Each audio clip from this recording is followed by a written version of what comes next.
All rise. 52nd District Court, 3rd Division is now in session. The Honorable Julie A. Nicholson is presiding. Please be seated.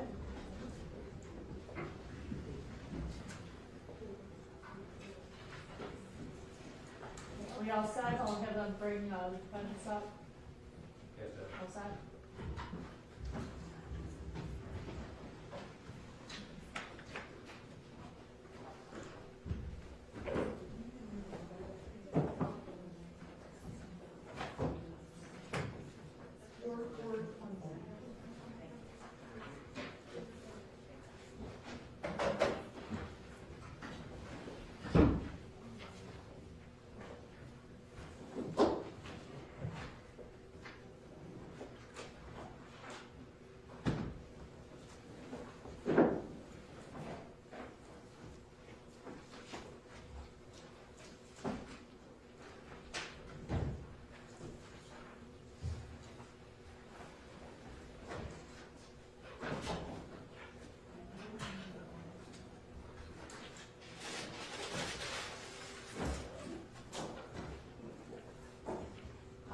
Amy, are they going to be able to get, you're going to take them through this one?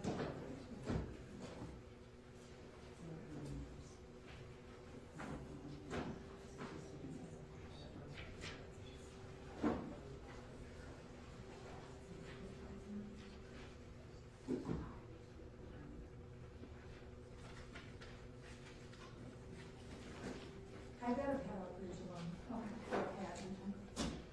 I don't, I do.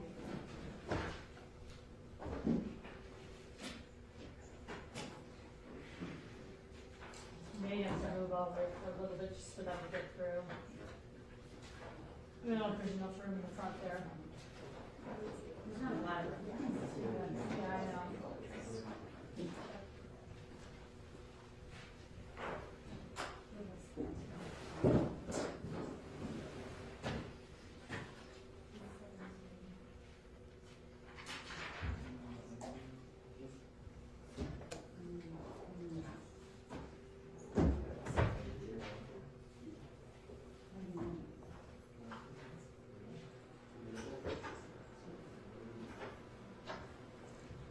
Judge, did you want defendants to go in front of our table or behind? No, it's coming through the front, just Okay. as long as there's enough room there. Okay, thank you. Thank you.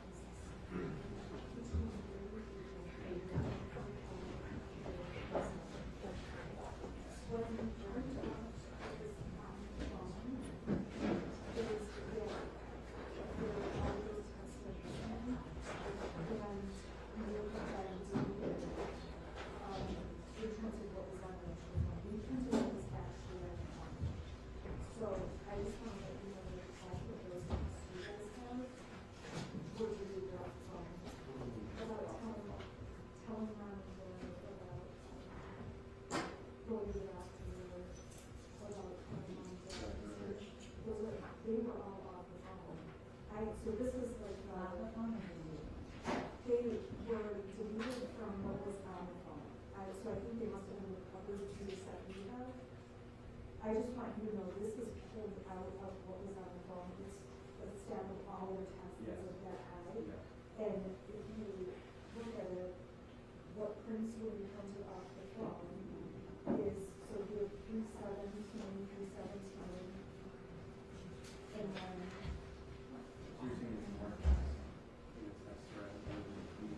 yep, so then it goes 317, 4, 5, 21. Right, all the texts that are here do not, you have more text than what's here. Well, we haven't, there are, no, we had not seen them before today, but I know why we haven't seen them, because they were taken from the phone. They were those.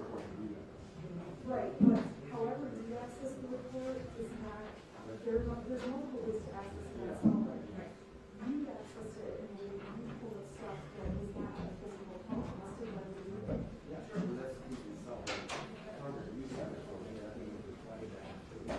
Yeah, my point is that I just want to make you aware that there are some of the texts we have that were deleted before not getting those.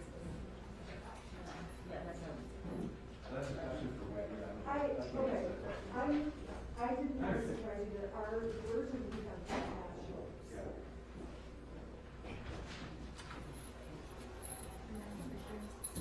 Okay, so now,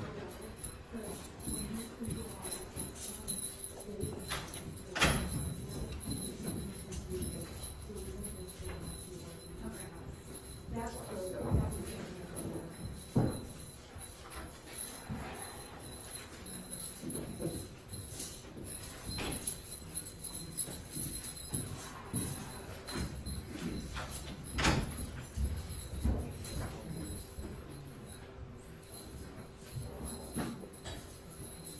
Calling People versus James and Jennifer Crumbley.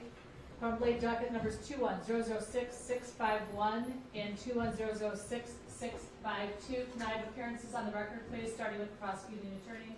Good morning, Your Honor. Karen McDonald on behalf of the people. Thank you, Judge. Mark Keith on behalf of people. Good morning, Your Honor. I'm Schmeeda Smith on behalf of Jennifer Crumbley. For the purpose of exam and today, I am going to represent Ms. Crumbley, and my partner is going to represent Mr. Crumbley so that we can keep our arguments clean and separate. Good morning, Your Honor. Marielle Lehman on behalf of James Crumbley. So just for clarification, in terms of any cross-examination and direct examination, Ms. Smith, you will be taking cross-examination and direct examination for Ms. Crumbley only, and Ms. Lehman will be doing it for Mr. Crumbley. That's correct, Your Honor. Okay. Judge, if I may, just regarding that aspect, we have discussed potential conflicts every hearing. I do believe that is appropriate for defendants, both defense counsel, to acknowledge a potential conflict and place that waiver on the record. Yes, I have made the record of that at each appearance, and I'm planning on doing it today as well. Again, as both of you have been aware, and I've made both of you aware of the fact there's potential for a conflict of interest in this case due to the fact that your attorneys are representing you, and they are attorneys and counsel in the same firm. Ms. Crumbley, do you understand any potential conflict that might exist with both of these attorneys representing both you and your husband? Yes. And Mr. Crumbley? Yes. Ms. Crumbley, knowing that potential conflict, are you willing to waive any conflict that may exist and proceed today with Ms. Smith representing you here for purposes of the preliminary examination? Yes. Mr. Crumbley, what about you? Are you willing to waive any potential conflicts that exist with having Ms. Lehman representing you, knowing that Ms. Smith is representing your wife? Yes. All right, before we move forward, we've got a couple of motions that were filed. For the record, today is the date and time set for the preliminary examination in this case. The attorneys have had the opportunity to meet with each other regarding some of the exhibits. Is there still the necessity to address that motion? The motion to adjourn, Your Honor? The motion to adjourn and the basis for the reason for the adjournment. Yes, there is. And Ms. Lehman is going to argue that motion. Good morning, Your Honor. The defense did file a motion for a more compressed witness list and to adjourn. We have reviewed the discovery that we received from the prosecution at the time. Your Honor, may I remove my mask? You can take it as long as everybody's comfortable with it. Thank you, Your Honor. At the time of filing our motion, there were a number of materials that we had not received from the prosecution. Since filing the motion, the prosecution has elected to provide additional discovery to us on February 1st, February 2nd, February 3rd, and February 4th. We did again ask the prosecution to provide us with a more specific witness list. The original witness list that was provided was approximately 30 witnesses. We asked for a shorter witness list. The prosecution provided us with a list of 16 witnesses. We did ask them for more specifics regarding their witnesses so that we could better focus our attention on preparing with our clients and also preparing ourselves for the preliminary examination today. In reviewing the materials that were provided on February, I believe, 2nd and February 4th, we learned that there were some materials that had not been provided by the prosecution to us, specifically regarding one of the witnesses that they expect to take the longest today, and that's Detective Wobrowski. We have met with the prosecution. The prosecution indicates that it sounds that they do have the materials that have not been provided to us, but they have not provided them. It's been, Your Honor, we have not been able to review their report specifically created by the detective, video specifically created by the detective. It's our understanding that those reports may or may not be used today, but that doesn't mean that they don't contain information that could be relevant to the defense.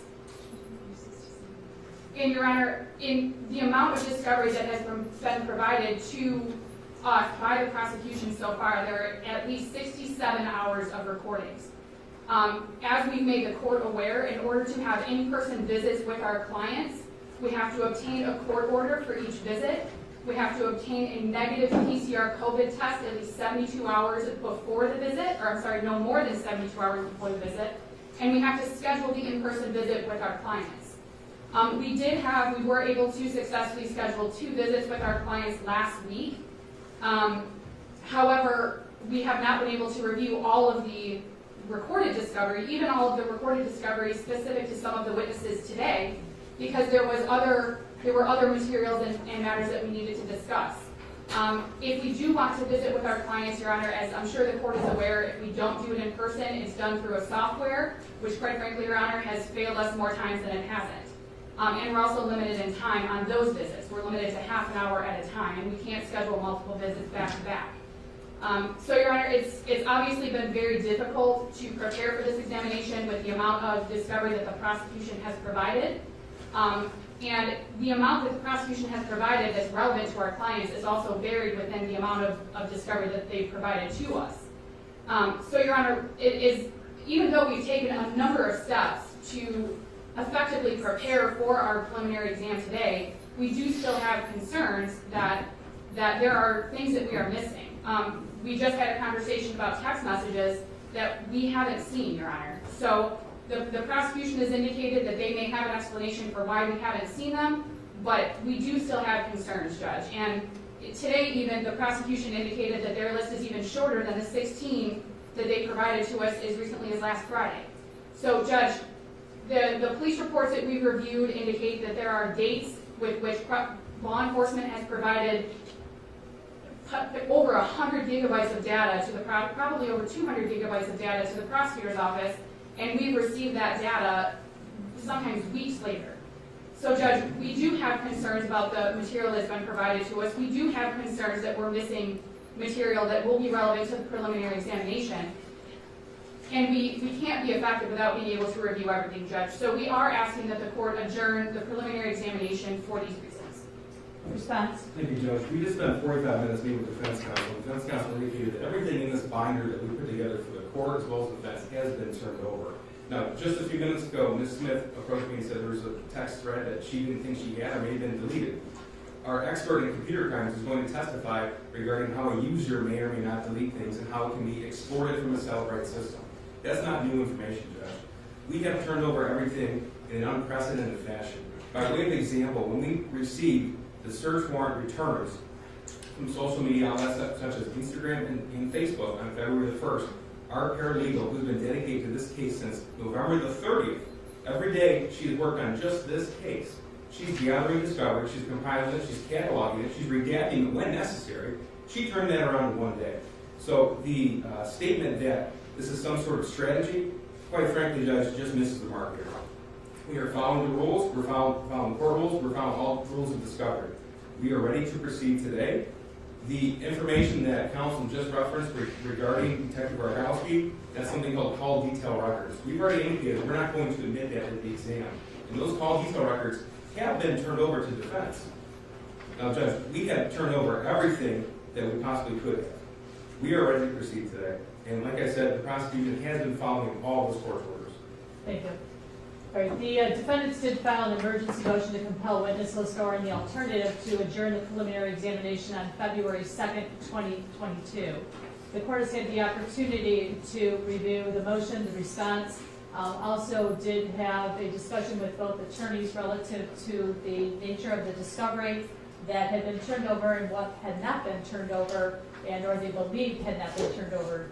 The court did allow both, all attorneys to meet prior to beginning today's hearing for approximately 45 minutes to go over all that discovery. In addition, the court adjourned this preliminary examination for approximately 6 weeks because it did acknowledge and understand that the discovery in this case would most likely be voluminous. Having taken all those measures, the court finds that there's sufficient evidence that has been turned over to the defense attorneys at this point in time, that their good cause does not exist to adjourn the exam again. If there's a good likelihood that this exam will not complete today and that it may need to go into another date and time. So having taken all those factors into consideration, the court is going to deny the motion. The prosecutor also had a motion.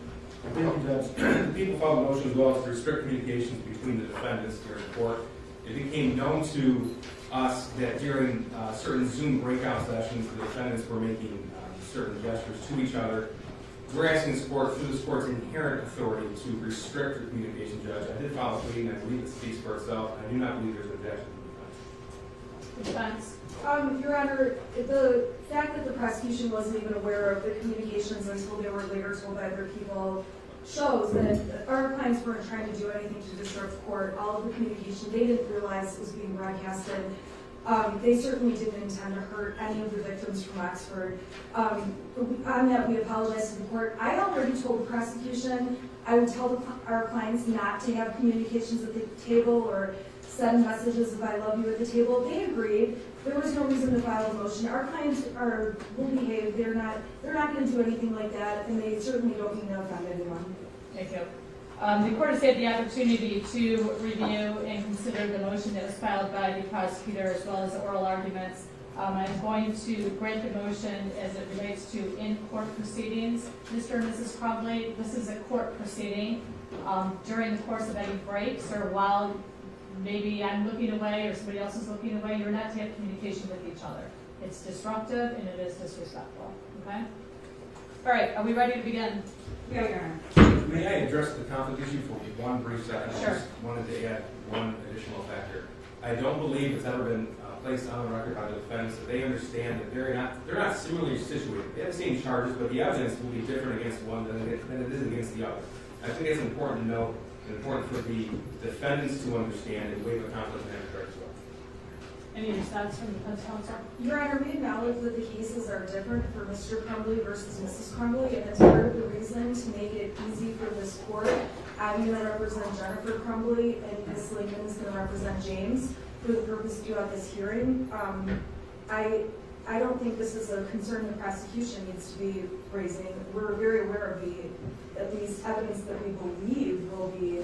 And I'll just confirm with the defendants again. Mr. and Mrs. Crumbley, starting with Mrs. Crumbley, do you understand that there's potential that you have different interests and you are not necessarily on an even par with each other in terms of what your issues may be, which again could lead to a potential conflict of interest? Do you understand that? Yes.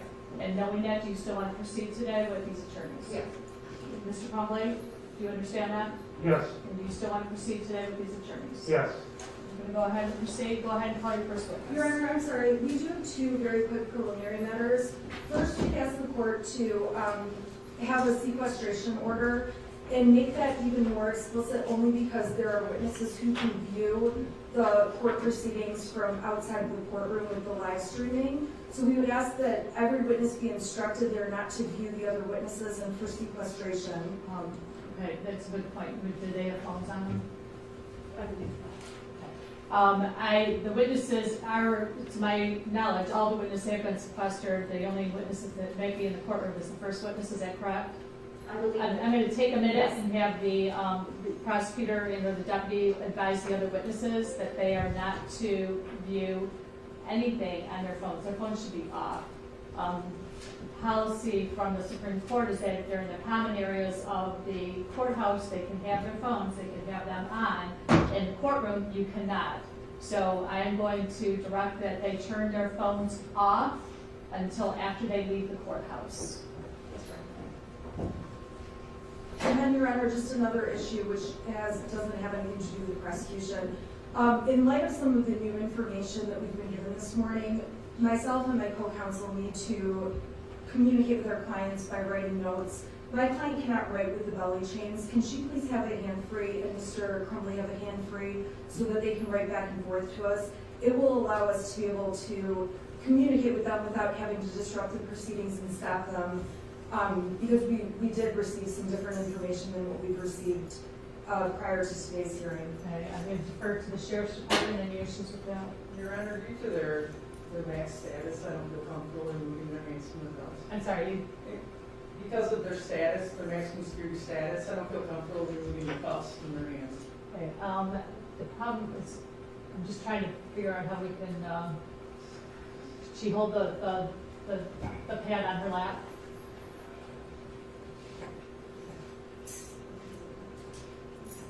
And I will give you a moment in between if you need to confer with them, okay?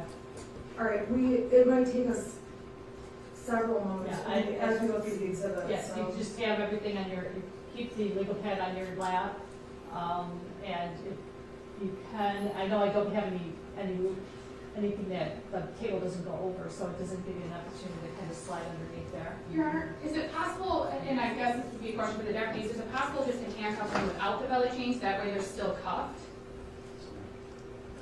No, that wouldn't be possible, Your Honor. They need to remain in what they're brought in. I'm sorry, I can't hear you. They need to remain in what they're brought In the in. belly chain? Yes. Okay. All right, first witness? Your Honor, the prosecution calls Kira Pennant to the stand.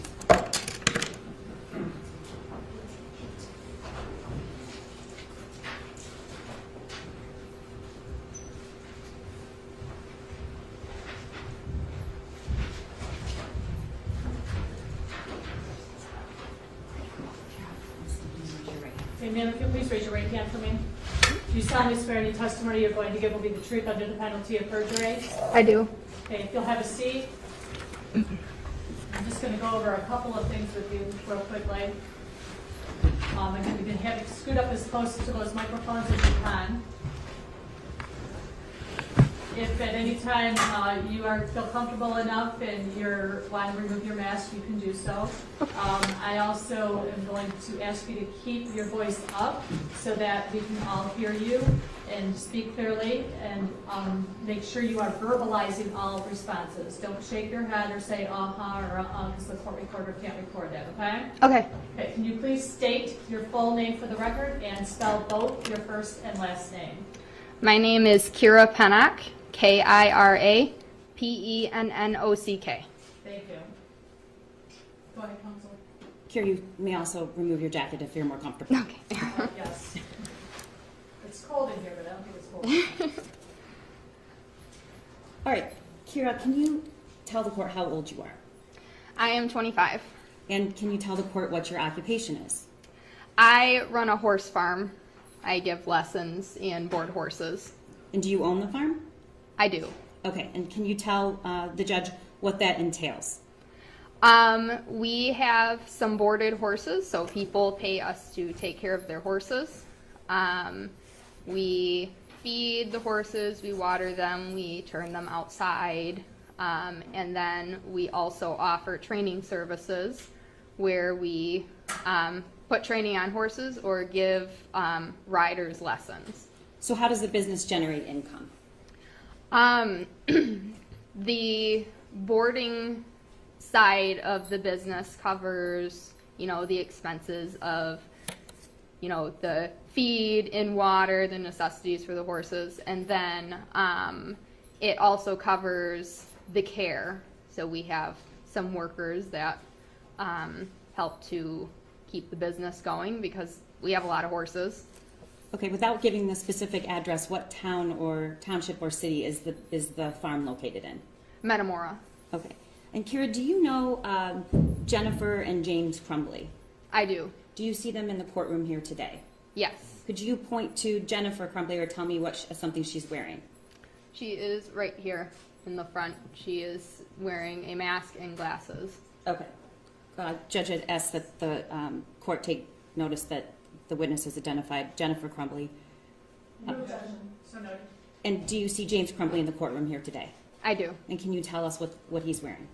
He is on the far end, and he is wearing orange. He has a mask on and glasses. All right. Judge, can you take notice that she's properly identified James Any Crumbley? objection? No objection, Your Honor. Noted. Kira, who do you know better, James or Jennifer?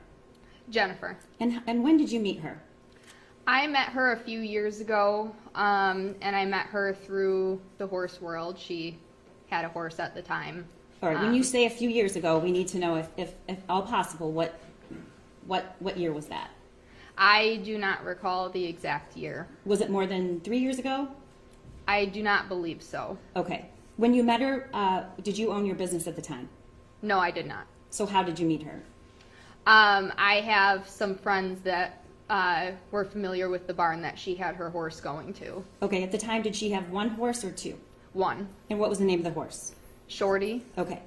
And currently, how many horses did the Crumbleys or do the Crumbleys own? They have two. Okay. And at some point, another horse was purchased? Yes, the second horse was purchased earlier in 21. Okay. And what's the second horse's name? Billy. And do you know how that purchase was made and in what circumstance? That was an online purchase. She had the horse shipped to Michigan. And did she tell you why or how that happened? She was looking for a new horse that she could do some jumping on, as Shorty had an injury where he could not be jumping. So she happened to find this horse online, and she purchased him to be shipped up here. Did she tell you how that occurred?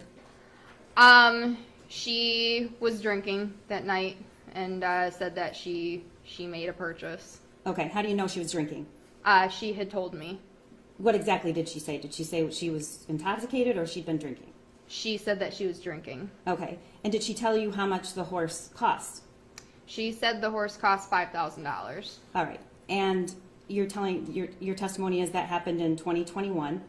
Yes. Of what month approximately? Was it after you owned the business? No, this was at a different boarding facility. Okay. So do you know about what month it was purchased? The horse ended up showing up in February. Okay. I'm not sure exactly when the actual purchase happened, though. Okay. At some point, both of the horses were boarded with you, correct? Yes. And when did that occur? Both horses ended up becoming boarded with me in June to the July time period of 21. Okay. And can you tell me what services, if any, have you offered James and Jennifer Crumbley with regard to your business? We have boarded their horses, so we take care of them, and then we were also giving lessons to both of them and putting training on their horses. Okay, so how much per horse does it cost to board and feed per month? The board price for the pasture board that they were on is $400 a month. $400 per month per horse. Yes. Okay, and then in addition, you said that you were giving lessons. Yes. Who were you giving lessons to? I was giving lessons to both Jennifer and James, but then ended up more so just giving lessons to Jennifer, as I don't specialize in the Western riding. Okay, and your testimony is you opened your business in June. So how many lessons approximately per week was the goal for Jennifer? The goal was about 3 lessons a week. Okay. How long are those lessons, Kira? About 45 minutes to an hour. And how much do they cost?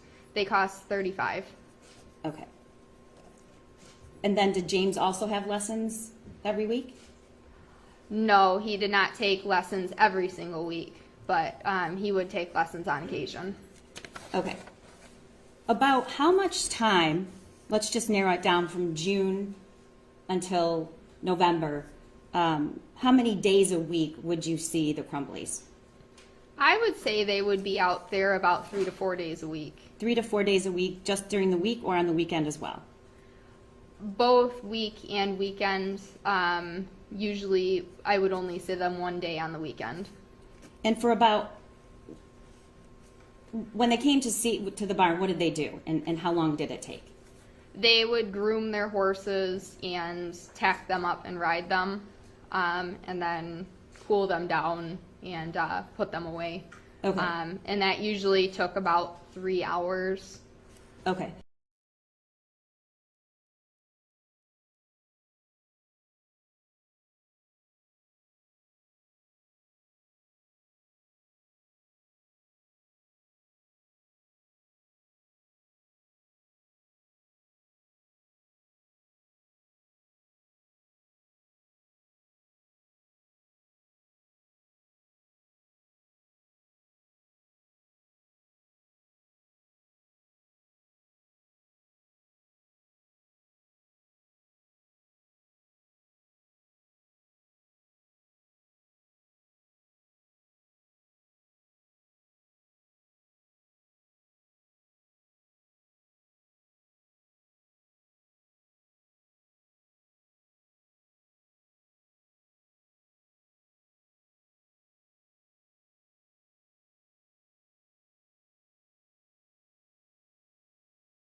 Along with holding them for the farrier Okay. to do their feet.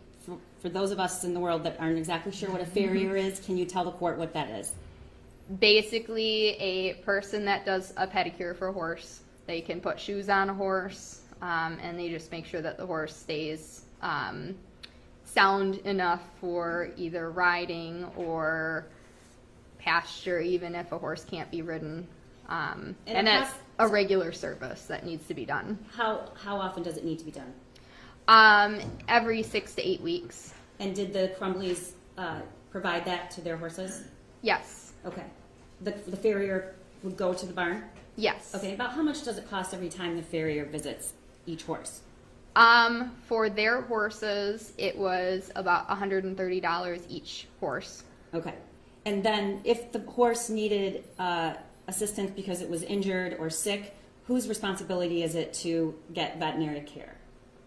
It is the owner's responsibility to pay for the care from the vet, and also most of the, like if it's very involved care, they should be the ones doing it, but we do offer the services of, you know, putting ointment on a horse's wounds as just. And so for the most part, did James and Jennifer make sure that was done? I would say so, yes. Okay. I asked you before if you'd ever seen their son since you started your business, and you said, I have not seen him more than maybe once or twice. okay. Do you know why he didn't come to the barn with his parents for 3 hours, 3 to 4 times a week? I was told that he didn't really want anything to do with the horses. And who told you that? Jen did. Okay. Would you consider Jennifer a friend? I would. Okay. And at some point, did you ever become aware of any marital issues? She has mentioned some things in the past. Like what? Like what? She had mentioned. I would Hold on a object this second. for relevance. Your Honor, according to MRE 401 and People v. Mills, which is a Michigan Supreme Court in 1995 case, evidence is relevant if it's material or probative. At issue here is defendant's duty to protect the community from intentionally harming someone by willful disregarding of clear signs of danger.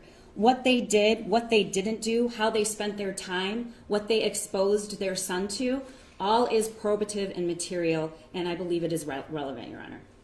The court is going to overrule the objection. Go ahead. She had mentioned that she had found some information of she thought that James was cheating on her, looking up singles in the area online, but then Ethan had. Hold on one moment. Yeah. Do you know approximately when that was? Did she tell you that? I do not recall exactly. Was it since when. June?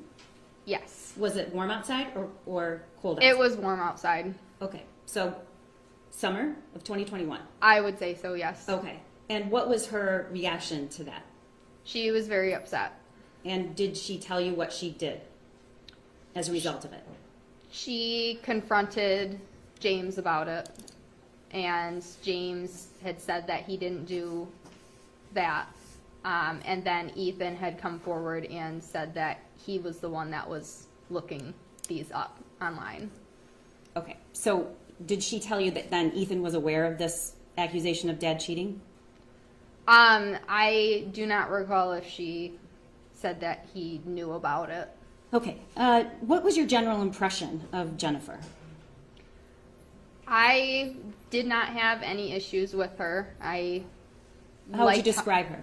I really liked how dedicated she was to the horses, and she had aspirations of doing some competitions in the summer during show season, and she had always treated me and everybody else with respect at the barn. Okay, and did she talk about her son very much? Not a whole lot.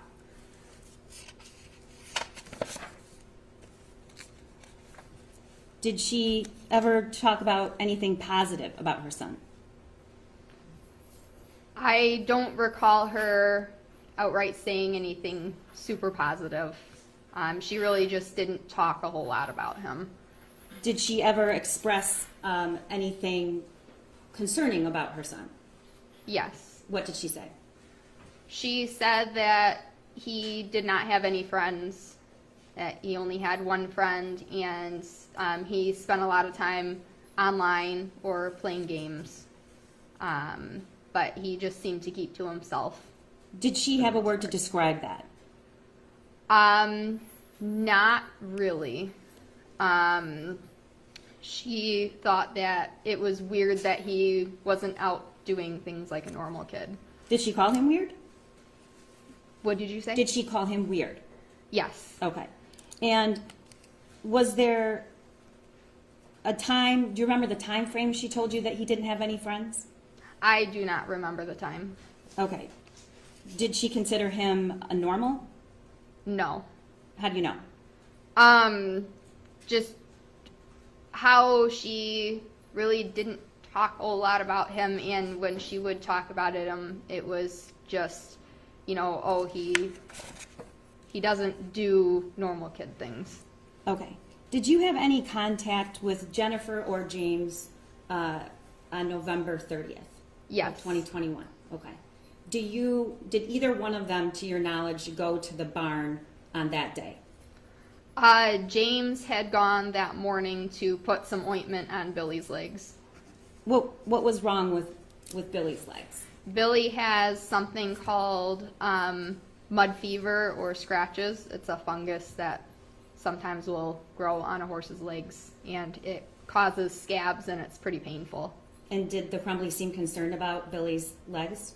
Yes. Okay. And how do you know James was there? Did you see him? I did not see him, but some of the other people at my farm saw him there. Okay.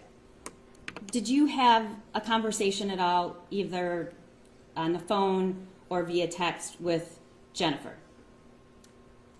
About anything on that day? Yes. Okay. And when you say James was there, was he there in the early morning, in the afternoon? Do you have any idea what time it was? I do not know exactly when. I just know that it was in the morning. Because you saw that the salve was on Billy's legs? Yes. And what time did you notice that? That was probably around noon.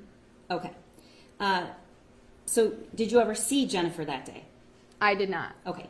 But you spoke, what did you do, text her or call her? Facebook Messenger. Okay. And did you often communicate with her through Facebook Messenger? Yes. Is that something you use normally? Is there a reason why versus text? It seems to be a lot easier for people to just message through Facebook. Okay. I'm not totally sure why. I don't really use Okay, my phone that's okay. much, so.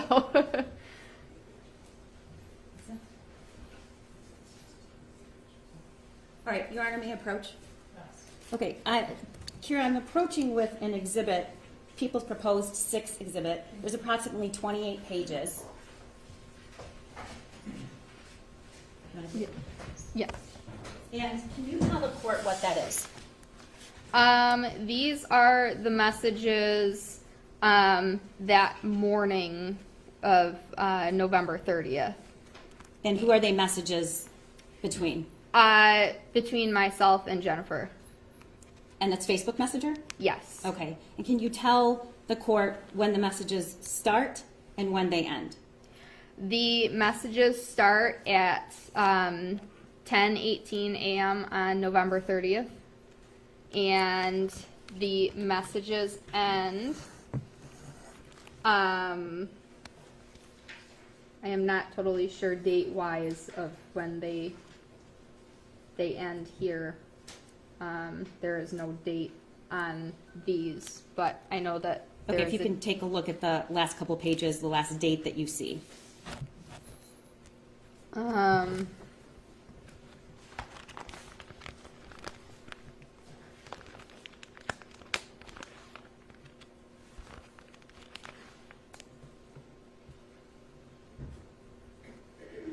It just says Thursday as the last one that I can see. Okay, and where did you, I'm giving those to you, but where did those come from? Do you know? These messages, they came from my phone. Okay, and how did they get to the sheriff's department? I had sent screenshots of my messages. Because they asked you to, correct? Yes. Okay. Did Jennifer have a lesson planned that Tuesday, November 30th? Yes, she did. And what time was it supposed to be? Well, initially it was supposed to be around like 4:30, and then we had to push it because she said that she couldn't make it Okay, out. we'll get to that. Yeah. So aside from the lesson, there was also a big concern about Billy's legs and what did you call it, mud fever? Yes. Okay. Would you rate the concern of the Crumbleys pretty high about mud fever? Is that something really serious that a horse can get? It is not super serious, but it's definitely something that needs to take care of. It needs to be taken care of. But with Billy's legs, it was just unusual for his legs to swell up. They became swollen, and it was all 4 legs when the mud fever was only on 2 of them. So that was a little concerning. Okay. Yeah. Your Honor, I move to admit People's Proposed Exhibit 6. I believe Defense Counsel's had a chance to look it over and does not have an objection. No objection, Judge.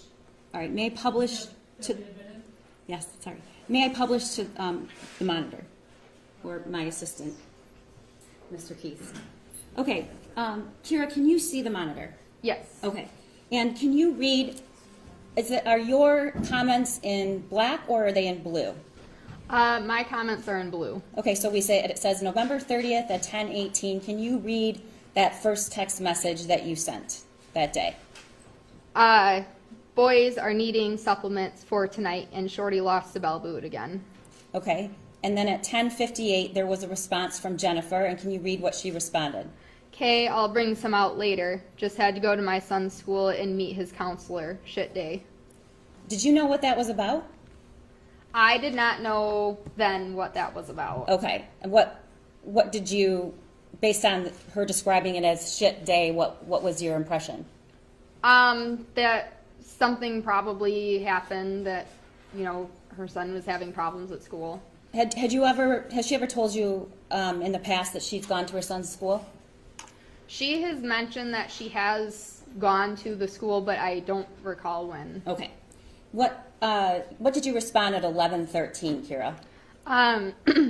I responded with, "Oh man, everything okay? Do you still want to do a lesson tonight?" And her response?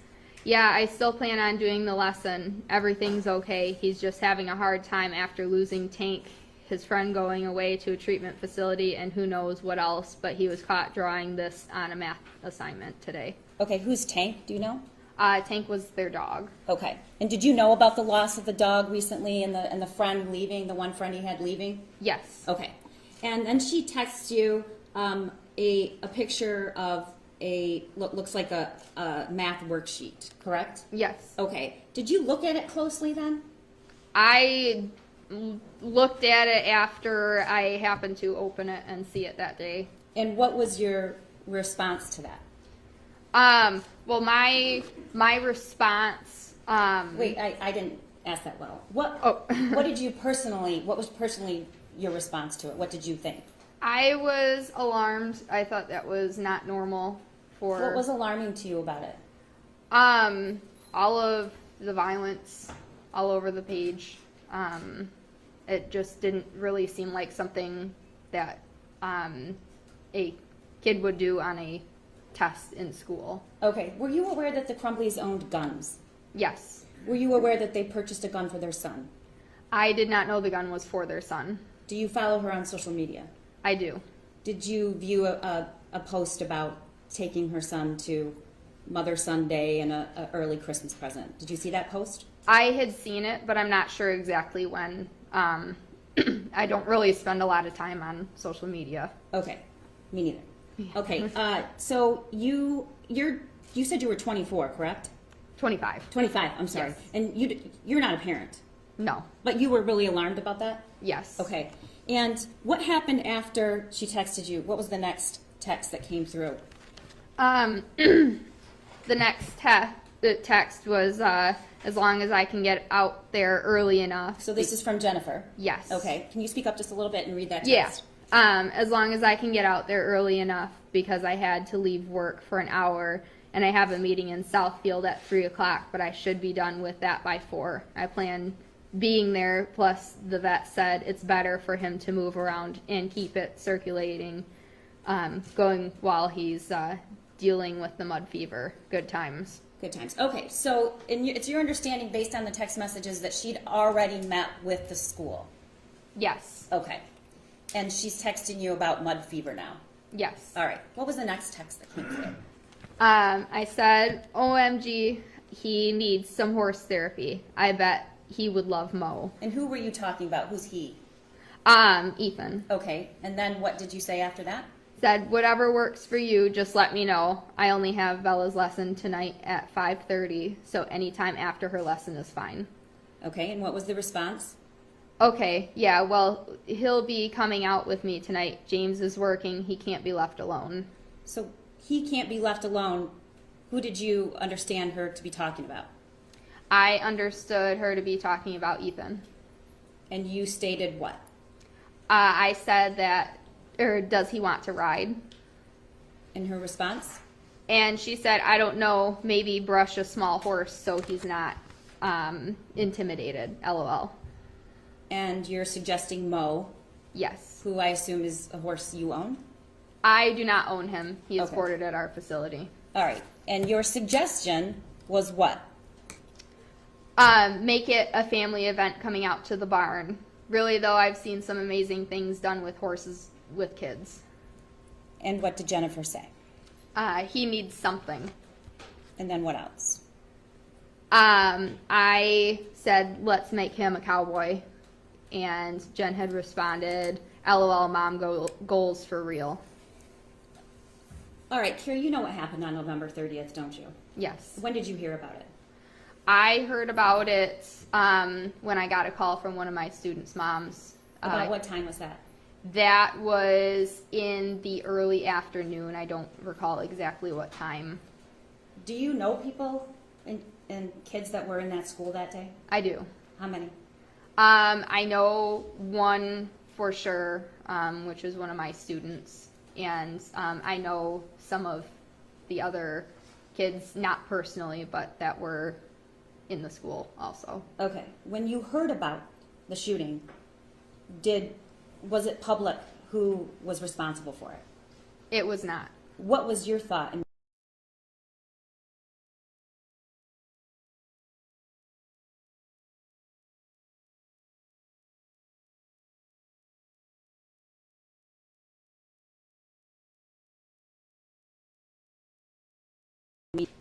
Made me think that it was him.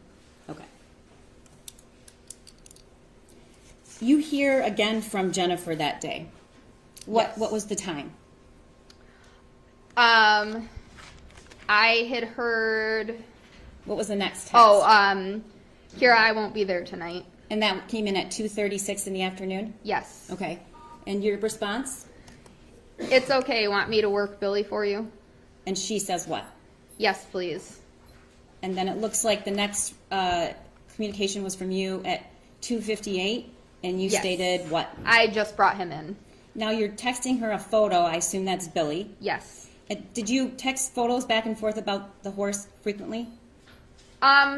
Sometimes I would say that most of our conversations were related to the horses. Okay. And you don't hear anything back until what time? I don't hear anything back from her until Tuesday at 4:42, and she had responded, "I need to sell my horses." Stat. Okay. So you, that day, asked her if everything was okay. I heard there was a shooting in Oxford. Is Ethan okay? And then you again reach out at 4:21, correct? Yes.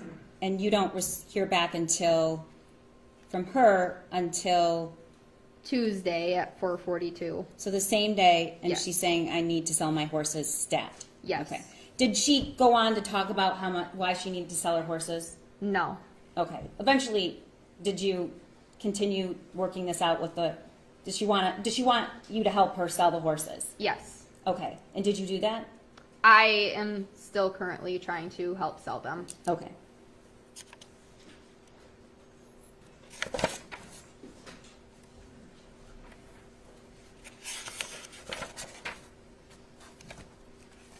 Again, I believe that the drawing and the math worksheet is stipulated to, and that is people's proposed.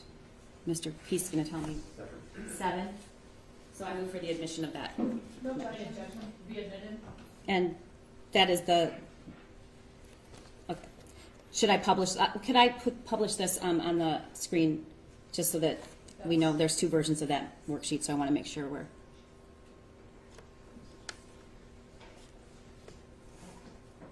Okay. Kira, the conversations that occurred afterwards you seemed compassionate for Jennifer at the beginning, correct? Yes. Okay, and why were you?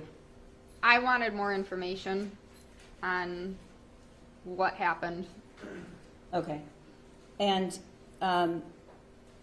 you stated a couple times in the exhibit, the conversations, just be honest. Yes. What did you mean by that? I wanted her to be honest about anything and everything. I'm a very truthful person, and I think that the truth is much better than a lie. Okay. Did you suspect what was the reason you suspected that she might not be honest? Was there something that you were concerned about? Your Honor, I would object that this calls for speculation, and also the question is presuming facts that were not in evidence prior to the question. Response. I'm not exactly sure what the objection is, but I can move on. So at some point, did you stop communicating with her? I tried to still talk to her, but the conversations got fewer and far between. Okay. Did Jennifer ever mention taking Ethan to the doctor? No. Did she ever talk about him needing to get a physical, or that he was ill and needed treatment? I don't recall. Did James ever talk about that? No. Okay. And did you ever hear either one of them talk about getting their son therapy? No. Okay. One more, Your Honor.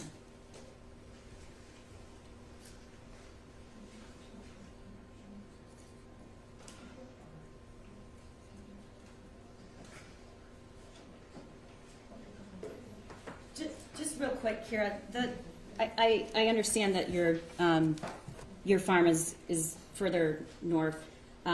What's the cell coverage like there? It is better than a lot of other farms, but there are still areas where you don't really get great cell service. Okay, but you can receive and take calls, receive and make calls. Yes. And how about text messages? Yes. Okay, and did the Crumbleys both have cell phones with them most of the time, do you know? Yes. Okay. Nothing further. Thank you. Kira, what type of cell coverage do you have? I have Verizon, which seems to be pretty good in that area. is it fair to say that you don't know what other cell phones, like companies, how good the access is? I do not know. Are there parts of the farm where people complain they can't get messages or talk on the phone? Some areas some people get service, and then other areas some people don't. So it's How, inconsistent. sorry, I Yeah. interrupted you. How big is the farm? The farm is on 51 acres. And in addition to the farm, there's a separate place where you do classes, is that correct? Or what is Groveland? Groveland was the barn that we had previously boarded at. I boarded my horses there, and Jen had her horses there. Is Groveland where you met Jen? No, I met her at the previous farm before then. Okay, so you guys were at the previous farm before then, you were both at Groveland, and then Jen went on to board her horses at your current barn. I never boarded my horses at the first barn that I met her at. That was just where you met her? Yes. Okay, and you said you believe you two met in about 2019, is that correct? I believe it was earlier than that, but I can't say for sure. I don't remember. It's fair to say that horses and training and what's going on with the horses at the barn, that's the majority of what you and Jennifer talk about, is that correct? Yes. Jennifer does not talk to you about when she goes to the doctor herself? No. Jennifer doesn't tell you about James's doctor's appointments? No. Jennifer never gave you much detail about the names of the people she worked with or what she did at work? No. Did Jennifer ever give you details about James, like who he worked with, things he did? Not a whole lot of detail. I just know that she had said that he has been through a few different jobs. Okay. And as far as Ethan goes, your testimony was you have not seen him at the barn. Did you ever see Ethan when he would go to Groveland? I may have seen him once or twice when they were just dropping something off, but it was always a quick visit. I don't know if I've ever actually talked to him in person or over messages or call or anything. And it's fair to say that you talked to Jen more about horses than Ethan, is that correct? Yes. And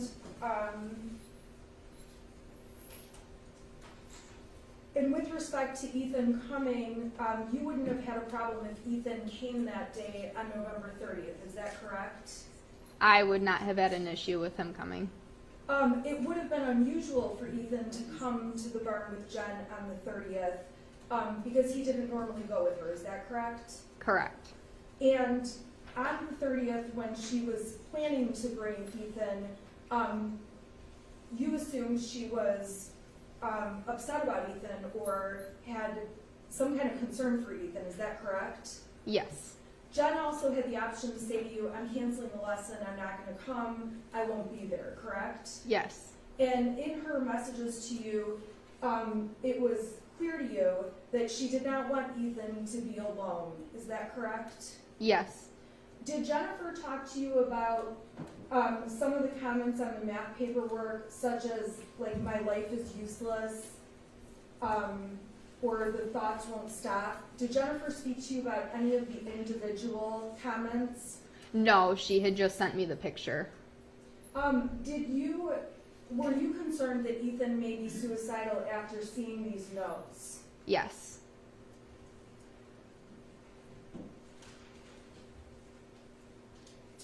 Prior to the 30th, when you saw this math note, had you ever been concerned that Ethan would be suicidal? No. Had you ever had reason to believe he was homicidal or he would hurt other people? No. Had you ever been given reason to believe he was not mentally sound, that he needed professional, medical help? No.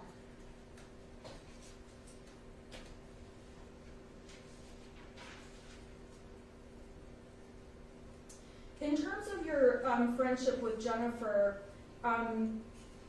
it's fair to say when she's texting you and she says something like LOL, you understand what she means by those comments, correct? Yes. So, for example, when she sends a text about, you send a text about, let's make Ethan a cowboy, is that correct? Yes. And she texts back, mom goals, something along those lines, correct? Yes. You know that Jennifer is kidding around and sarcastic almost, is that correct? Karen, I'm going to object. I don't know how this witness could tell what's in the mind of Jennifer Crumbley. I'll re-ask the question. Go ahead. Did you perceive her response as serious, that was a mom goal for her to make Ethan a cowboy? I could see her wanting to be able to have her son out at the barn and go riding. A lot of parents want to do something with their kids, and that was how I took it. But a lot of boys don't really like to ride horses, so I didn't see it as a serious thing that would actually happen. Okay, it's fair to say that you and Jennifer are able to kid back and forth though, correct? Yes. You testified that you don't see as many boys. Do you see more girls coming out to the barn for riding? Yes. How many more, what percentage would you say, if you were talking about young people, like teenagers, are girls versus boys?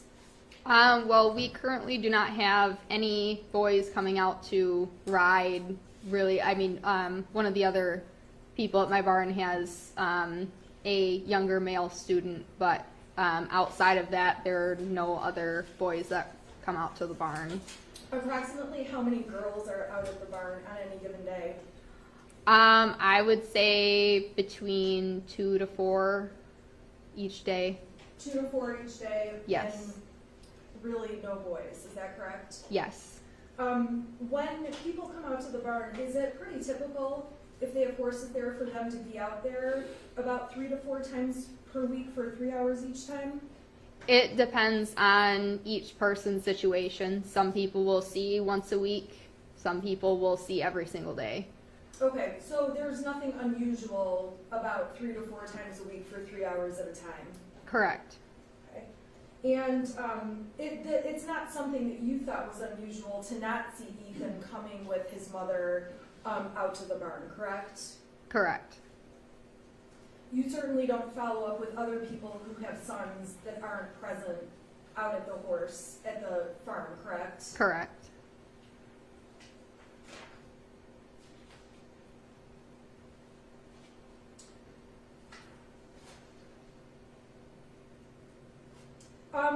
In the text messages with Ethan, you said they were Facebook Messenger messages. Yes, Facebook messages with Jennifer. Jennifer and you go on, the whole exhibit has been admitted, so the whole packet is admitted. Yeah. It's fair to say that beyond what the prosecution showed, after those messages, you and Jennifer communicated about you buying Billy, is that correct? Yes, I was planning to buy both Billy and Shorty. And you talked about buying Billy, Shorty, the tack, other horse-related items? Yes. Okay, and you were talking to Jennifer about how the horses could be signed over or what you guys would need to do, is that correct? Yes. And in addition to the comments about the horses, it's fair to say that throughout the texts, you could tell Jennifer was upset. Yes. So, for example, when she said, "I'm bawling right now, Kira," how did you take that? What did you take that to mean? She was upset and she really loves her horses.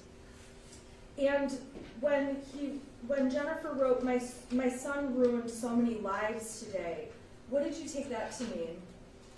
I took that as he was the shooter at Oxford. And you reassured her that you'll take care of the horse end for her to take something off her plate, correct? Yes. And you reassured her in terms of saying, try to get some rest, you'll need it, that kind of thing. Yes. Jennifer thanked you for not judging her unlike the rest of the world. How did you take that? I didn't really know how to take that. You did text Jennifer, I know you and James, correct? Yes. And you texted, this doesn't even remotely make me think it's your fault. Is that a message you sent Jen? Yes. It sounds like Ethan was a troubled kid. Yes. Is that correct? When you said, this doesn't even remotely make me think it's your fault, what did you mean by that? I had never gotten the feeling that Jen and James had those types of issues with their son. So, although you knew a limited amount about Ethan, because Ethan wasn't someone you frequently talked about, you never had the idea that something like the tragedy that happened on 11/30 could happen and Ethan could be responsible for it. Correct.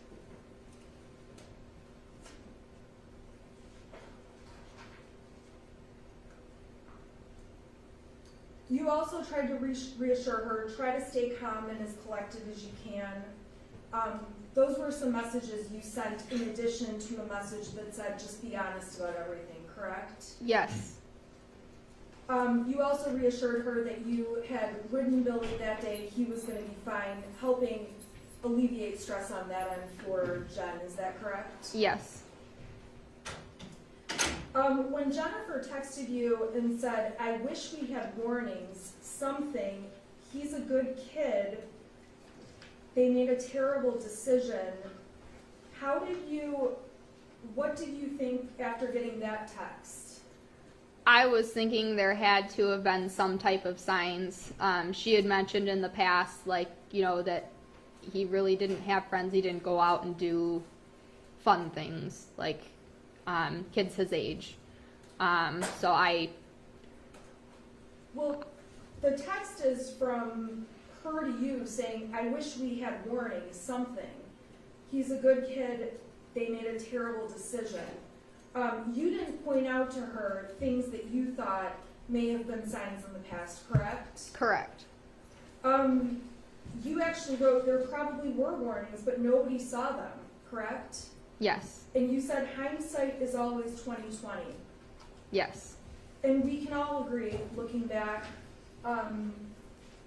when something bad happens, we look back at what could have prevented it, correct? Yes.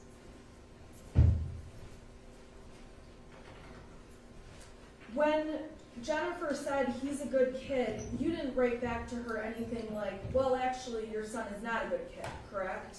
Correct. And although he didn't hang out with friends, you were aware that he had one friend he was particularly close to, correct? Yes. And on Facebook, throughout Jen's profile, you said you were social media contact with her, is that correct? Yes. Could you see pictures of them going camping and taking Ethan places? I did see posts about them doing things with him. So there were posts about the family spending time together, camping, going places on the weekend, correct? Yes. And you testified that you understood he played a lot of video games, is that correct? Yes. And that never struck you as something that was overly problematic, correct? No. You had no reason to ever say to Jen, like, hey, Jen, wake up, there are signs, or anything like that. No.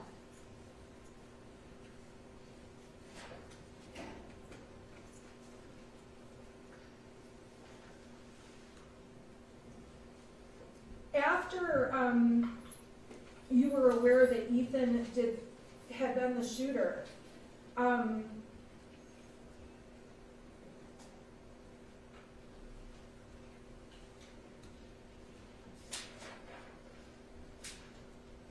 you and Jennifer attempted to talk to each other on the phone. Do you recall that? Yes.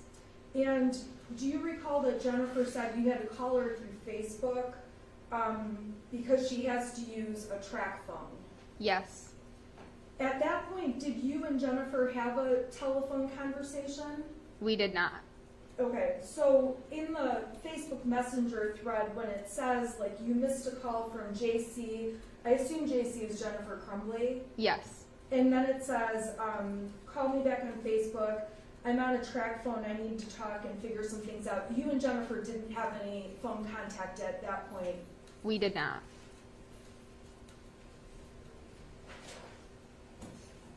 And when Jennifer was on that track phone, she said it would be easier because texting on that phone is hard if you guys could talk, correct? Yes.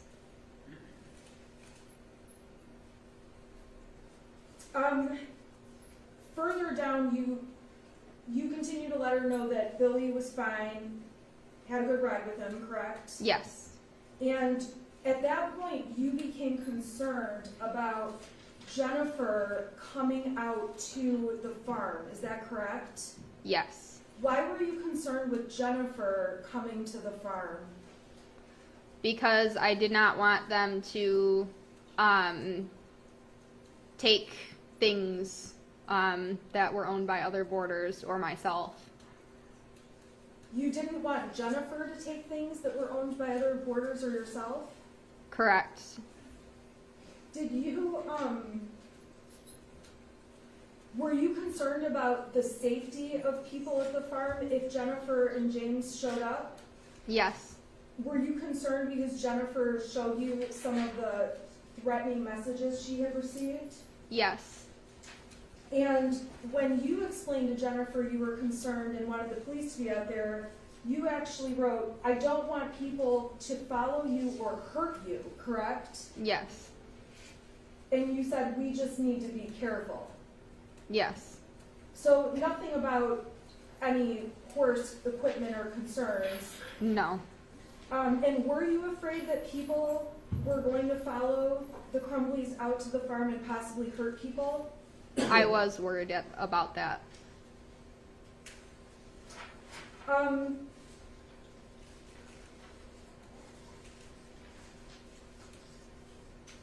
After that discussion about the police, Mrs. Crumbley made it clear that they were headed to a safe place for a couple days. Is that correct? Yes. They did not tell you, she did not say the location they were going to, just a safe place.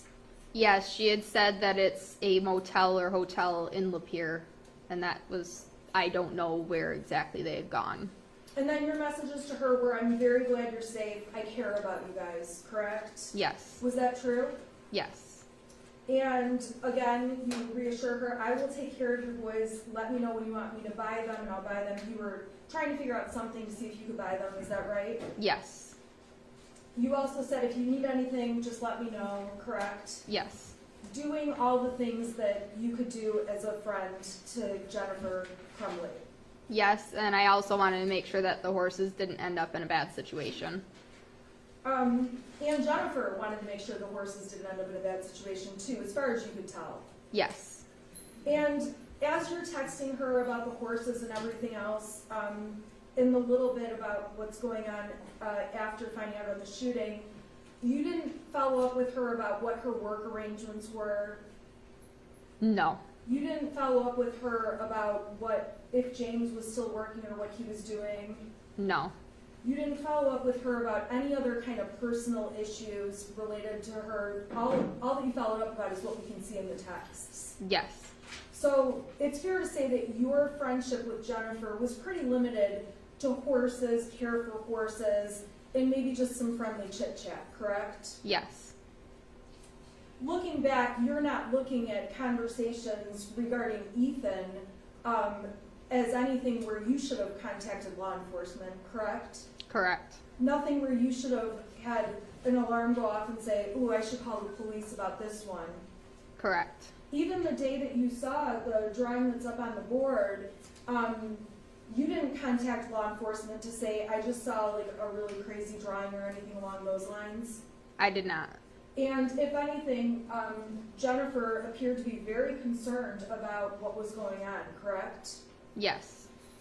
When Jennifer had ever been out to the school or not, you weren't aware of every time Jennifer had ever been over to Oxford High, is that fair to say? Correct. So that day stuck out as something unusual. Yes.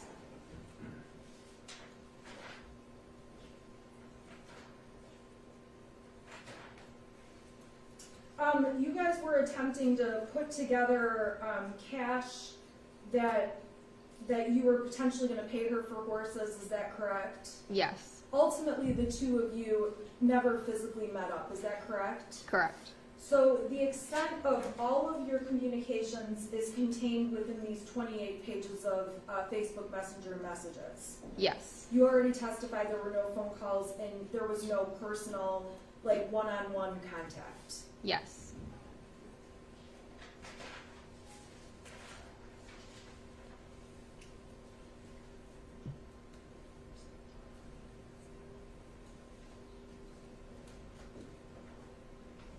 Your Honor, if I could just have one moment, I Yes. just need my.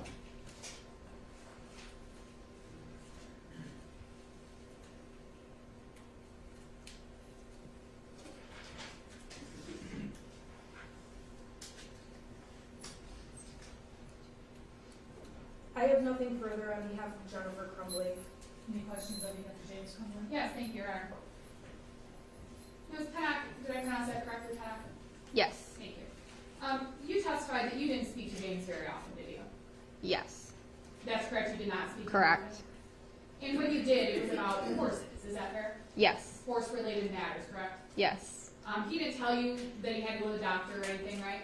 no, He didn't tell you that Jen had been to the doctor. no, He didn't talk about Ethan's medical appointments. no, So similar to Jen, he kept his communications with you about horses and horse-related matters, is that fair? yes, And you didn't reach out to James after seeing this picture from Jen and say, I'm really concerned about Ethan, right? I did not. And you testified previously that your communications with Jen or James, you never were concerned about Ethan, is that fair? Correct. There was never anything that you saw that gave you cause to be concerned about Ethan's mental health, right? No,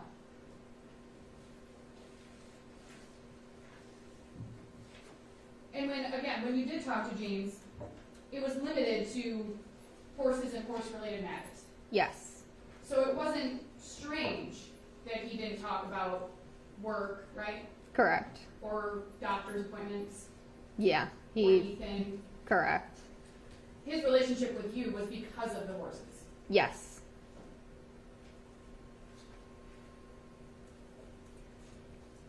Nothing further, Judge. Thank you. Any redirect? Briefly. Carol, you just testified that you didn't, I believe the testimony was you kept your conversations to friendly chit chat. Is that right? yes. Except that she did talk to you about her husband having an affair. She never said that he had an affair, she She- just had a feeling. She had a feeling. And she Yes. did talk to you about her son being weird. Yes, And she did talk to you about the fact that he only had one friend. yes, And she did talk to you about how he didn't like horses. yes. Okay. And in all the time that you've met Jennifer and James and you've known them, how many times have you seen Ethan? Maybe once or twice. Okay, let me ask you this. Did both parents have to go to the barn every time for 3 to 4 times a week, 3 hours at a time? They did not have to go together. Fair to say, some of that stuff, all of that stuff could have been done by one person. Yes, Okay. And when you told Miss Smith that Jennifer was very concerned, she still did, though, have the time to text you about Billy's mud fever yes, and arrange the lesson and then cancel the lesson. yes, Okay. And when you said you told her it's not your fault and you know hindsight is 20/20, at that time that you stated that, did you know that that they purchased a gun for Ethan and it was accessible to him?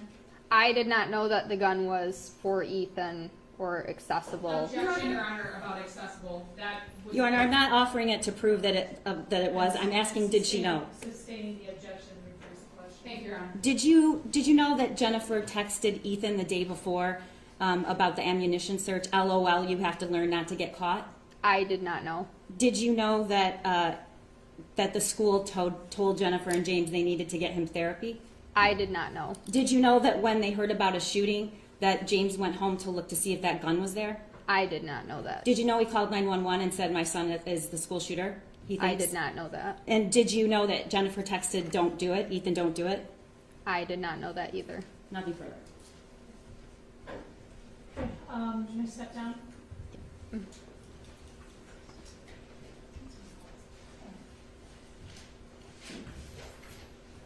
The prosecution calls Andrew Smith, and I believe somebody's going to go get him. Did you think we grab your exhibits out? Yes. And you're all set? She's excused, Your Honor. Any objection? No, good, thank you. Not for Mr. Crumbley, Your Honor, excuse.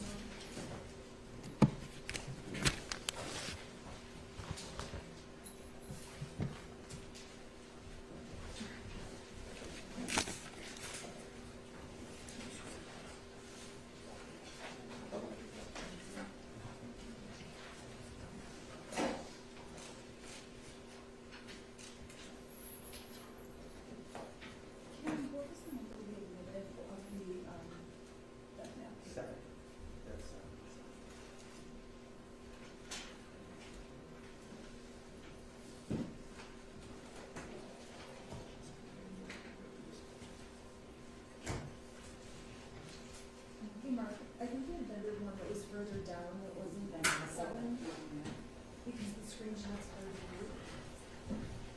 There was another one that was further down, because the screenshots are viewed. What one is that? Sir, if you'll, please raise your right hand. Please, you solemnly swear in testimony you're going to be able to give the truth and the integrity of perjury. Yes. Okay, please have a seat. And if you could scoot up as close as possible to those microphones, they do amplify your voice along with record your voice. It's very important for you to respond to all questions verbally. Please refrain from nodding your head or saying uh-huh or uh-huh because it's difficult for the recorder to record. Additionally, if you could keep your voice up so everybody can hear you, that would be helpful. I will leave it up to you as to whether or not you're comfortable removing your mask. If you want to remove your mask and you're comfortable doing so, you may. As you can see, we do have plexiglass around the witness stand, or you can keep it on, okay? I'll see how it goes. Okay. All right. Sorry? I'll see if it's It's going to be loud. difficult to hear you. And then you do need to keep your voice up there, Okay. If you could please state and spell both your first and last name for the record. Andrew Smith, ANDREW SMITH. Thank you. Go ahead, Counsel. Mr. Smith, you're a lawyer, correct? Correct. In fact, you practice in front of this judge and you're familiar with going to court. Yes, Your Honor. Okay. Yes, ma'am. I'm not. Yes, ma'am. Sorry. Okay. Okay. And can you tell me what your position is now, though? I work as Chief Operations Officer for a real estate company. Okay. And what are your duties? Manage the operations of the company, of the portfolio of properties. And how many employees are in the company? Approximately 700. All right. Do you know Jennifer Crumbley? Yes. Do you know James Crumbley? No. All right. Do you see Jennifer Crumbley in the courtroom here today? Yes, I do. Can you describe something she's wearing? She's wearing the black and white, looks to be prison clothing and a mask. Can the record reflect that he's properly identified, Mrs. Crumbley? Jennifer Any Crumbley. objection? So noted. When did Jennifer Crumbley begin working for the company? I think she began working approximately 5 years ago. And were you her direct supervisor? I was most recently, but not when she was hired. Okay, so for how long were you her supervisor? How many years? Approximately a year and a half, I think, to 2 years. All right, and what were her responsibilities and title? She was a marketing director in charge of the marketing for the entire company and the portfolio of properties. Okay, you have to keep your voice Excuse way me. up. She was a marketing director for the company. Okay, and as a marketing director, what does that entail? What kinds of mediums or services is she overseeing? Responsible for marketing the property, the asset, and responsible for social media, for reviews, ratings, online reviews, website, web-related materials, working with third-party vendors, working with the properties on their internal, external marketing portfolio, things of that nature. Okay, and the company has all social media? Yes, we have a large social media platform for our Instagram, properties. I believe so, yes, yes, Facebook, yes. Twitter? I don't think Twitter. Okay. So what were Jennifer Crumbley's work hours? Standard 40 hours a week. I think she came in at 8 o'clock or before, leave around 4 o'clock. Was that the same every day? I believe so for the most part, yes. And in your company, do employees have to choose which hours they work and work the same every day, or is it flexible?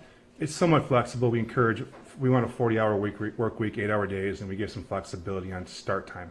And do you allow employees to work from home? We have when needed, yes. Has Jennifer Crumbley ever worked from home? I believe so at times, yes. Would you describe your company as family friendly? Yes, very much. How so? I think we're very family friendly. If there's ever a need for time for a family issue, it's always been granted. Okay. Taking you back to November 30th, do you remember that day? I do. And do you remember having any contact with Jennifer Crumbley? I do. Can you tell the court what was your first contact? I received a text message from Miss Crumbley that morning at about 10 a.m. Was it a text or Facebook Messenger? A text message on a phone. Is that how you normally communicated with her? In person, by email, or by phone. Text But- or Facebook Messenger is what I'm... Oh, text message would be, Okay. yes, text. About approximately what time was that, if you know? I believe 10 a.m. And what were you doing at the time? It's driving. Okay. Your Honor, I think at this point I'd like to approach with people's proposed 8, and I believe there's a stipulation to it. May I approach? Yes. And that's correct, Your Honor. Okay, Mr. Smith, what are you looking at? What did I just hand you? You handed me what appears to be a text thread from Miss Crumbley. And Mrs. two. Crumbley. And me, myself, correct. Okay, so can you tell the court again exactly what time did you first hear from her? 10:05 a.m. And you were where at the time? I was driving my vehicle. Okay, did you get a good look at the text? I saw that she texted me while driving that she was going to her child's school to meet with a counselor. Okay, was that something that she's required to do if she leaves work? You're supposed to let your supervisor know if you're going to be leaving work, yes. Okay. And did you respond? No. All right, may I publish the exhibit?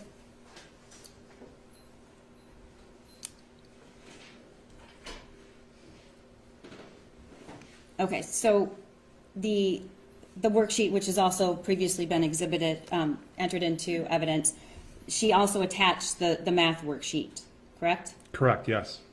All right, and what exactly, can you read the text that she sent? I have to go to my kid's school. Counselor just called, and this is what I'm dealing with. I'll be back by 11:30, 12 at the latest. Okay. And then what was the next communication you had with Jennifer Crumbley? I believe I saw her at work around noon that day. Did you take a good look at that worksheet? I did, but not at that time. Okay. So you said you saw her later at work. Do you know what time that was? It was approximately 12 p.m. Okay. And where did you see her? I saw her in the copy room in her office.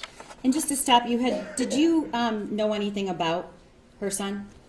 No, nothing more than maybe small talk. Okay. Did she ever talk about her son with you? Not really, no. Maybe some small talk here and there, but not much at all, no. Did she talk about anything that she did outside of work? Very little. She talked about her horses, and she owned horses, and she really enjoyed horses. Maybe a vacation here or there, a little travel, but not a lot, no. Okay.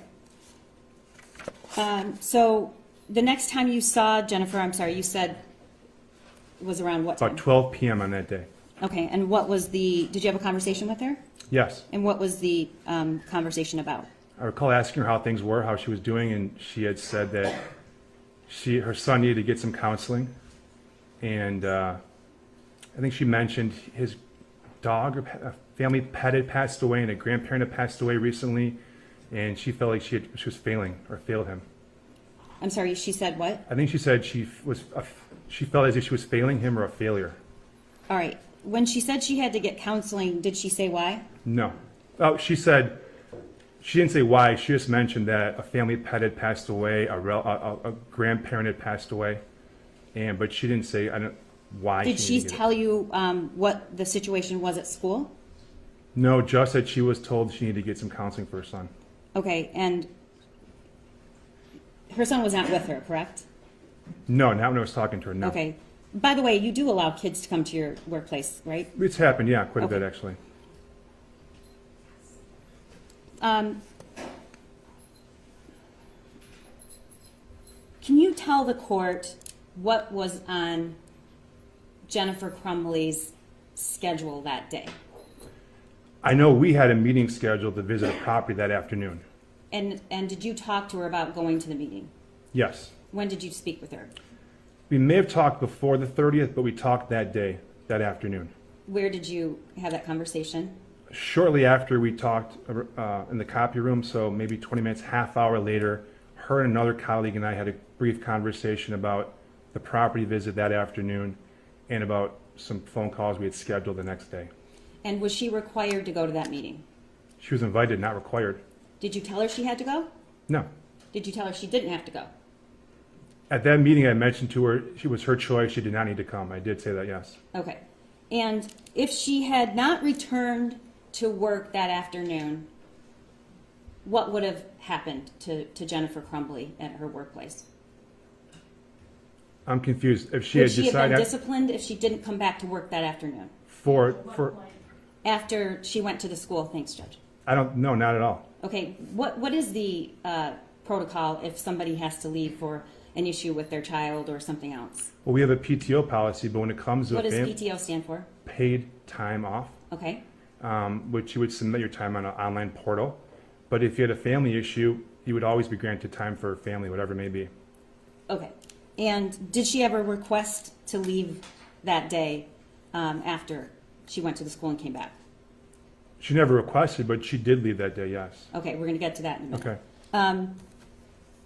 What was the next time that you spoke to Jennifer after you had the meeting about the schedule that day? The next time I spoke to her was briefly when I heard her screaming down the hallway. How far away is your office from hers? 10 feet? Okay, and what, you said you heard screaming? Yeah, I heard some loud yelling, screaming. And what did you do? I heard it. I think I was on a call or a Zoom, and I walked out of my office to see what was going on, and I saw and heard Mrs. Crumbley say that there was an active shooter at her child's school, and she had to go. And did she leave? She did. And I assume you didn't have a problem with that. I said go. Okay. Well, did you hear from her again that day? Yes. Can you tell the court, how did you hear? Was it a text, a call? I received both. She had texted and she made 2 phone calls that day. Do you know what time those occurred? I received text message about 20, 30 minutes after she left. Okay, we have the exhibit published. And can you read that text that came in at 1:23 p.m.? Correct. Okay. Do you know, if you know, how long it was from the time she left to the time she sent that text? I think 20, 30 minutes. Okay, can you read the text? The gun is gone and so are the bullets. Okay.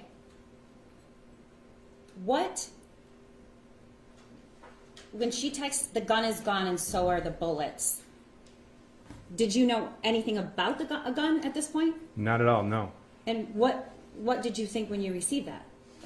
I didn't know what she was saying. I was concerned. Okay, and what happened after that? I texted her back. I said, I'm praying everything is okay. I didn't know what to say at the time. Did you know that there was a gun or bullets in the home at all? Not that I'm aware of, no. Not what? Not that I was aware of, no. Okay. So had you had a previous conversation with Jennifer Crumbley about guns? None that I recall, no. Okay. And do you follow her on social media? Yes, at the time I did. Okay. And do you regularly look at her posts? I don't regularly, but I see her post. I would see her post time to time, yes. And did you ever remember seeing a post about a gun? I remember seeing a post about a shooting range. Before the 30th? I don't recall before or after. I don't recall. Okay. And what did she respond? When did the first phone call come? It was about 1:30, 1:25, 1:30. So was it before the next text?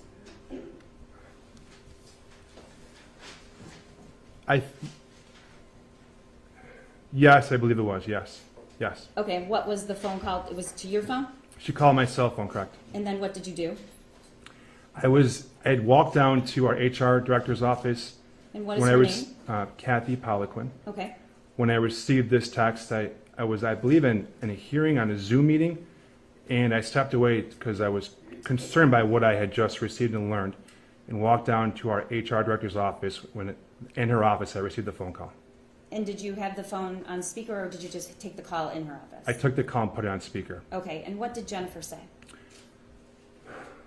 I recall her saying she was trying to get to her child's school. She sounded frantic. You could hear an ambulance or sirens in the background, and that their gun was missing, or their gun was missing. When she said, how did she describe the gun? I don't recall exactly, just that there was a gun missing, that their gun was missing. Okay, and what did you say, if anything? Kathy and I both told her, you need to call the police. And what did she say?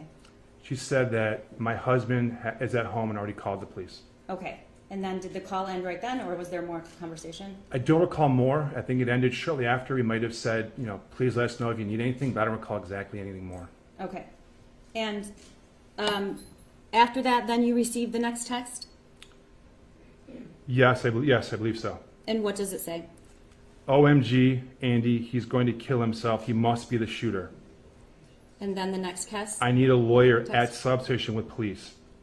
And then what else? Ethan did it. Okay, what was your response at this point? Complete shock. And what did you do? I let my HR director know at the time. We didn't really know what to do. We were looking for the story online to see if everyone was okay. We didn't know what was going on. We were really concerned, greatly concerned and shocked at what we were learning. Did she make another phone call to you? Yes, Do you know when that occurred?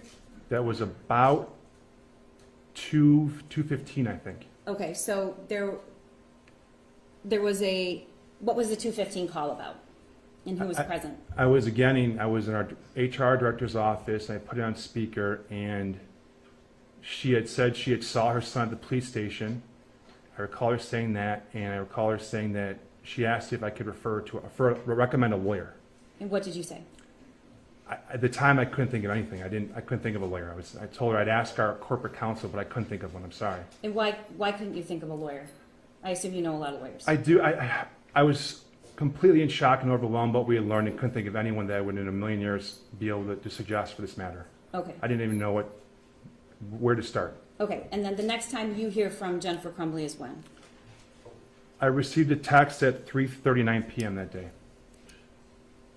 Okay, and what does the text say? I need my job. Please don't judge me for what my son did. And what did you think about that? I was surprised by that text. Why is that? I was surprised she was worried about her job at the time. I thought she'd be more worried about what was going on. And at that point, was the news public? Yes, we had learned there was a shooting. We were still finding out more, but we had learned that there was an active shooting at the school, yes. Okay, one moment, Your Honor. Just for clarification, I know that this exhibit was stipulated to, I just want the record to be clear that it's been admitted pursuant to stipulation. Thank you, Your Honor.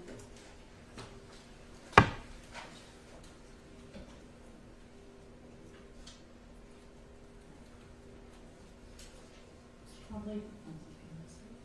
Mr. Smith, at some point that meeting you spoke of that Mrs. Crumbley, would you consider it optional that she go to that meeting? Yes, she was invited. She did not have to attend. Did it actually take place? No. Why didn't it take place? With what happened that day was the last thing we were worried about was going to visit her property. Okay, nothing further.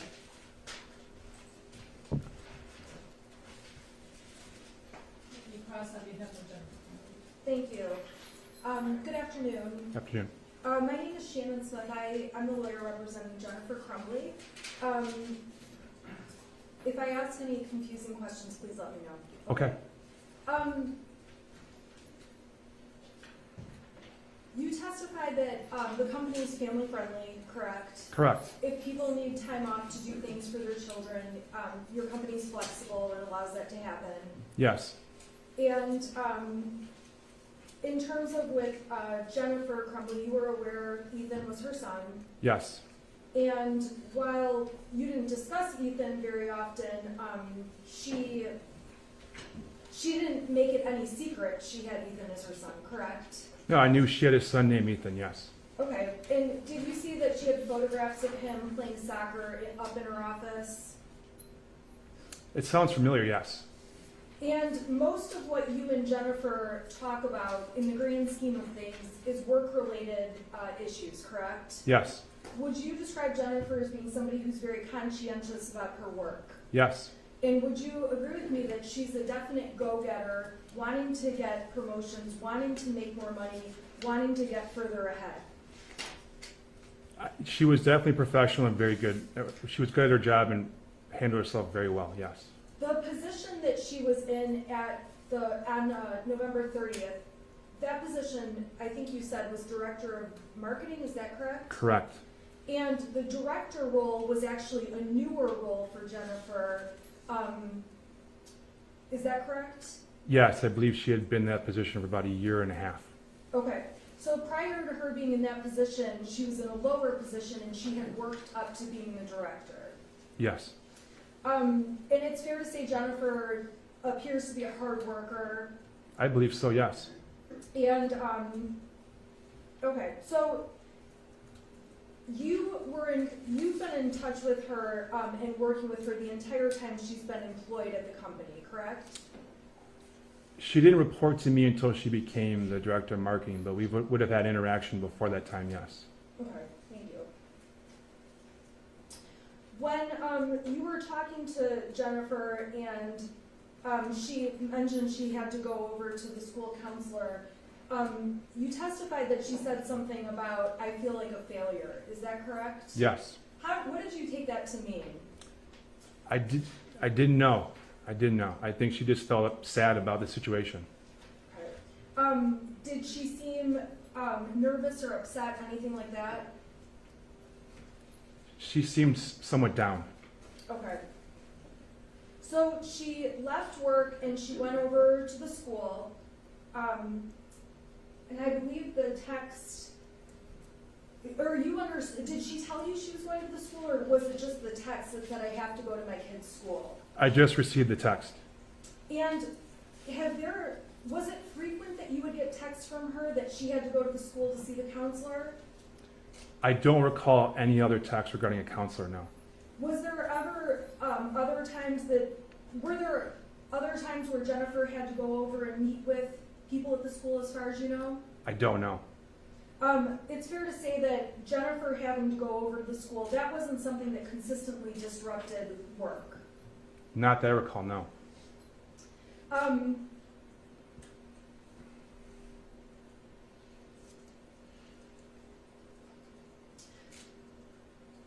So you testified she went over to the school, and then did you say there was a phone call after she left the school? Or what was the next phone call? I received a phone call from her that afternoon. Okay, and that afternoon, the phone call, you described her as being frantic. Yes. Okay, tell me what you mean by that. She seemed very alarmed and concerned. Did she seem upset? She seemed very alarmed, concerned. I guess you could say upset, yes, but it was more that she was in a frantic, concerned tone. And was that when it was your understanding she was trying to get to the child's school? Yes. And it was in that phone call where she told you that there was a gun and that James had already called the police about the gun, is that correct? Correct. At that point in time, did you and Jennifer discuss any other issues? Not that I recall. Okay, was it a conversation that was frantic in terms of fast-paced, or was it slower paced? Do you recall how that call was? I just recall she was frantic and you could tell very alarmed. Okay, and obviously that concerned you. Absolutely. When you received the text that said, "Oh my God, Andy, he's going to kill himself. He must be the shooter," what did you take that text to mean? I don't know how to answer. I was very alarmed by the text, obviously. Ethan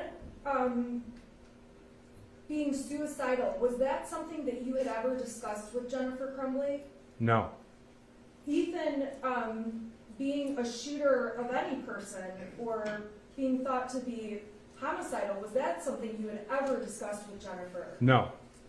Had you ever had thoughts in your mind that based on what Jennifer said in front of you, that Ethan would be a school shooter. No. As far as you are aware, Jennifer is the breadwinner in the home. Is that a fair statement? I don't know. So you don't discuss the details of James' employment or what James does with him? I've never discussed anything with James before, no. Okay, and as far as you know, Jennifer's never given you details about his employment or anything like that? I believe she may have mentioned he got laid off or was in between jobs at one point. Yeah, I remember that, yes. Okay. As far as Jen not talking to you about Ethan frequently, that wasn't something that rubbed you as strange, correct? No? There was no time where you ever went to Jennifer and said, I'm really concerned about your son or the way you handle or don't handle your son. Is that correct? That's a correct statement, yeah. Your relationship with Jennifer just isn't one where that kind of conversation would be normal. That's a fair statement, yes.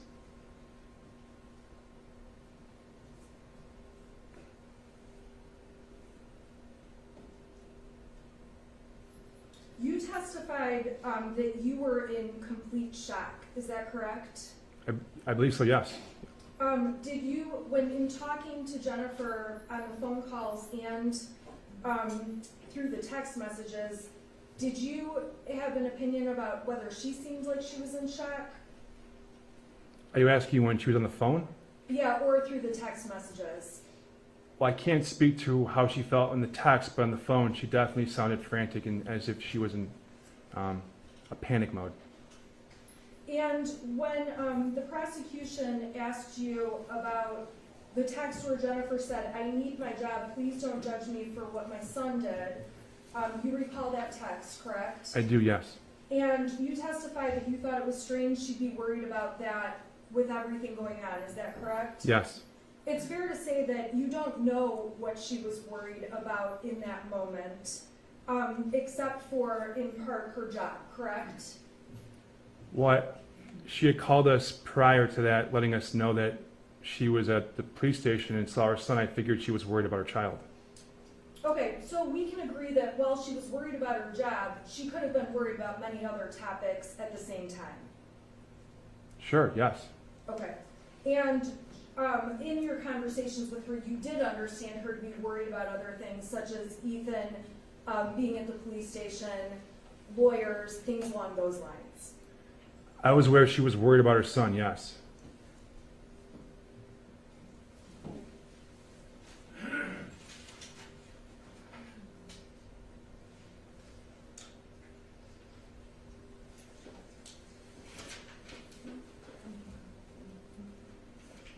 Your Honor, I have nothing further for Ms. Crumbley at this time. Any questions of any cross for James Crumbley? None, Your Honor. Any redraft? Briefly, Mr. Smith, at some point, did you get a chance to go back and look at that math worksheet? At some point, yes, I did. When did you do that? Later that afternoon. And what did you look at it in detail?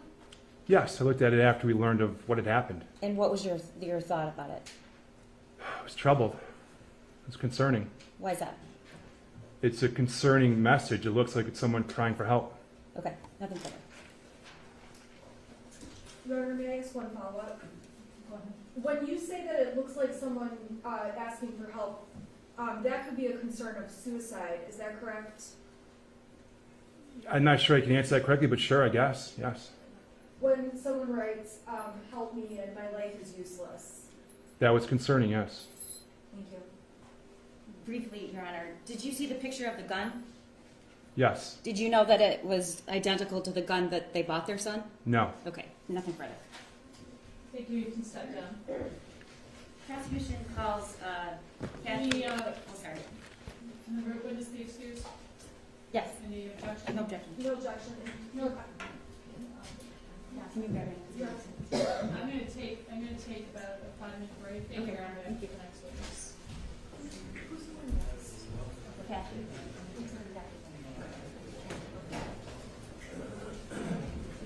Yes, they're going to take you down to the back. Okay, perfect. There it is.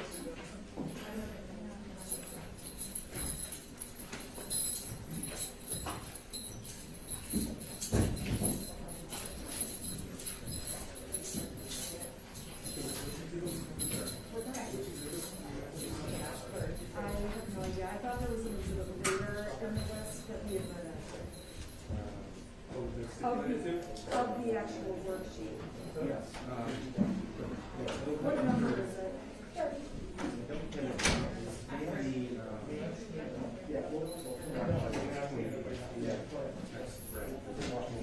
Okay, so you're not admitting of them like as a separate? I don't care if you Yeah, I mean, I'll probably do this one.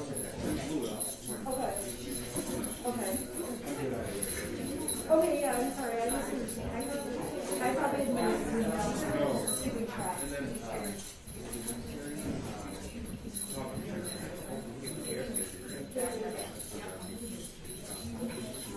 Yeah. Okay. Okay, got it, thank you. Oh, very quickly, when my client is seated and writing down on her lap, the camera can focus in on her papers and has. I would ask that the cameras not be allowed to focus in on papers, and that the media explicitly be told that cannot happen. Let me propose. Thank you.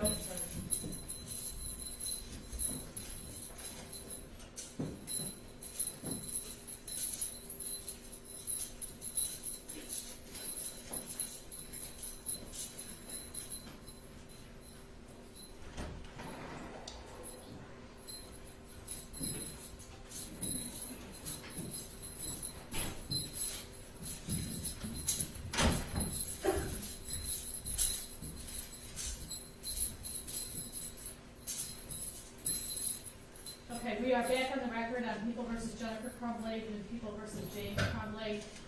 The defense counsel has brought up an issue relative to any filming and or photographing of the notes taken by the attorneys and or the defendants. I'm going to direct the media, do not zero in or take any photographs of their notes to each other. That is prohibited, strictly prohibited. That is attorney-client communication, and it is not to be divulged in any way, shape, or form. Okay?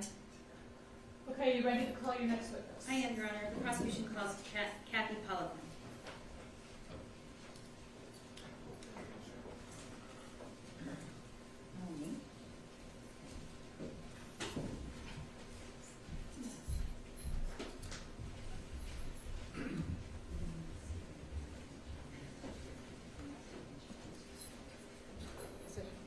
Ma'am, if you'll please just raise your right hand for me. Do you solemnly swear any testimony you're going to give will be the truth under the penalty of perjury? I do. You may have to keep your voice up for me. I do. You can have a seat, please. And if you could scoot as close as you can to those microphones, I'd appreciate it. I'm going to ask you to please keep your voice up when testifying so that everybody can hear you and we can record you. Additionally, it is very important for you to verbalize all responses. Okay? If you shake your head or say uh-huh or uh-huh, my court recorder cannot record that. Okay? Yes. Okay, so, Again, I'm going to ask you to keep your voice up. Yes. All right. all right. First, I'd like you to state and spell your first and last name for me. Kathy Poliquin, KathyPoliquin. Thank you. Go ahead, counsel. Kathy, just for purposes of laying the groundwork here, you work for a real estate management company, correct? Correct. Okay, what's your title there? Director of Human Resources. Okay, and again, remembering to try to match the volume of my voice, what do you oversee? What are your duties? I oversee all human resource functions, all the employees in all of our locations, including our corporate office, anything dealing with payroll, benefits, disciplinary, hiring, firing, anything human resource related. And how long have you done that job? 16 years. Okay, do you know Jennifer Crumbley? Yes. Do you know James Crumbley? No. Do you see Jennifer here in the courtroom? Yes. Can you describe something she's wearing to the court? What she is wearing, a black and white jumpsuit. May the record reflect she's properly identified Jennifer Crumbley. No objection. So noted. When did you first meet Jennifer Crumbley? Almost 5 years ago? Okay, is that when she began working there? Yes. All right, and when she was hired, what was her position? A marketing assistant. What was her position at the time she left, she was terminated? Director of marketing. And what was your interaction with Jennifer? How frequent was your interactions? Were your interactions? Minimal. Did you ever socialize or see her outside of work? Minimal. In what capacity? Just a few Facebook text, casual, Okay. Were you friends? friendly friends. And did she ever share anything personal with you? Very minimal. What did you know about her based on what she told you? That I know she loves horses. I know that she helped at the ski patrol at Pine Knob. I'm sorry, the what? Ski patrol. Ski patrol at Pine Knob? Okay. Yes. And just minimally giving me some information when her husband had lost a job and he took a job with DoorDash. And when did she tell you he took the job with DoorDash? A few months ago? Did you know she had a son? Yes. Did she talk about him much? No. Did you, would you describe your workplace family friendly? Yes. What do you mean by that? Our core values is family first. And so what exactly does that mean? Well, To you, to if you. anybody needed to attend to a family issue, they had to leave for an emergency, it was never said no. You know, go tend to your concerns or your problems, and that's it. We never, held anyone back. And did Jennifer directly report to you? No. So when did you interact with her with regard, was it pay, hours, time off? Sometimes, usually she would help me with employment ad postings on social media. Okay. And when employees need to take time off, what's the procedure or protocol? Procedure, they are to ask permission from their immediate supervisor first, and then they enter their time into our payroll system for PTO, paid time off. And how is PTO accumulated? It is, upon hire, they would earn 48 hours at 90 days, and then at 1 year of employment, they would earn 88 hours of PTO. 2 years, they would earn 128 hours of PTO, and 5 years and beyond, it would be 168 hours PTO. And as part of your job, do you keep track of that? Yeah, I do through our payroll system. And do you manage the documents and records related to benefits and time off and employment? Yes. Okay. Do you know if Jennifer had any PTO time on November 30th? Meaning, if she had to take time off, was that available to her? Yes, I believe she had 12 hours of PTO remaining Okay. at that time. Do you follow Jennifer on social media? I am Facebook friends. I don't really follow.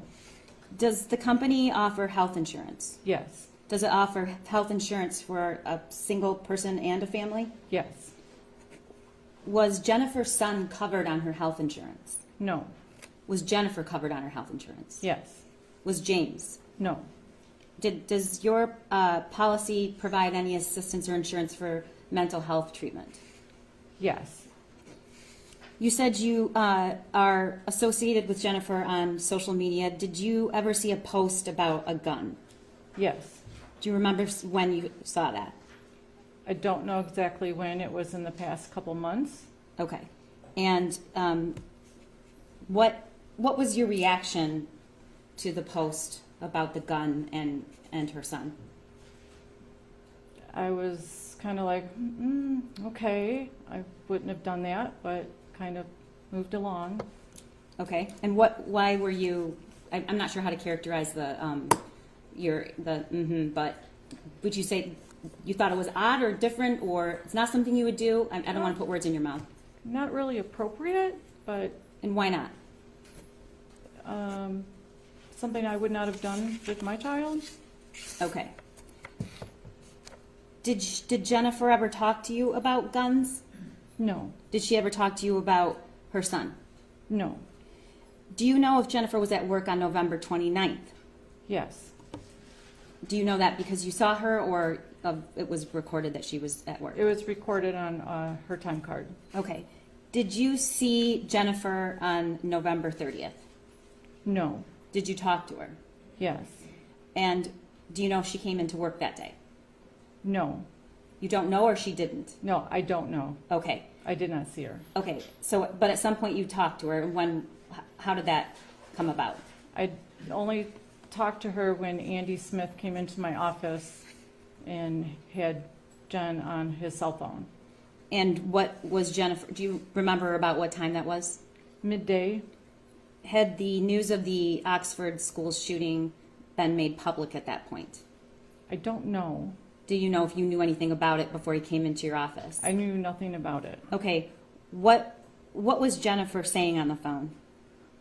She was very hysterical. I don't recall verbatim. Very hysterical. She was trying to get to the school.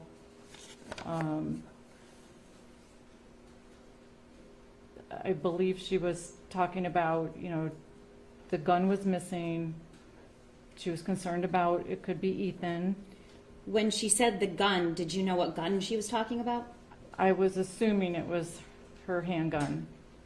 I saw on social media. You're assuming it was the same gun that was posted on Instagram, got my Yes. son a gun on early Christmas present? Is that Yeah. the post? Okay. Yes. And did you ever see the exhibit that's up on the screen, the math worksheet? Yes. When did you see it? I saw it at the same time Andy Smith came into my office with Jen on the phone. He put his cell phone down and pulled up the picture of that on his phone. And did you take a good look at it? I did, When? while she was talking on the phone. And what was your thought? My first thought was, this boy needs help. Okay. Did you say anything about it? No, Okay, so you were just listening to Yes. Jennifer? Okay. And at some point, did you talk to Jennifer again that day? yes. How many times? Maybe one or two. I don't recall how many. And what was the purpose of did she call you or did you call her? I believe she called me. I did not call her. Okay, and were you ever involved on any calls that she and Andy had later that day? I believe we were on a call together. Okay, what was the purpose of the calls from Jennifer? I recall one conversation, she was afraid to lose her job. Do you remember what time that was? I don't recall the exact time. Was it during the work hours? It was during work hours. Okay. And what was your response? Our response was to, tend to your family and don't worry about work. Just tend to your family. Let's talk about it next week. Did you get another request to come to about work? Yes. And what was it? It was this same request that she didn't want to lose her job. She was afraid to lose her job. And another senior leadership, Nancy Lutby, was with us on the phone and stated that she was going to be on administrative leave for the next couple weeks and just to not worry about work. What did Jennifer say? Thank you. She said to tell our senior leadership thank you. Did she ever say she wanted to come into work? She did. When, Yes. What did she say? That she wanted to come in. She thought she could possibly come in a few days later, maybe for a half a day to get her mind off things. Later that week, the week of the shooting? Yes. What day was the shooting? Tuesday, November 30th. Yes. Thursday or Friday. So she wanted to come in back to work that week. Yes. And what was your response? We said, no, you're on administrative leave. Okay. Don't worry about coming into work. We'll talk in a couple weeks. And did you ever hear Jennifer ask to leave work to take Ethan to her son to the doctor? No. Do you know, did she ever talk about him getting any kind of medical attention? No. All right. Did she ever talk about her horses getting medical attention? I think a few times she had mentioned the vet having the horse was sick. Okay. Um, One but- moment, Your Honor.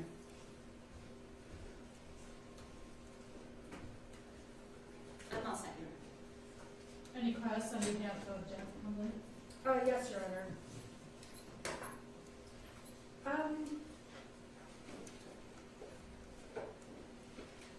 I want to go through the November 30th date with you. When you were with, it sounds like Andy Smith, and he came into your office with Jennifer on the phone. Do you recall that? Yes. And you testified that she was hysterical. Did I get that right? Correct. Can you describe what it means can you describe what you mean by that? I don't recall exactly what she was saying. I know she was just very upset. She was trying to get to the school. I believe she said the roads were closed off. She was having a difficult time getting there. We had said to her, call the police. She said James already did. The gun was missing, but she was just, I don't recall exactly what you said, but she was just really upset and hysterical. Did she sound panicked? Panicked? Yeah, yes, Was she talking fast? yes, You and Andy were trying to just get her to at least stay calm, is that correct? yes, It was a separate phone call when Jen was asking if she still had her job, is that correct? yes, And she told you part of the reason she didn't want to, she told you she didn't know how to handle this, correct? yes, And she doesn't know, she told you she needed information from you so that she could get money to pay for a lawyer, is that correct? yeah. Yes, I think she wanted check stubs. You would be the person to contact for check stubs or verification of employment, correct? Yes, And Jennifer explicitly said she needs to get a loan to pay to have a lawyer, correct? yes, So any kind of check stubs or documents you needed to prepare, she would have asked you for those materials, correct? yeah. As an active employee, she still had access to her check stubs. She just had to log into the payroll system. But- Okay, but if, like, for example, a loan officer needed documentation or something, as the HR person, you can send those materials along, correct? Yes, You,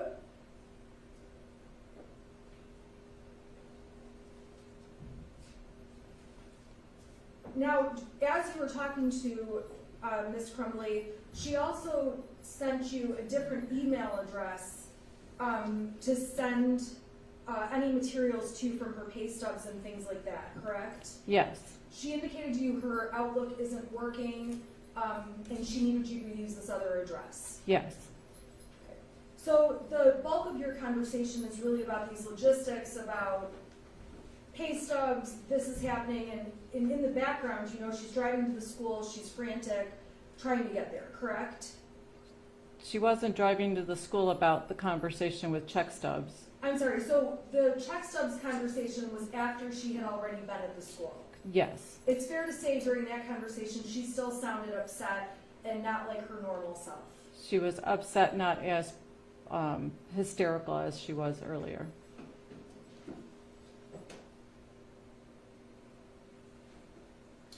When you spoke with police, you told them how Jennifer had offered to come back to work. Do you recall that? Yes, And specifically, you said that Jennifer said she wanted to come back to work maybe half days the following week. Do you recall telling law enforcement that? I don't recall, but I may have. Does that sound accurate? It sounds accurate.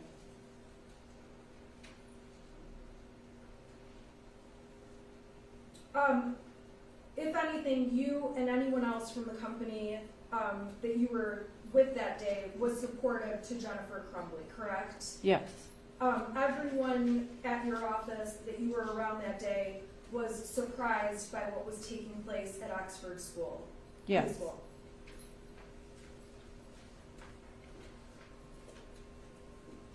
Ms. Crumbley was also asking you questions about how much is in her 401k, things along those lines, correct? yes,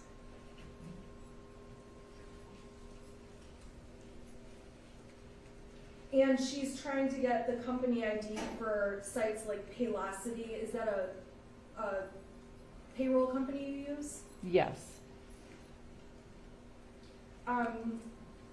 You were trying to help her with that because even that site was having issues that day, is that correct? yes, So a lot of your conversations with Jen regarding her employment, HR issues, those are not topics that would surprise you that Jennifer would call you about, correct? Correct. If Jennifer in the past was having an argument with Ethan or something along those lines, that's not something Jennifer would have come and talked to you about, correct? That is correct. If she had done that, that would be unusual. Yes, we didn't have that kind of relationship. So you had certainly a professional relationship Yes, where the questions about her job, payroll, pay stubs, proof of employment were relevant to what you do for the company. yes, Your office is not far from Jennifer's, where Jennifer sits, is that correct? it is a good distance away.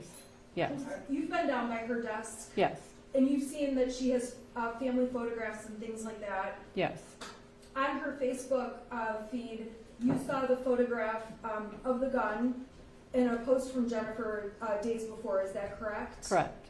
And you never spoke with Jennifer about that post.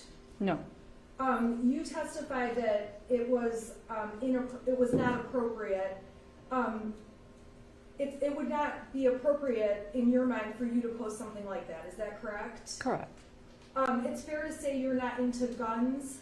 correct, It's fair to say you don't go to the shooting range and enjoy that kind of a hobby. Correct? correct.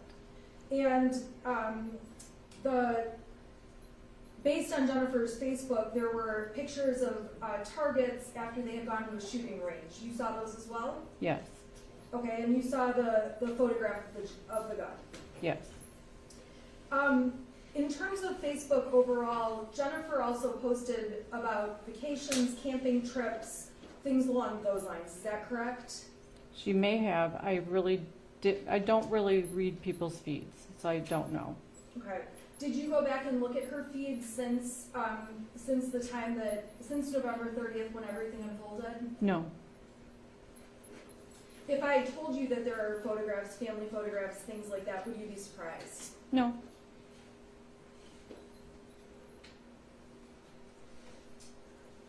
When was it that you saw the math page during the day of November 30th? Who showed you that page? Andy Smith had it on his phone when he came into my office, and then he pulled that up while she was talking. Did that happen when, before or after the first call when Jennifer was on her way to the school? That was the first call that I was on the phone with her and Andy. And I'm sorry, so you saw this photograph before that phone call? No, I'm sorry, tell me the order of events, I'm missing it. when Andy Smith came into my office and put Jen on speakerphone was the first I've learned of anything, and he brought that picture up on his phone at that time while she was talking hysterically, trying to drive to the school. You did not talk to her, though, about the contents of that page, anything on there, correct? No, correct, It was the kind of thing where you're having a conversation on speakerphone and Andy was showing you what Jennifer had sent to him. correct, And when you looked at it, you thought, that boy needs help, is that correct? correct. And when you saw that drawing, and knew that there was something going on where mom was headed to the school, you didn't call police or anyone to make anyone aware about this drawing, is that correct? I did not call, correct. And at that point, when you were speaking to Jennifer, Jennifer didn't go over the details on the drawing with you. No, When you were on the phone and Andy and you had a conversation, were you aware that Jennifer was concerned Ethan may be suicidal? yes. Did you become concerned that he was suicidal? I too much was going on. I didn't really have time to think. I was trying to process what was going on. I did not know the whole story. And you would agree with me that that day when you were dealing with Jennifer Crumbley, she was processing a lot too, and it was an unordinary day. Is that correct? Yes. Thank you. Any thoughts on the objection? Nothing on enough, Mr. Phillips. Any regret? Briefly, Your Honor. council just asked you about, you weren't surprised by the conversation you had with Jennifer with benefits and getting money out and pay stubs, and you responded that you weren't, correct? Correct. Okay, but were you surprised that just a couple hours after her son murdered children in a school, she's asking about her job? Yes. And she also asked you about pictures. Did anything strike you unusual when you actually cleaned out Jennifer's desk? Unusual, slightly. What was that? Your There. Honor, may we approach, please?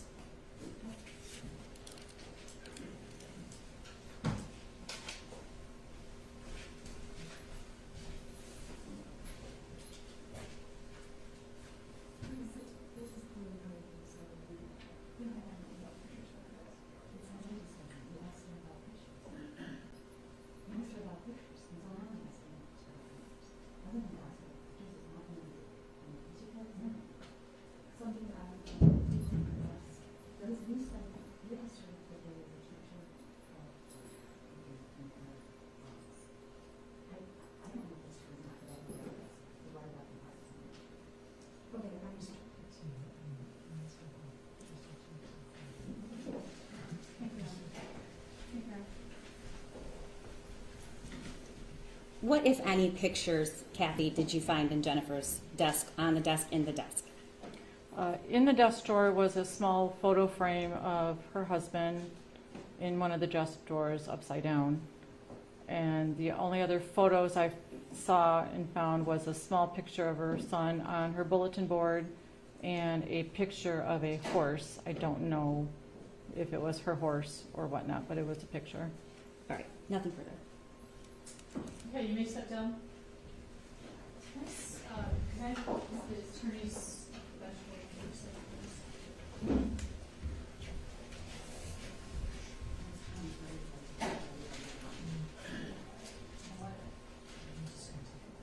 Okay, we're gonna take a break now. We're gonna take a lunch break right now and have everybody, will return at, 1 o'clock. Just a lunch.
People versus James and Jennifer Crumbley, docket numbers 21006-651 and 21006-652. Cannot appear to on the record, starting with the prosecutor.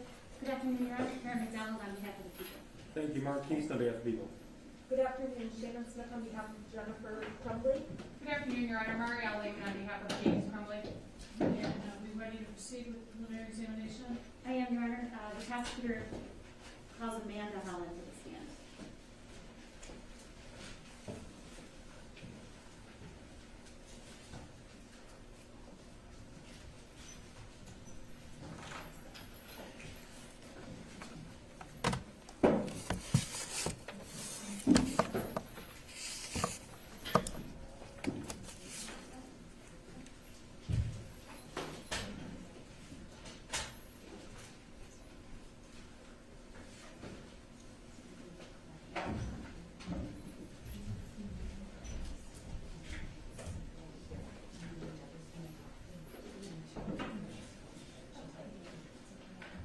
Ma'am, please raise your right hand for me. Do you solemnly swear any testimony you're going to give under the penalty of perjury? You, may ask you to scoot up a little bit closer to the microphone. Please keep your voice up. Verbalize all responses to all questions. And if you are comfortable, you can take your mask off for the rest of the time. Okay. We do have the plexiglass around on both sides, so it's totally up to you. Okay. All right, I'm going to ask you to state and spell both your first and last name for the court reporter. Amanda, Amanda, Holland, Holland. I'm sorry, Holl. And. Thank you. Okay, Amanda, just if you try to match the volume of my voice, then you should be fine so everybody can hear you. You're employed at a real estate management company, Yes. and what is your title or position there? Administrative assistant, Okay, and who are you an assistant to? One person or more than one person? one person, And who's that? Andrew Smith, Okay, and where is your, do you have an office or a desk? a desk. Is it a cubicle or just, I would say a cubicle. Yes. okay. And do you know Jennifer Crumbley? Yes. Do you know James Crumbley? No. And do you see Jennifer Crumbley in the courtroom here today? Yes. Can you describe something she's wearing for the court? A striped top. Okay. May the record reflect that she's properly identified Jennifer Crumbley. No objection. So noted. How close in proximity is your workstation was your workstation to Jennifer's? Very close, across the hall. All right, and was she in an office or a cubicle? An office. Okay. And were you and Jennifer, and are you and Jennifer friends? No. Okay, how would you describe your relationship? Coworkers, friendly coworkers. Did you ever socialize with her outside the office? No. And did you have opportunities to interact with her on a daily basis? At work? Yes. Yes. Okay. And would you share personal details about your lives together On occasion. to each yes. other? Yes. Okay. Who did more of the sharing, you or Jennifer? Jen. Okay. And did she share with you any personal problems that she was having? Yes. Okay, can you give me an example of something? You have to speak up really loud, or take your mask off so we can see. But you can keep the mask on. We just need to hear you. Marital issues? Okay. And did you know who her husband was? Did she talk about him by name? Yes. And who was that? James. Okay. And when did that come up? Occasionally. Maybe, Approximately what year, what month? 2021. She spoke with him occasionally, just, throughout the time I've known her, but more in detail over 2021. Okay. And is this something that she would talk to you about because she was upset or in passing? Both.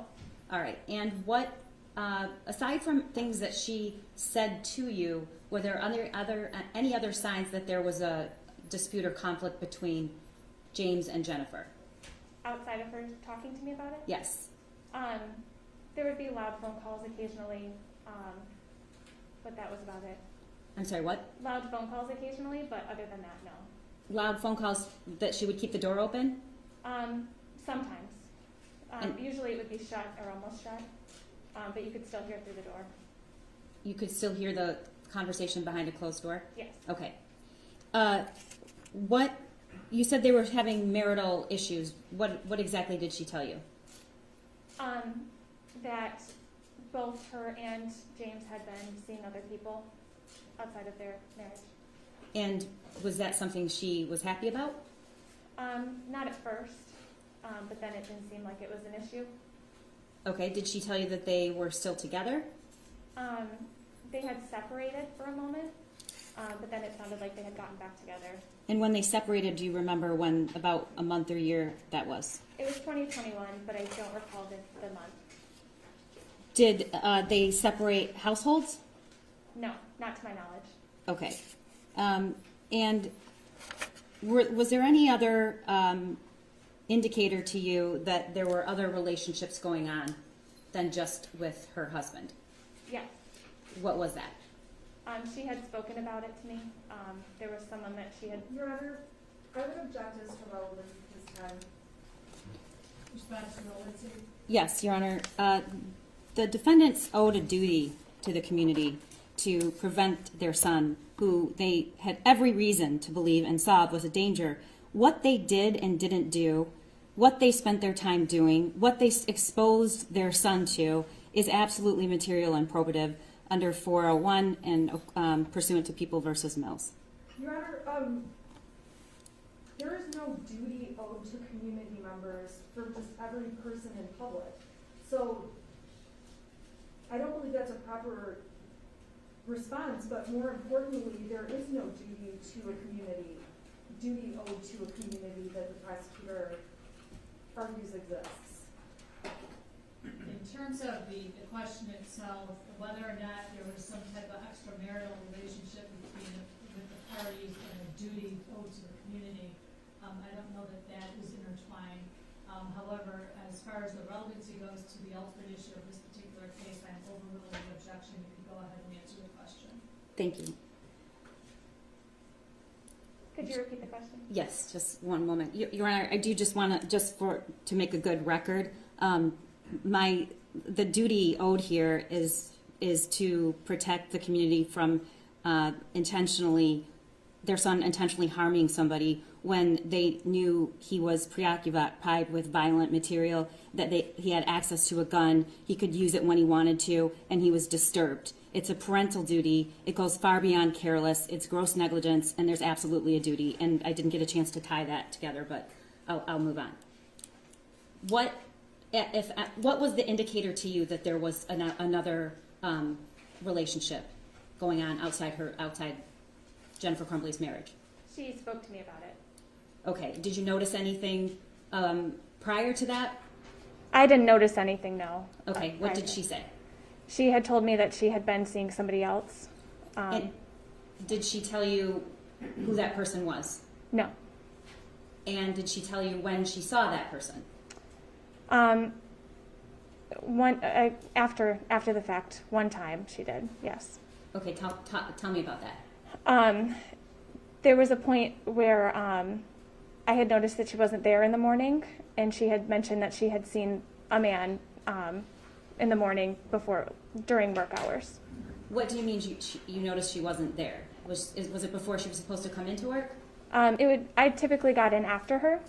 I would notice that she had been there, her light was on and everything, but she was not there.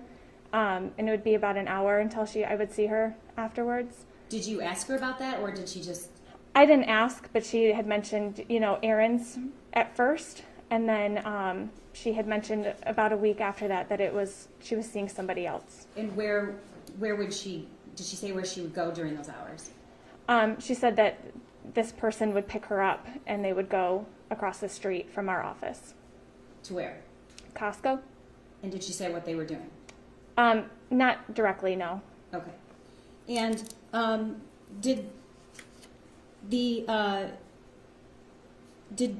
what did Jennifer say about? Well, first of all, did she talk about her son very often? No, not very often. What did she talk about other than her marital issues? A lot of it was about the horses. She would go there a lot after work, or she would say that she would go there a lot after work. She would talk about she had purchased a new horse just keep this your voice past up a year. And then a lot of yard work, a lot of housework. Okay. I'm sorry, so I didn't catch that last part. She would talk about a lot of yard work and housework she was doing Yard work at and home. housework? Did she say whether or not her son was aware of these marital issues? Not directly, no. He would overhear fights occasionally, but I don't know if they've heard anything else, Okay. or he's heard anything. Do you follow Jennifer Crumbley on social media? We're friends on Facebook, yes. Okay. And did you ever see a post about their son and how they bought their son a gun for Christmas, early Christmas present? I didn't see the post initially, no. Okay. So you didn't see it prior to November 30th? No, I saw it on November 30th, but not Did- prior. Did she ever talk to you about guns? No. Okay. Do you have a suspicion about why she didn't mention that if she's mentioning a lot of other things? Your Honor, I would object to speculation. I'll rephrase. Do you know why? No. Okay. You did at some point get an opportunity to look at the post? Yes. Okay, and when was that? The day, on November 30th. Okay, so let's go to November 29th, the day before this terrible event occurred. Did you see Jennifer on November 29th? Yes. And was there anything unusual that occurred that day? She mentioned that she got a message from the school, but she didn't go or do anything, I don't think. Okay. Did she say what the message was? No. Did she seem concerned in any way?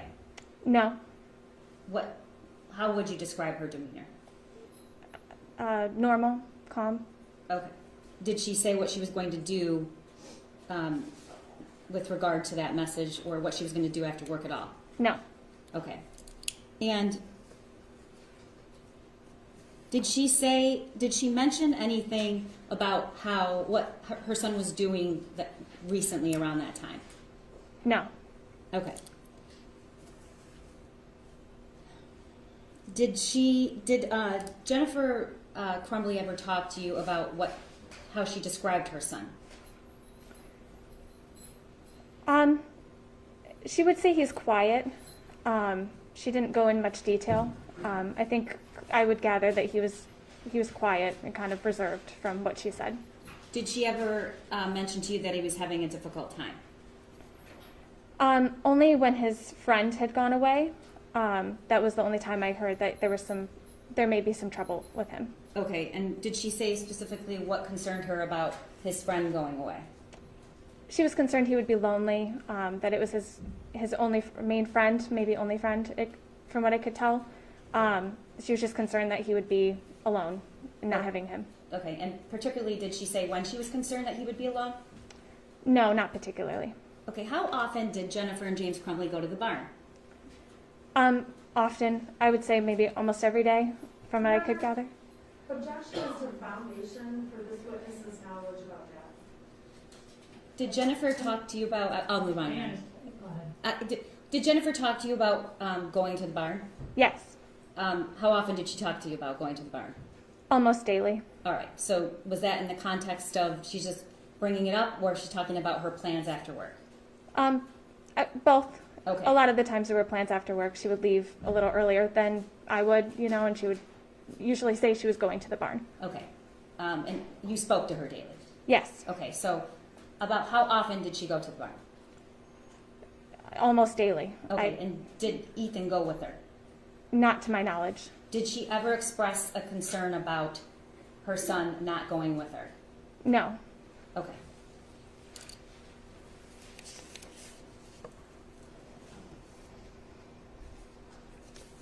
The next day, November 30th, do you remember that day? Yes. Okay, what's the first time that you talked to Jennifer, if you remember? In the morning, I went in, I clocked in, made coffee, and on my way back to my desk, I stopped and said good morning to her, and we talked briefly. Is that something that you would ordinarily do? Yes. Okay. And at some point, did you become aware of a call about her son? Yes. And how did you become aware? She took a phone call, and I could hear it. You could hear, I'm sorry, what? I could hear her phone call. Okay, and do you know who she was talking to? James, Okay, and what was the subject of the call? What were they talking about? he had called her, or no, I'm sorry. I apologize. I think I've mixed up the calls. This was later in the day. The first call was from the school. Okay. That there was an issue at the school. That's all I could gather from the call. Okay, what did she do after that? She called James. And what did she tell James? She was asking him if he was able to come to the school to Okay. check on the situation. Did she say how she felt about going to the school? No, Okay. Did she say whether she wanted to go or didn't want to go? no. Okay. Was she trying to ask James to go instead of her, or they were to come too? It sounded like she wanted James to go. And then there was another call after that one, and that's when she decided to go as well. Do you know what changed her mind? No. Okay. And at some point, did she leave? Yes. Okay. And did she come back to work that day? Yes. All right. When she came back to work, what did she tell you? She came over to my desk. She showed me, she said that she felt like a failure as a parent, and she showed me a photo of what Ethan had drawn at school. Okay, and that was previously admitted. Do you need to see it to describe it, or do you remember the photo? I remember the photo. Okay, how would you describe the writings on the worksheet? Disturbing. Okay, and what was your response? I told her I thought that was scary. I'm sorry, you said what? I told her I thought it was scary Okay. that he would draw that. And what was her response? She agreed. Okay. Did she talk to you at all about what the meeting was about, or what the school wanted her to do? Yes. What did she say? She said that that they were concerned with his drawing, that they were concerned that he may be feeling badly at school and that something could happen. She said that they were requiring him to engage in counseling and that he needed to do that quickly. But that's to the extent. Did you talk about? Sorry, I didn't hear your last part. That was it. That was all she said. Okay. What was her demeanor when she's talking to you about this? My initial thought was it seemed a little sarcastic, the way that she said that she felt like a failure. As she was talking, it was a little concerned. Okay. Did you have a conversation at some point about whether or not she should go and get her son from school? I felt I would have brought him home. I told her I thought. Did you have a conversation about that? Yes. Tell me what did you say?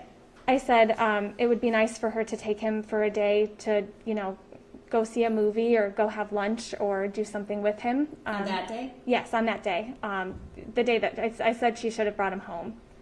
And why did you say that?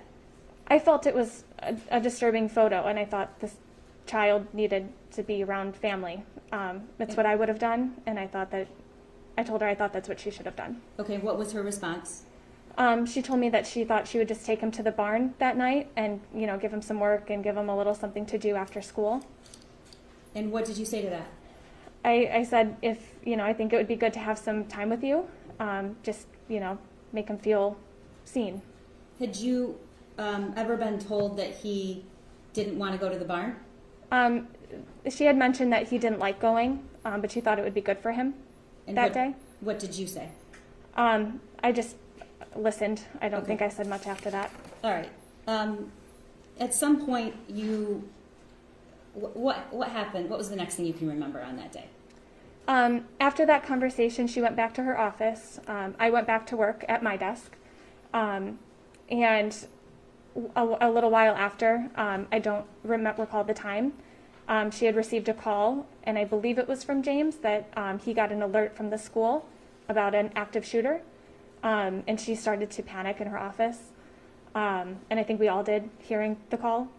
And that's when she left and ran out quickly. Okay. You said that at one point she told you that she and James separated but didn't really move out. Mm-hmm.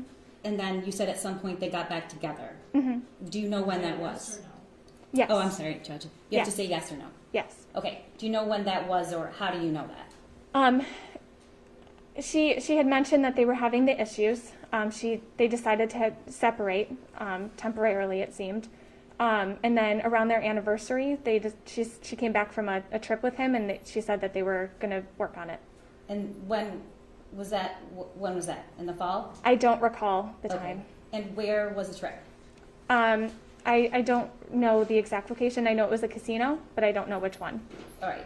Did she tell you whether or not they took their son along for the weekend to the casino? No. No, she didn't tell you, or no, they didn't take him? No, she didn't tell me. Okay. Do you know if they took him? I don't know. Okay.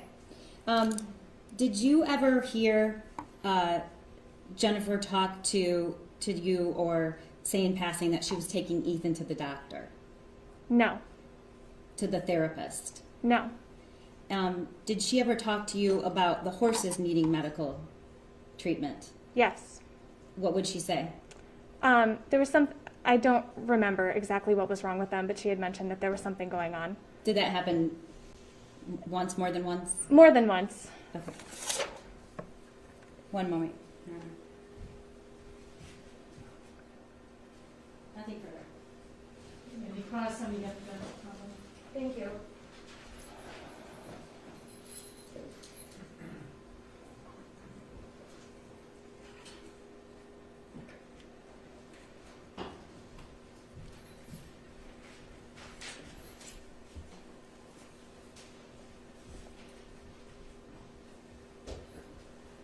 Hello. Hi. I want to go back through some of your testimony and just make sure that I've understood it correctly. So if I say something wrong, can you please let me know? Yes. You were the administrative assistant to Andy Smith, is that correct? Yes. So you worked in the same office Jennifer Crumbley worked out of? Yes. The same company. Yes. I'm sorry, the same? The same company? Yes. The same company. And your desk was nearby Miss Crumbley's office. Yes. And you and Miss Crumbley, you would not say you were friends with one another, correct? Yes. But you talked about little things back and forth when you would see each other. Yes. Always friendly conversation. Yes. And I imagine over time you talked about a number of different topics, correct? Yes. So when you're talking about the topics today, being their marriage and separating and things like that, it's fair to say there were topics discussed, lots of other topics that have not been pinpointed today, correct? Yes. There were discussions about camping trips the family took. Yes. Conversations about James's mother dying. Yes, I knew yeah. Conversations about meals Jennifer was cooking. No. Conversations about food pictures that were up on Facebook. I saw one photo. I guess my point is there were conversations about lots of different topics. It was Yes. not like only about Jennifer's marriage did you two speak, correct? Correct. And in terms of Jennifer's marriage and what you were told, it's fair to say that Jennifer didn't sit down with you and give you a play-by-play on everything that was happening within her marriage, correct? Correct. It's more like you would catch bits of it here and there, correct? She went into detail about certain issues. So there's conversations you had where she went into detail, but it's also fair to say there were other times where you would hear her on the phone with James. Yes. It's fair to say that other people in the office may have been talking about Jennifer and James. No. It's fair to say that although Jennifer did tell you things, this was not like a daily event where you sat down and discussed every intricacy of her marriage, correct? Correct. So there was certainly a time where Jennifer and James, your understanding was that they were going to get separated or separated? Yes. And there was discussion about Jennifer possibly seeing somebody else at that time? Yes. You don't know all the details about seeing someone else? No, not all the details. And the most you knew is that during work hours, Jennifer would not be at her desk, correct? That's not all I knew, but yes, I did know that. You testified that you would notice her light would be on as if she had been at her desk, and then she would be gone from the building, is that correct? Yes. And that you were told by Jennifer she was running errands at some point in time? Yes. And specifically, you were told at some point that she had gone to Costco with another person? Yes. And anytime that you were aware of her being gone, these times that you're talking about, those were all within the workday, is that correct? Yes.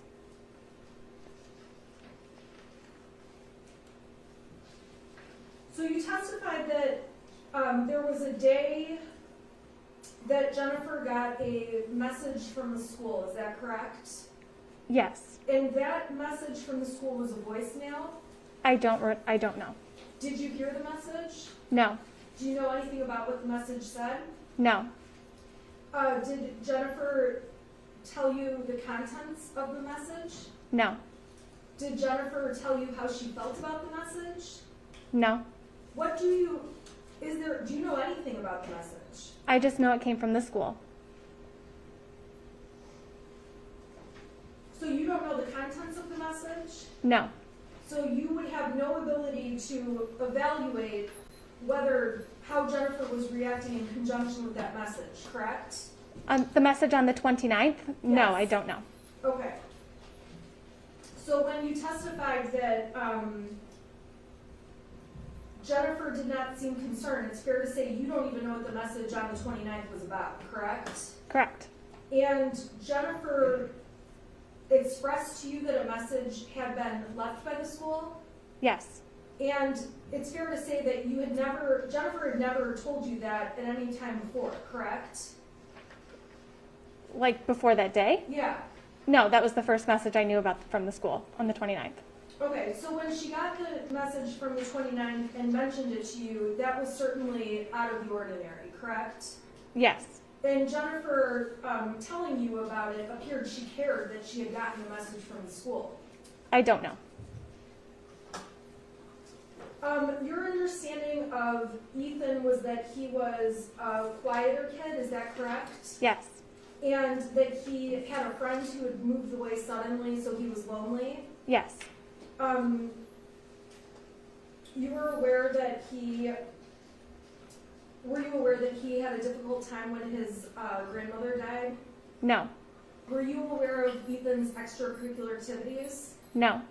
Were you aware when Ethan was going to become a referee for the soccer team? No. Were you aware of summer classes that Ethan took? No. Your knowledge, you never met Ethan in person? No. And so really your knowledge about Ethan is very limited from what you heard from his mother, is that correct? Yes.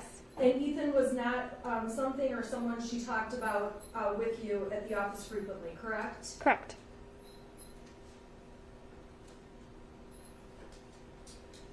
When you testified that Jennifer was at the barn daily, is that your perception of what she was doing, or do you have actual knowledge that she went to the barn every day?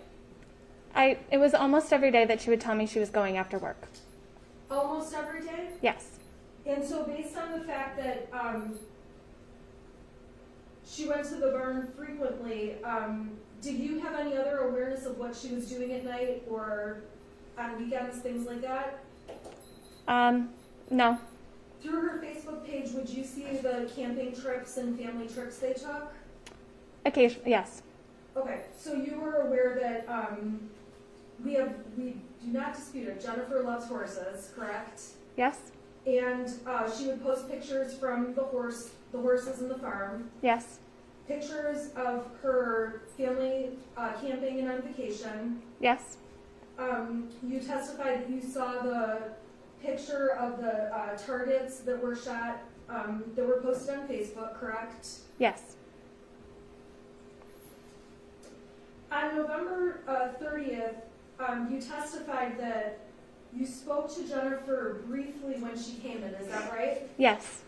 And that you could hear a phone call from James about a school shooter, is that correct? Yes.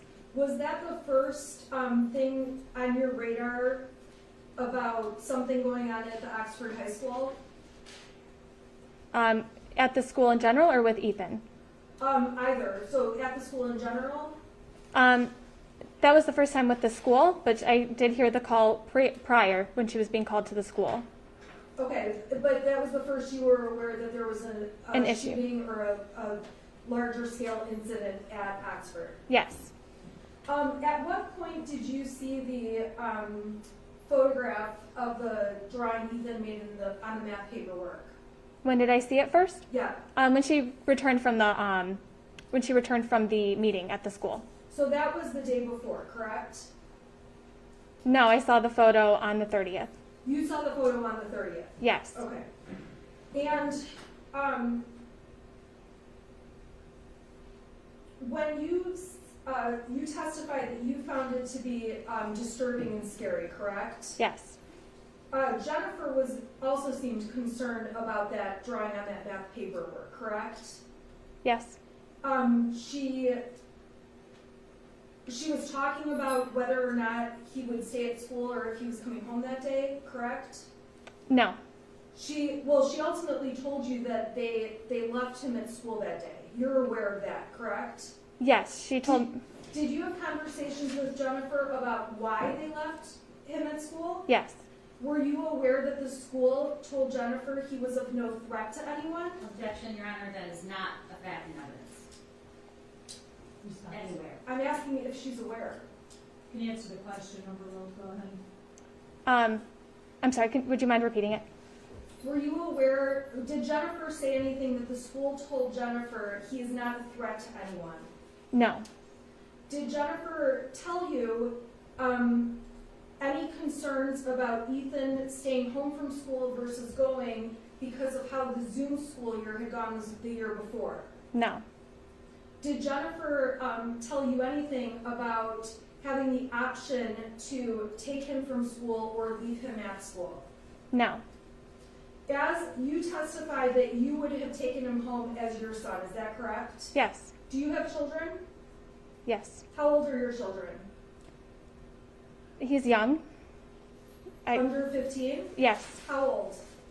Your Honor, I don't know how this is relevant, and it's clear she's not comfortable answering these questions given the amount of attention the case is getting. So I would just ask if we could just limit. I don't know why she needs to know the precise age of her child.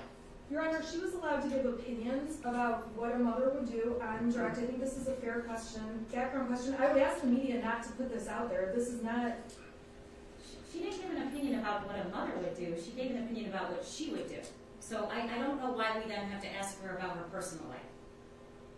I don't know how the age and number and Just the gender. relevancy as to the age of the child. The prosecution opened the door as to her giving an opinion about a child, whether they should be taken home from school or not. She testified that as a mother, she would have taken the child home. I'm asking her, as a mother, how old her child is. You can ask for a range. A range? Okay. Range as to how old the Thank child you. is. Can we have an age range, please, for your son? He's a toddler. Okay, so not anywhere near a teenager. No. Not even like a middle schooler, right? No. And the day that you saw Jennifer, when you say you would have taken him home, you didn't say to Jennifer, you should have taken him home, correct? No. You didn't call the police and say, I just saw a very alarming drawing, and this mother did not take her child home from school, correct? Correct. You didn't call the school and say, hey, I'm concerned because I just saw this drawing and mother seems to not be worried about it, correct? Correct. You, as a matter of fact, you didn't do anything after seeing that drawing with respect to the drawing, correct? I told her I would have taken my son home. That's told her all I you think. did, though. Yes. And now looking at the situation, you have a greater awareness based on hindsight, 20/20 vision, correct? I don't know. Some of the things that you're testifying about, you would agree with me, you know more information now than you did at the time when you were having conversations with Jennifer Crumbley, correct? About this case? Yes. Yes. You had no idea a school shooting was gonna take place based on seeing that drawing from that math paper, correct? Correct. You did not voice to anyone after seeing that drawing on the math paperwork, there could be a school shooting, correct? I think the gun was alarming. I think that if I thought about it now, I think that, correct. I don't think I would know that. So you would agree with me that you look at things differently in hindsight, when you look back? You Yes, look at when I things look back at differently, it, yes. correct? Yes. When Jennifer did talk to you on the day of the school shooting, she said that the school wanted Ethan in counseling, correct? Yes. She did not tell you she wasn't going to get him in counseling, correct? We didn't discuss it further. She didn't say anything to indicate to you then that she wasn't going to follow the school's counseling idea, correct? Correct. She said to you that she felt like a failure. Is that a fair statement? Yes. And we can agree that Jennifer can have a sarcastic personality at times. Yes. And when she said something like, I feel like such a failure, it's possible that some of that was sarcasm, correct? Yes.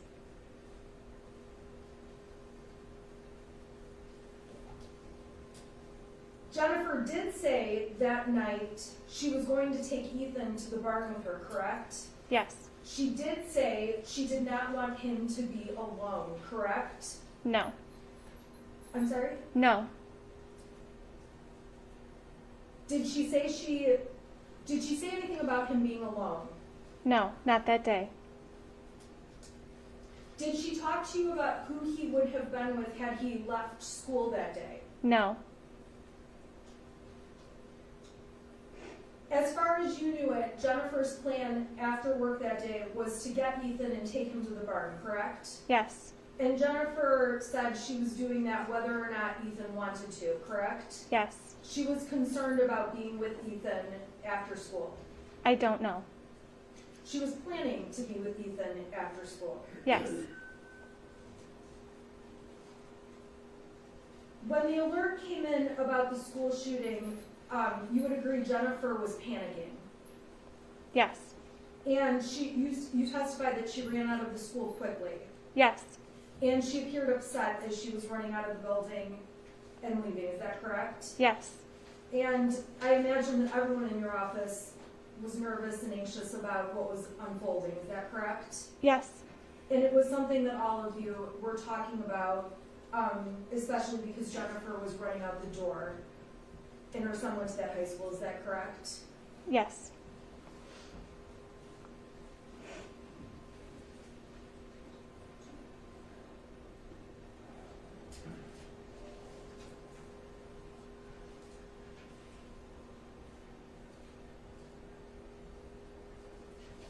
It's also fair to say that after Jennifer did leave that day, you sent her a message, is that correct? Yes. And your message was intended to be kind Yes. and intended to be supportive, Yes. and you pretty much said something along the lines of thinking of you guys, correct? Yes. And also that you hope her and her family were doing all right. Yes. That was before you knew exactly what had unfolded, correct? Correct. I have no further questions. Any questions on behalf of James Crumbley? None for Mr. Crumbley, Your Honor. Any redirect? Yes. Okay. Jennifer Crumbley told you she was having an extramarital affair, correct? Yes. And it was a romantic relationship, correct? Yes. And you asked her, or she told you, she saw this person during work hours in the parking lot of Costco in the car, correct? Yes. Okay, thank you. Defense counsel just asked you a lot of questions about what you knew and what you didn't know, and if you would have been alarmed, if you would have called the police, if you would have, what you would have done. Did you know that they bought their son a gun and gave him access to it. No. Did you know? Did you know? I'll move on. Did you know that the gun? Wait a second, let's get the objection. What was the objection? It's an improper question, and the prosecutor repeatedly keeps asking questions that are designed to inflame the public and make everyone believe there was access to the gun that has not been testified to. It's not true. And these questions are by design to try to have these people convicted in the media. That question is improper. It's also assuming facts not in evidence, and facts that will never be in evidence. Your Honor, and if you recall, we objected previously with another witness, and you sustained the objection using almost identical language. I've asked those questions, Your Honor. Refrain from the asking the question relative to access. I've already sustained the objection. Okay. Did you know that the gun in the Crumbley's possession was identical to the drawing that their son made on the math worksheet? No. Did you know that the day before, Jennifer Crumbley texted her son, LOL, just you have to learn not to get caught, when he was in trouble for searching ammunition? No. Did you know that James Crumbley, upon hearing there was a school shooting, went to the house to look for the gun? No. Okay. Did you know he called 911 then and said that I think my son is the school shooter? No. Okay. Did you know how many hours and hours that Ethan Crumbley, the shooter, spent at his house by himself? Objection. What's the objection? Again, question with no foundation, with absolutely no foundation of how this witness would know. Sustained the objection. It's also asking her to speculate. Go ahead. Your Honor, I'll move on, but there was a lot of requests for her to speculate in the cross-examination.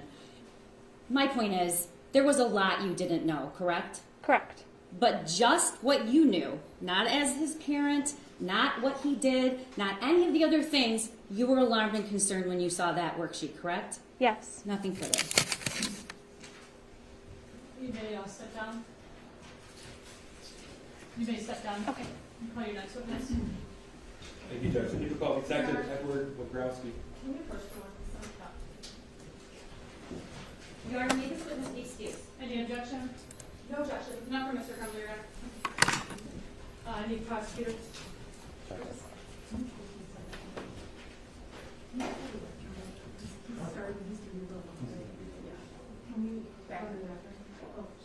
He's going to be a long way.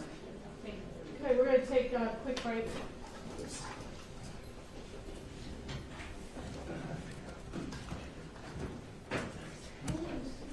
And it'll be 1 minute, we're just taking a quick break.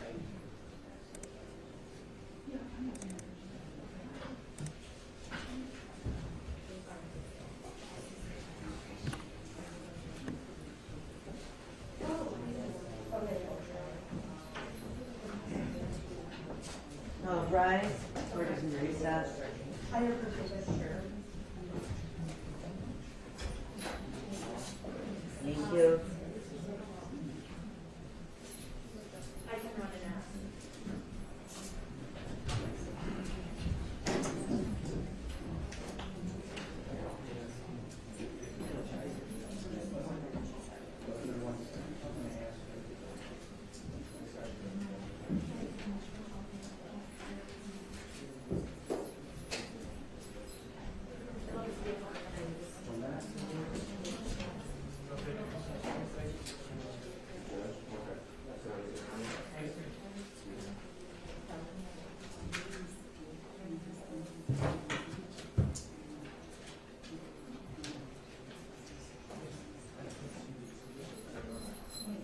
Yes.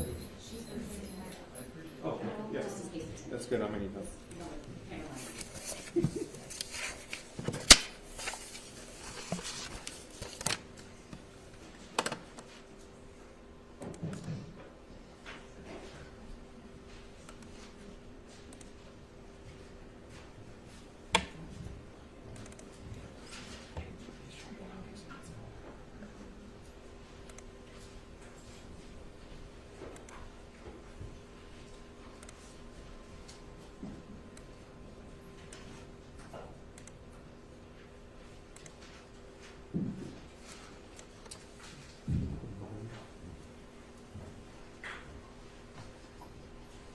What do you need? Can I just suss this out real quick?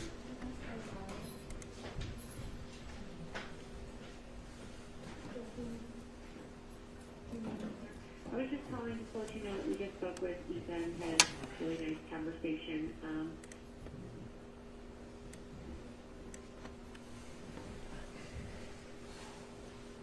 It's almost at 100 on your computer. Okay. So that's controlling it completely, okay? Perfect.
session. Please be seated. Continuing with the exam, prosecutor, I call your next witness, please. Thank you, Judge. The people call Detective Edward Wagrowski.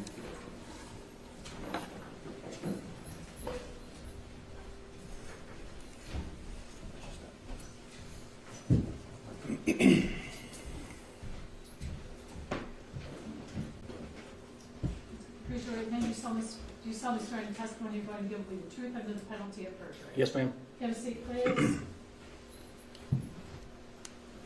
And if you could state and spell both your first and last name for the record.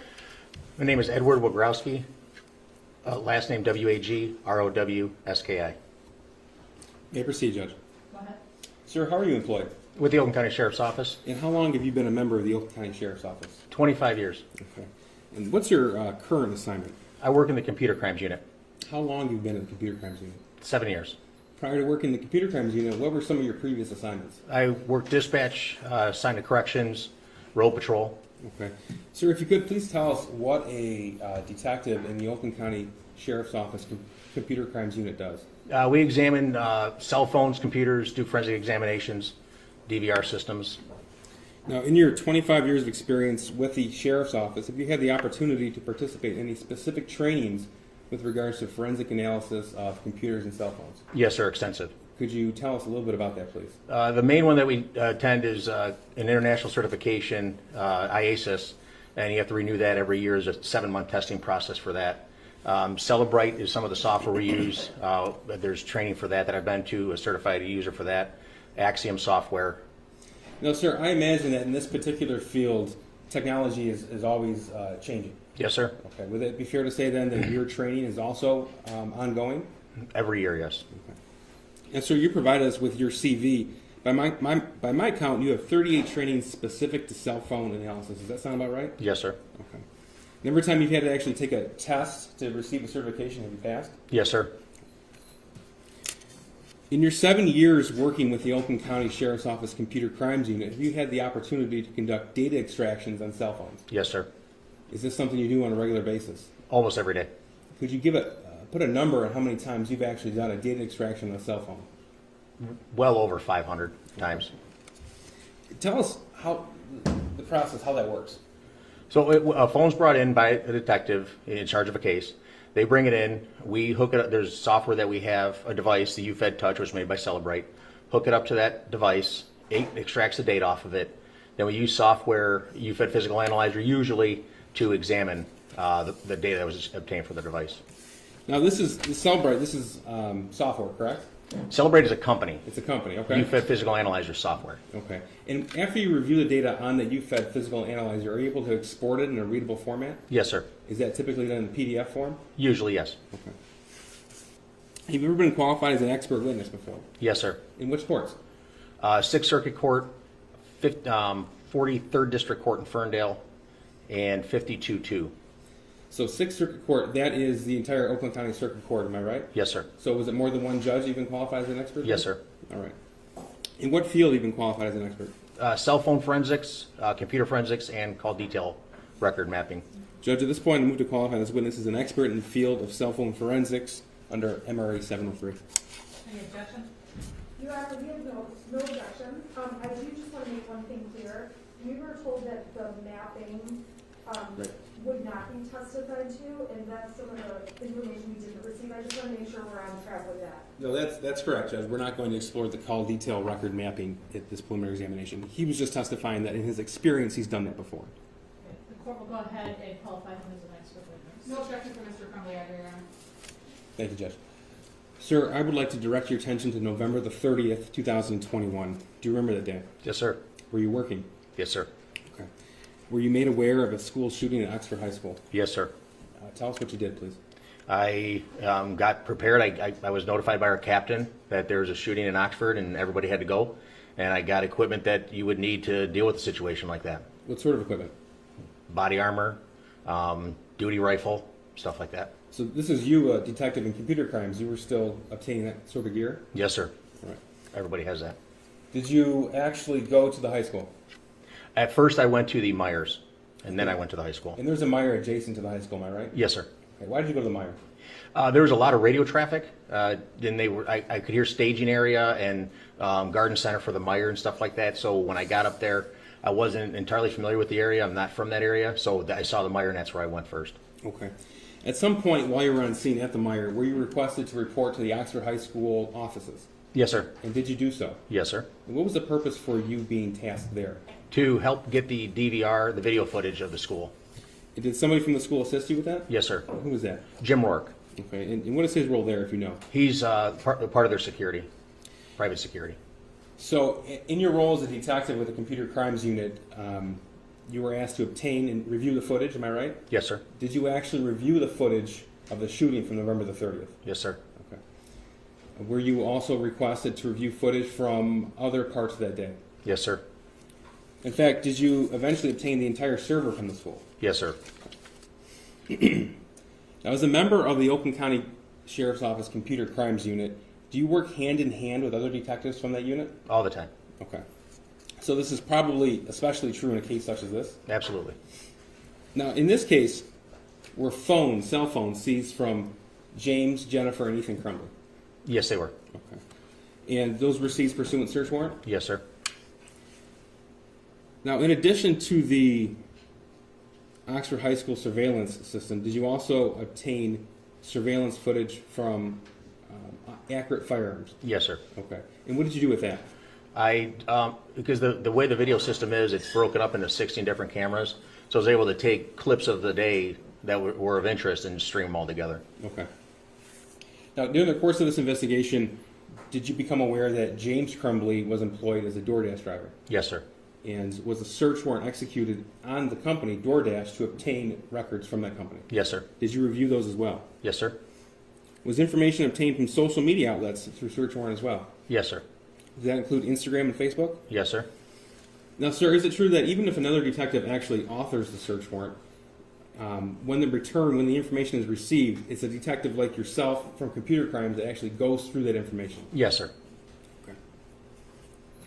In this case, did you have the opportunity to review the data extractions from James Crumbley's cell phone, Jennifer Crumbley's cell phone, and Ethan Crumbley's cell phone? Yes, sir.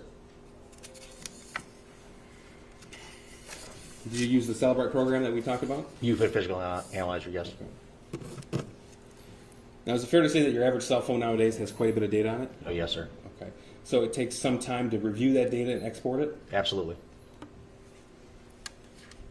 Now, tell us, detective, if someone were to actually deactivate their social media accounts, would you as an investigator still hope to obtain that information from the device itself? Yes, sir. And tell me why.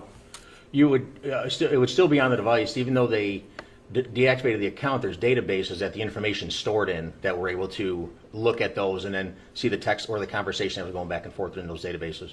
Okay. Now, what if someone were to delete their account? That's different because then you're telling the phone that it's not of interest to you anymore, and the phone, depending on the operating system, will just say to save room or to make room, we're going to get rid of it. Now, could you, as an investigator in this field, still hope to obtain that data somehow? Sometimes, yes, sir. And tell me how. Well, the devices or the software we use actually does what's called carving for data, and it looks deeper into the information that was obtained and try to extract those databases. Even though they're broken up, we could sometimes put them back together. Okay. Now, if you were concerned that someone were going to delete their actual, let's say, Facebook or Instagram accounts, how would you as an investigator try to prevent all that data from being purged? You would serve a preservation letter. What's that mean? It gives an investigator 90 days to get a search warrant, and it's served on the company, whether it's Facebook, TikTok, whatever, and it just tells them this account, don't do anything with it. Even if the user says, I don't want it anymore, just save it as it is right now. And were preservation letters sent in this particular case? Yes, sir. Now, in addition to the data extractions from the cell phones themselves, did you have the opportunity to review search warrant returns from Ethan Crumbley's Instagram account? Yes, sir. What about Jennifer Crumbley's Instagram account? Yes, sir. James Crumbley's Instagram account? Yes, sir. Jennifer Crumbley's Facebook account? Yes, sir. And James Crumbley's DoorDash account? Yes, sir. And also James Crumbley's Facebook account? Yes, sir. When the Crumbleys were interviewed, did they give the police their phone numbers? Yes, sir. Okay, and then did the police also become known of Ethan Crumbley's phone number? Yes, yes, sir. All right. So, what I'm asking you is, when you have a cell phone, it's given to you, you don't know whose it is right away, am I correct? Correct, sir. Okay. Now, is there a way for you, when you review the data extraction, to tie in the cell phone device to the owner of the cell phone device? Yes, sir. And how is that? Well, usually the evidence bag that it comes in is marked as whosever phone it was, but it's also verified by when we extract the data from the phone number is saved in the phone, usually on the SIM card, and it's just able to read the phone number. So when we have someone's phone number, they tell us what it is, we compare it to the phone number that was obtained from the device, and we can put the two together. Okay. So is this called user accounts? Yes, sir. Okay. Was this information available on the data extractions of Ethan Crumbley's cell phone? Yes, sir. And also the defendants, James and Jennifer Crumbley's cell phones? Correct. Okay. All told, how many devices were recovered from Jennifer Crumbley? Jennifer Crumbley, there were 4 total cell phones that were recovered. And tell me how that happened. The first one, there was a search warrant served on their house shortly after the shooting, and their phones were seized then. Then we discovered through the investigation that they went and purchased the exact same cell phones, and then also 2 track phones. Okay, what's a track phone? We refer to it as a burner phone. Like, it's a prepaid phone that you can get from Walmart or Meijer. Okay, and how many phones were seized from James Crumbley? 3. 3. When we say 3, we're talking about the original, the same phone that you just referred to, and then the track phone? Yes, sir. Okay. And what about Ethan Crumbley? Just 1. Now, throughout the course of this direct examination, I am going to be referring only to their original cell phones, the phones that were seized in the date of the search warrant, unless I specifically say otherwise, so we're clear. Okay, yes, sir. Now, as part of your data extraction from Jennifer Crumbley's cell phone, did you review audio recordings? Yes, sir. Do you have occasion to identify an audio recording that was saved as a voicemail on November the 29th, 2021? Yes, sir. Okay. So this is People's Proposed Exhibit 9. I believe we have a stipulation to 9. This is a voicemail on November 29th. We do, Your Honor, we just would ask that the entire voicemail be played. Certainly. There's a stipulation as to both attorneys? Correct, Your Honor. And this is 9. Based upon the stipulation, the court will go ahead and admit the recording into evidence. Thank you. My name's Pam Fine. I'm calling from Oxford High School, and I'm here with Mr. Hopkins, who's Ethan's counselor. I was just calling just to let you know that we just spoke with Ethan, had a really nice conversation. One of his teachers had sent an email to the office just that she was concerned because Ethan, when she was walking around the room checking assignments, that he was on his phone looking at bullets and that sort of thing. So she just wanted us to have a conversation. We did. He said he had been to the shooting range with you this weekend, and we were like, yep, guns are a hobby for a lot of people and shooting ranges, and that's perfectly normal. And that we just wanted to make sure I had a conversation with him about the things he searches at school, and things versus searching at home. Like Mr. Hopkins gave a good example of, like, if a teacher makes beer at home, perfectly normal and healthy, but can't be using searches for making beer at school. So we had that conversation. He was great. He was like, yep, I get it. So I just wanted to let you know that we did have that conversation with him, and I don't know, about 5 minutes, and he went back to class. All right, if you have any questions, you can give me a call at 248-572-9565. 248-572-9565. Otherwise, I hope you have great holidays. Thanks. Bye-bye. Detective, that was a 1 minute and 25-second audio recording. That was the complete recording from the phone, am I right? Yes, sir. Okay. Now, you testified that you reviewed the data extractions on both Ethan and Jennifer Crumbley's phone. Is that right? Yes, sir. Okay. Were you able to review a text message thread between Ethan Crumbley and Jennifer Crumbley found on Jennifer Crumbley's phone? Yes, sir. All right. And did you export that to a PDF? Yes, sir. Now, when you review a data extraction on Celebrate, you were able to put it in a searchable format? Yes. Okay, tell me how that works, please. There's, within the different tabs, either whether it's a text message or call logs or whatever, there's a search field, and you can just type in whether it's a phone number, a name, a keyword, or whatever, put it in there, and it just narrows down the search of the information of what you're looking for. Okay, thank you. Now, sir, this entire text thread is 293 pages with about 1,150 messages. Is that right? Sounds about right, yes, sir. Okay. I'm sorry, can the prosecutor repeat that and slow down? I can't hear I can't hear him. Yeah, if you could. Sorry, which judge? Slow down a little bit. Sure. And then we can hear the full question. Okay, absolutely. The actual printout of the text thread between Ethan and Jennifer Crumbley is 293 pages in total. Is that right? Yes, sir. Okay. So, Judge, this is proposed Exhibit 10. I do not believe we have an objection. This is pages 286 to 291. For the record, we do have a thumb drive for the court as well as defense counsel with the entire exported text thread, but this exhibit is pages 286 to 291. So the exhibit itself is a portion of Correct, the thumb Judge. drive? Okay, any objections to the admissibility of Exhibit 10? Actually, yes. The exhibit that was given to me actually goes through page 293, Right. but you said, 293, that's right.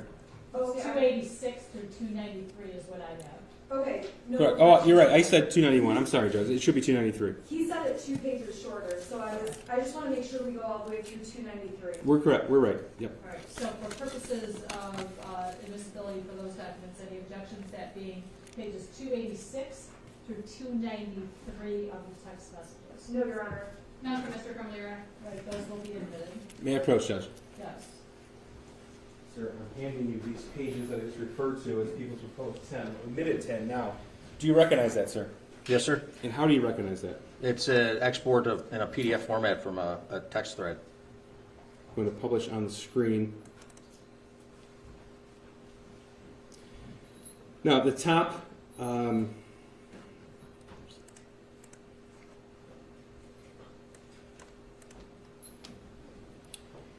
the top right is a green text bubble, is that right? Yes, sir. Okay, and this is on page 286 that I've identified. And what does it say at the top there? The sentence? Well, first of all, does it identify owner? It doesn't identify the owner. It says who it's to. Okay, but this was taken off of Jennifer Crumbley's phone, is that right? Yes, sir. All right, and who does it say it's to? Ethan. Okay, is that the phone number provided for Ethan Crumbley? Yes, sir. Okay, so this message was sent to Ethan Crumbley from Jennifer Crumbley, according to your analysis? Correct. All right, and what's the first message? Seriously, question mark, question mark. Looking up bullets in school, question mark, question mark. And what time and date was that sent? That's on the 29th of November, 2021 at 11:53 a.m. Okay. And what was the response? He responded almost immediately after by saying, "What?" Okay, was there a second and third response? Yep, he responded saying, "Oh yeah, I already went to the office for that." And then this is page 287, the top. This is the blue text bubble. What does this say? It was in first hour. All I did was look up a certain caliber at the end of class because I was curious. And what time is that sent? That's at 11:54. Okay. Next text, please. He's saying it was on my phone. Completely harmless. Teachers just have no privacy. And the first text from Ethan Crumbley to Jennifer Crumbley on the following page. They said I'm all good. I understand why they talked to me, and they said that that is am good. Okay, and you're reading this exactly how it's Exactly. on this page. Okay. Yes, sir. In the follow-up text? This is nothing I should get in trouble about. Okay, and what time is that sent? That was at 11:55. Also on November the 29th of 2021? Yes, sir. All right. And was there a response there from Jennifer Crumbley? Yes. What is that? She responded with, "You're not." They left me a voicemail. And then there's emojis after it with hand over face emoji. And what time and date was that?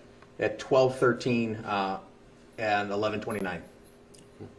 Now, sir, what does this text here, the green bubble sent from Jennifer Crumbley to Ethan Crumbley, say?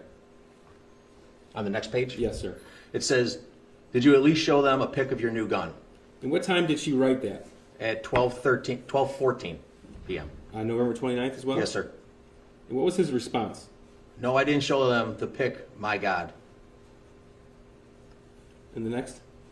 "I only told them I went to the range with you on Saturday. It was a harmless act." Okay. Now we're on page 290, the first text from Ethan Crumbley to Jennifer Crumbley. "I had this bullet cartridge in my room that I didn't what kind of bullet it was, and it said it was a .22, so at the end of first hour, I just looked up different types of .22 bullets, and I guess the teachers can't get their eyes off my screen, SMH. What does SMH mean? Generally it means shake my head. Okay. And what was Jennifer Crumbley's response to that? LOL, I'm not mad. You have to learn not to get caught. Okay. Are there periods in between some of these words? Yes, in between I'm not in the beginning of the sentence, and then in between the 3 words of not get caught. Okay. And what time did she write, you have to learn not to get caught? That was at 12:31. On November the 29th? Yes, sir. Okay. And his response to that? IKLOL.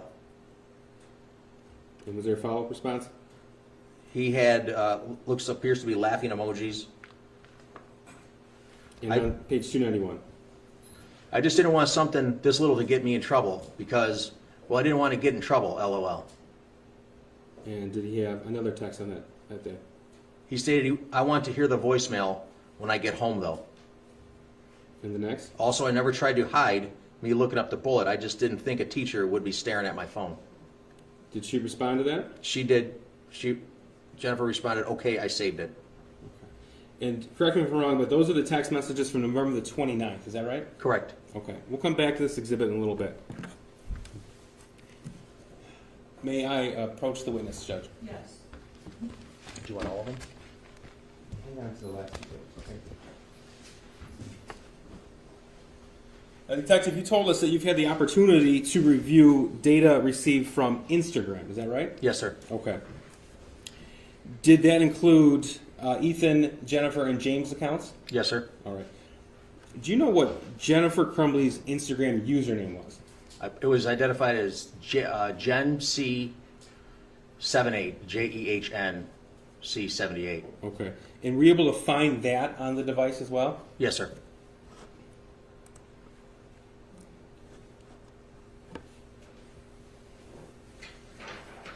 When you're able to locate that information on the device, are you able to export that to a PDF? Yes, sir. May I approach? Yes. This is People's Proposal 11. Sir, what is that I just handed you? It's a PDF report from UFED Physical Analyzer software. And what does it say in there? It is user accounts is the report itself, and it's the username of Gen C, JEHNC 78 Okay. for Instagram.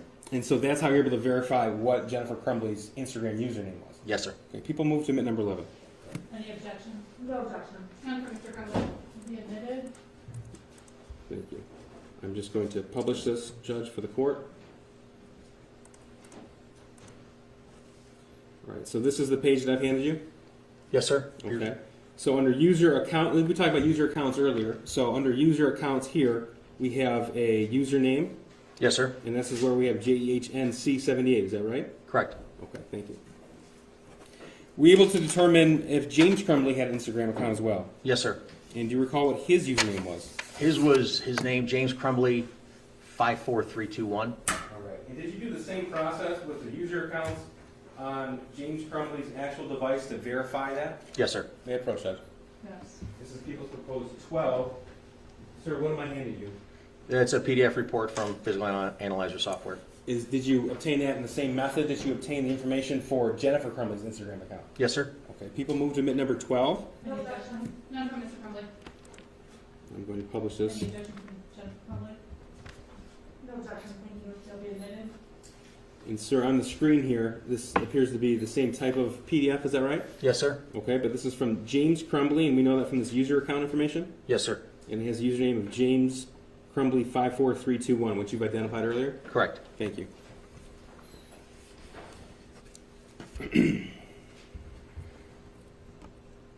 Now, referring first to the Instagram returns for Ethan Crumbley, how many known Instagram accounts did Ethan Crumbley have? I'm sorry, for Ethan Crumbley, yes. 3. Okay, do you recall the names of those?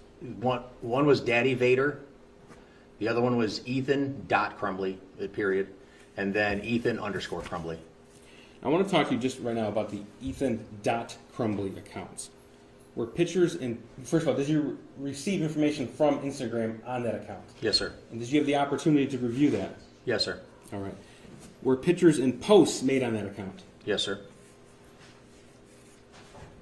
Now, I'm going to show you, this is People's Proposed 13.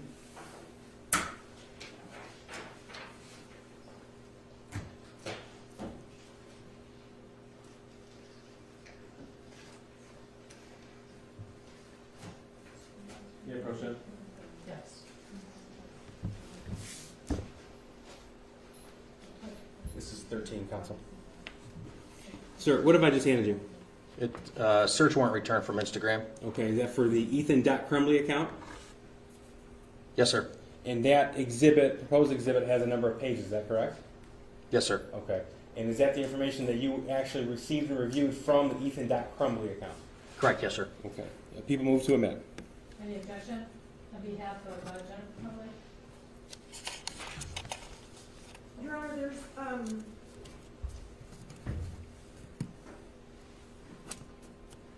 there's no objection to the photo part of it being admitted, but there's some text afterwards that I don't feel I don't think is relevant.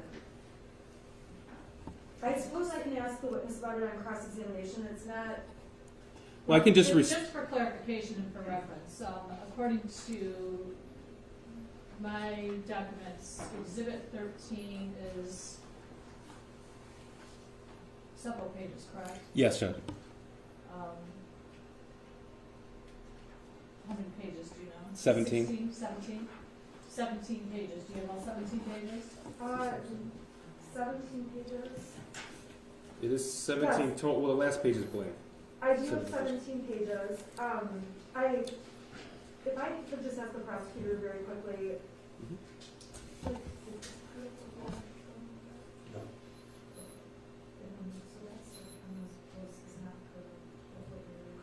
Okay, I have no objection, thank you. Okay, any objection on behalf of James Crumbley? None for Mr. Crumbley, Your Honor. Okay, Exhibit 13 will be admitted. Thank you. Going to publish. And just for clarification, this is for just the Ethan.Crumbley account? Ethan.Crumbley. Yes, Judge, that's it. Now, are you able to tell when you look at the Instagram return what time something is posted, date and time? Yes, sir. Okay. So this first, on page 1 here, we have an image, is that right? Yes, sir. Okay. This image appears to be a target with holes in it. Correct. All right, I want to make sure I'm looking at the same one. We have a taken date and time. Do you Correct. see that as well? Yes, sir. What is the taken date and time? Taken date and time is 11/27/2021 at 19:02 UTC. Now, when you see UTC without a minus next to it, what does that mean? That's the time at Greenwich Mean Time where all time starts, and depending on how far you are away from Greenwich Mean Time, you lose an hour or gain an hour, and currently we're at -5 Okay, so was this picture actually posted at 1900 hours or a different time? at a different time, sir. And what time is that? 1402. Okay, so it'd be 2 o'clock in the afternoon? Yes, sir. Sorry, yes, sir. 2 p.m. That's all right. I'm sorry, you said it was posted at 14:02, Yes, ma'am. taken at 19:02. No, ma'am. No, it's taken. It was actually taken, but not the software. Instagram logs all their stuff at UTC time. So at UTC it's 7:02 or 19:02, but since we're at -5 right now, it's 14:02. Is actually when it was taken and posted. Got it, thank you. Like, Okay, Detective, was there text associated with this photograph as well? yes, sir. And I'm not going to ask you about the other comments that have been posted after November the 27th, just the comments posted by the user of the account. So page 2, at the top, we have a text area. Yes, sir. And what does that say? It's took my new SIG out to the range today. Definitely need to get used to the new sites. LOL. Okay, now that was posted by the user, and we've identified that as Ethan Crumbley. Is that right? Correct. Okay. I'm going to scroll through to the next photograph. This is on the 3rd page of what I've handed you. And sir, this photograph of a firearm. Are we looking at the same page? Yes, sir. All right. And does it have a date and time taken? Yes, sir. And what date is that? Taken 11/26/2021 at 18:06 UTC or 3:06. Okay, so the target was taken on November 27th, but the picture of this firearm was taken November the 26th. Correct. All right. And do we have a text associated with the user of this account? Yes, sir. And what is that? Just got my new beauty today with heart eyes emoji. Sig Sauer 9mm. Ask any questions, I will answer. Okay. Now to the following page, we have another photograph. This is also a firearm. Yes, sir. All right. And what is the date and time on this? Date and time 11/26/2021 at 18:06 UTC or 3:06 Okay. in Michigan. And that was about the same time the other photograph was posted as well, right? Correct. All right. And we have the text box with the user, and it's the same text. Just got my new beauty today with the heart eyes emoji. Correct. The following page, page 5 here, what are we looking at? Picture of someone holding a handgun pointed towards the floor. And this was a, do we have a date and time when this was taken and posted?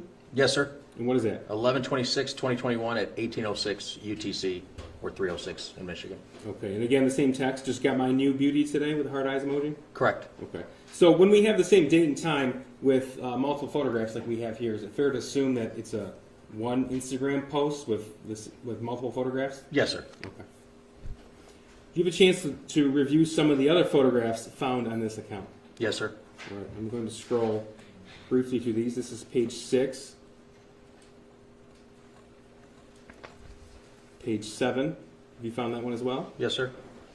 Your Honor,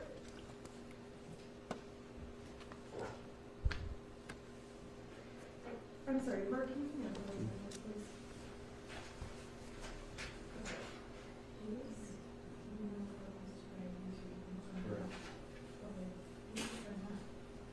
So these are not the same.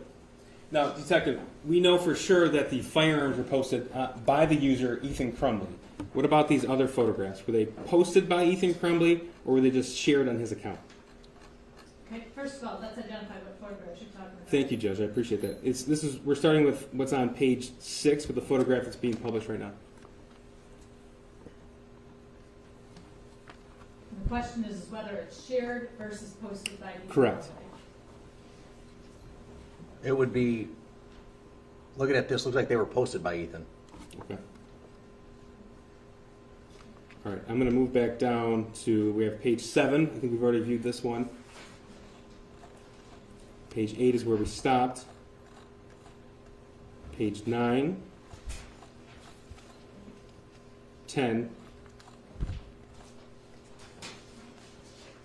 11, 12, 13, 14, 15, and the last one is all black, it appears. Your Honor, at this point, I stipulate to pages 1 through 5 coming in the user's account, that it's very clear that 6 through 17 are other usernames throughout the pictures. We can have the detective verify, Judge. And if you don't mind, as far as further response, Judge, our next exhibit is a contact page on both James and Jennifer's devices that show they followed the Ethan.Crumbley account. It's relevant that way as well. But as it relates to the pages of the photographs, that's being pages 6 through 16, please clarify with the witness who actually posted those photographs. Again, Judge, I don't mind clarifying with the detective. However, our position is that, as we will show in just a minute by an offer of proof. Correct. Go ahead and see the photograph. Thank you, Judge. Just by virtue of the information that's provided on the exhibit. Okay. And if you can, you can. If you can't, you can't.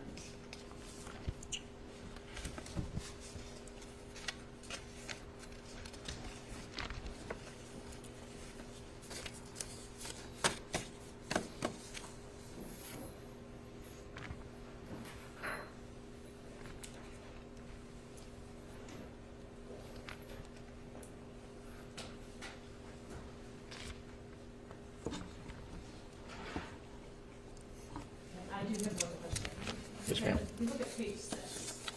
Yes, ma'am. Photograph, Yes, ma'am. and if you look at the text underneath the photograph, it has 2 usernames there. Yes, ma'am. Could you tell the court what the significance is of those usernames on that particular page? Those appear to be, they commented on the picture. One says, the text says TF, the other one text says, so true. Okay, thank you.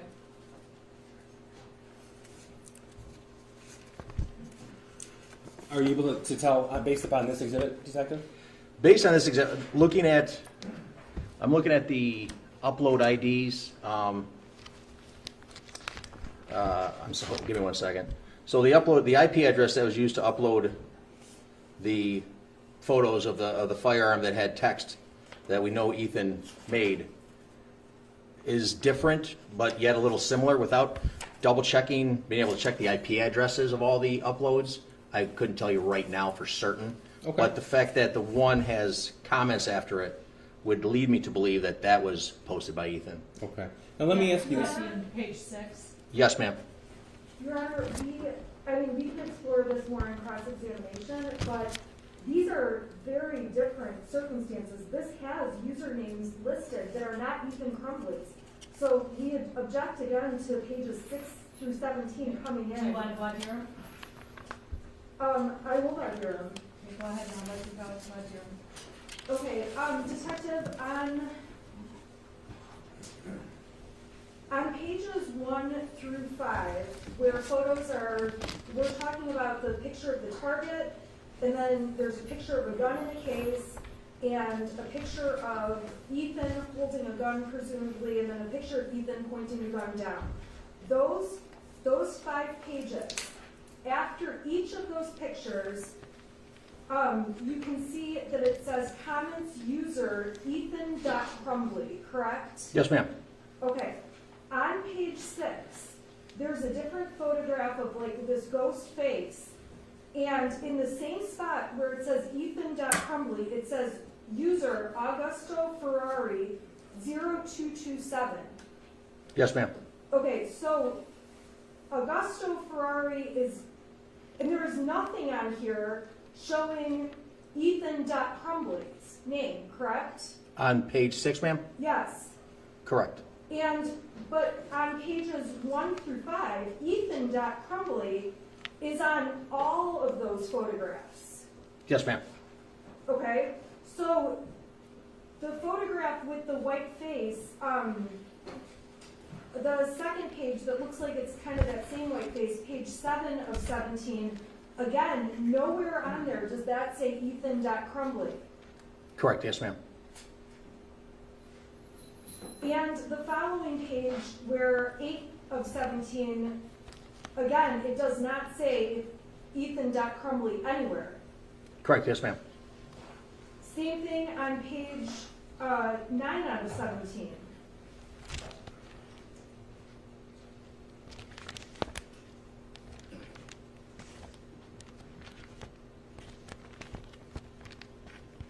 Judge, if I may, this might help 15. shorten this a little bit.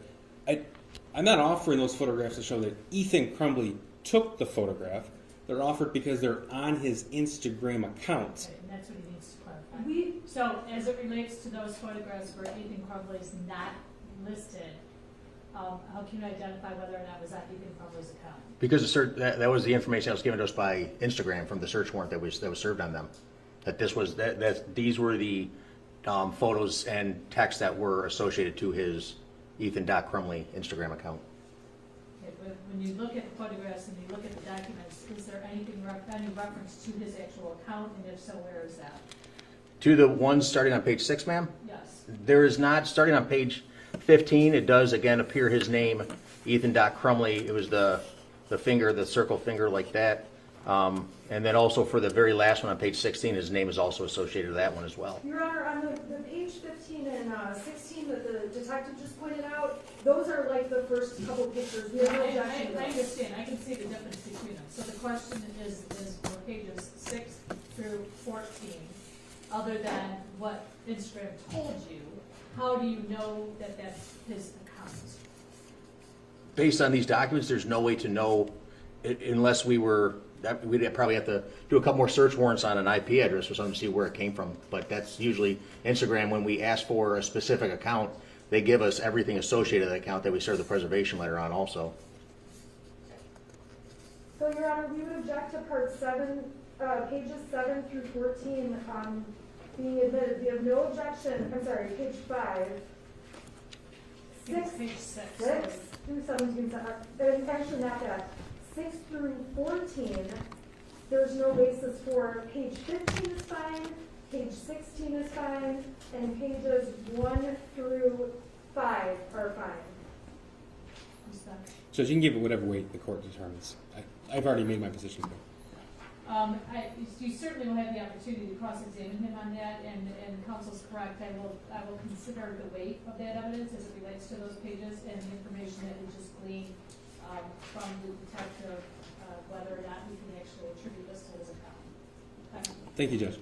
Now, Detective, if somebody has, just as a general course, if you have an Instagram account and you post and share photographs, people who follow you can view those, am I right? Correct, yes, sir. Okay. Now, looking on the devices of both James and Jennifer Crumbley, were you able to determine if they followed the Ethan.Crumbley account? Yes, sir. All right.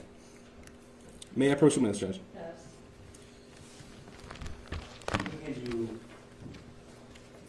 people's 14 and people's 15.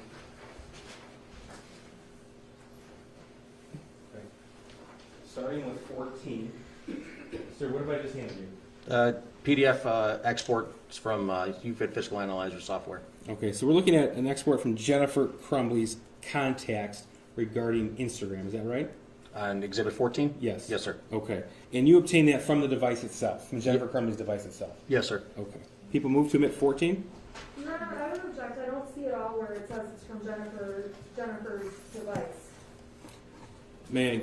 Detective, can you identify how you were able to determine that this is from Jennifer Crumbley's device? When I was examining the device, I went to the contacts within what I knew to be her phone, which was compared with her phone number, and I exported it from her contacts.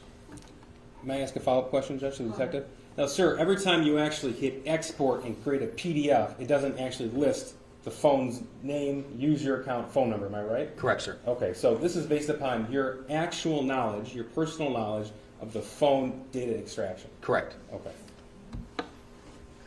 Your Honor, I would object, I can't see that from this portion of the exhibit that they've tendered, Okay, and but you have his testimony, so you can certainly cross-examine him. He's indicated that he was the one that extracted it, and he is verifying based upon what he did that this is in fact the documentation from that extraction.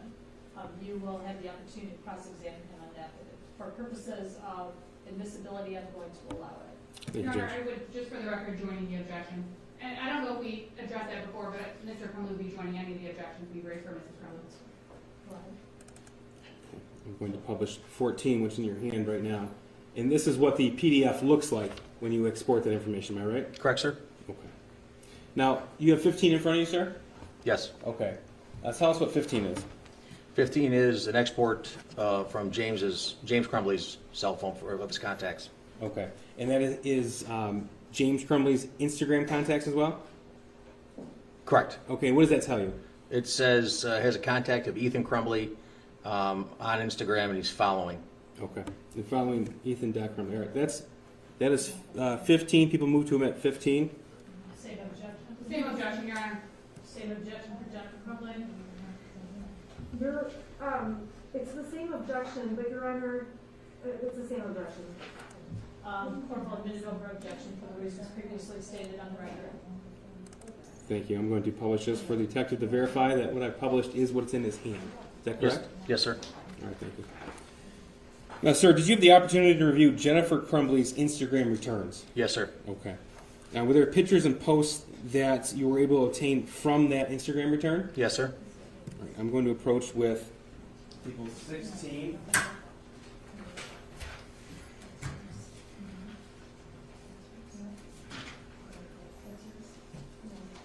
May I approach this?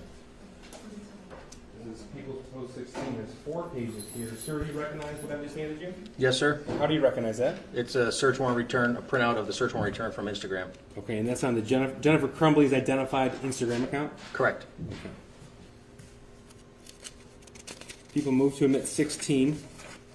The objection on behalf of James Crumbley is 16. No objection to 16 for Jennifer. No objection, Your Honor. That will be admitted. Thank you, Judge. I'm going to publish this for you, sir. Okay,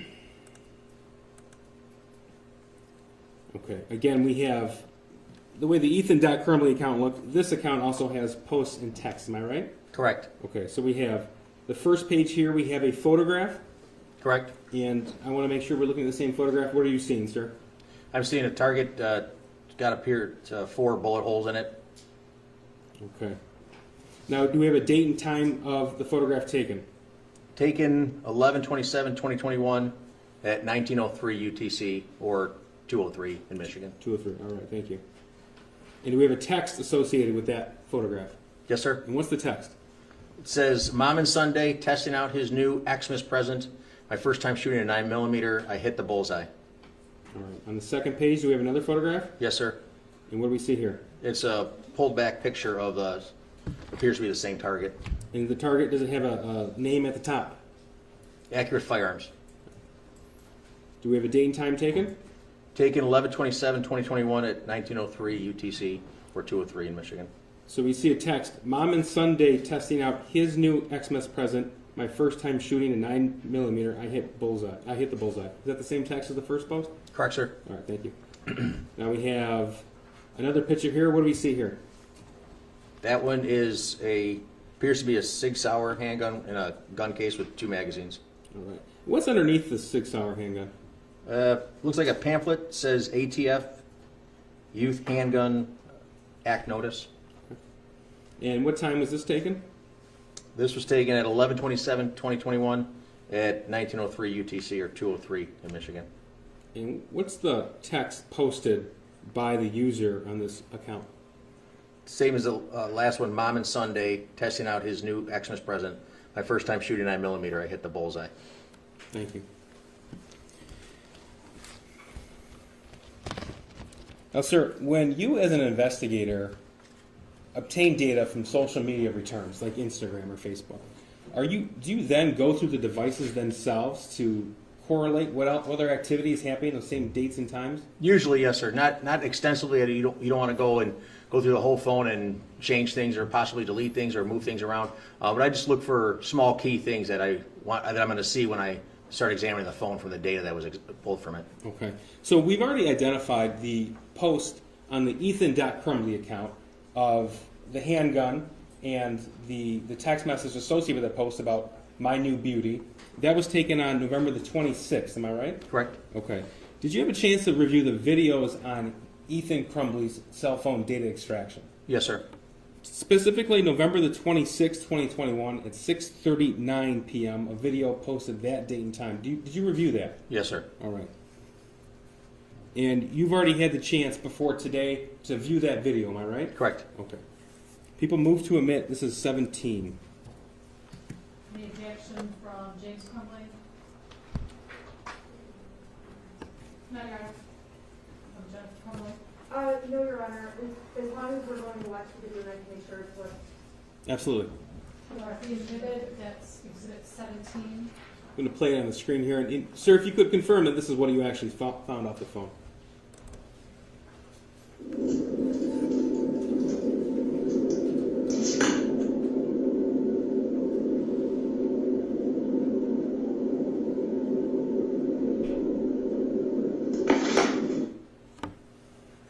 And sir, was that what you found off of Ethan Crumbley's phone on November the 26th, 6:39 p.m.? Yes, sir. Okay.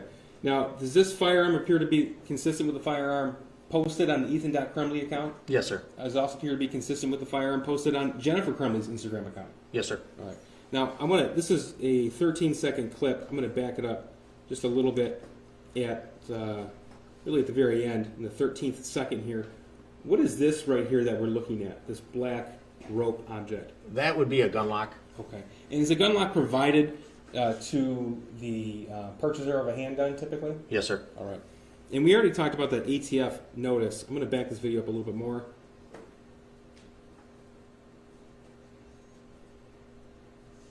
Tell me, sir, do we see that pamphlet? Yes, sir. Okay. Is that the same, appear to be the same ATF Youth Handgun Act notice? Yes, sir. Thank you. And just for the record, that was 17. Sir, now I want to move on to Facebook returns. Were you able to determine the username of Jennifer Crumbley's Facebook profile? Yes, sir. And what was that? J.C. Rumbley. Okay. Were you able to determine the username of James Crumbley's Facebook profile? Yes, sir. And do you recall that? James R. Crumbley. Right. Were you able to extract a Facebook Messenger thread between the defendants, between James and Jennifer Crumbley? Yes, sir. And if printed out, how many pages would it be? Oh, thousands, I believe. Now, I want to talk specifically about the pages that the text that begin on 2042 through 2046 of that messenger thread. And Judge, for the record, we've tendered the entire messenger thread over to defense, and I believe the court has a copy as well.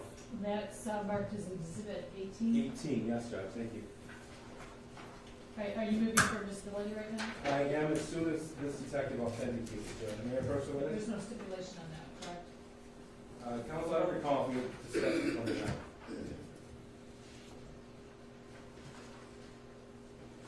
Counsel, do we have a stipulation on Exhibit 18? I apologize, yes, exhibit 18 we do. Thank you. Okay, so stipulation is to both defendants as to the disability of 18. Correct, Your Honor. Admitted?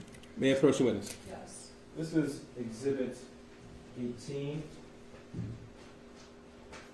For the record, we have 5 pages there. I'm going to publish on the screen.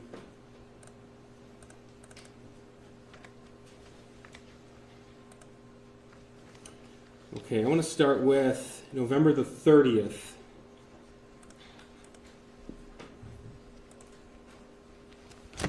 Okay, can you see the screen? All right, sir? Yes, sir. So we have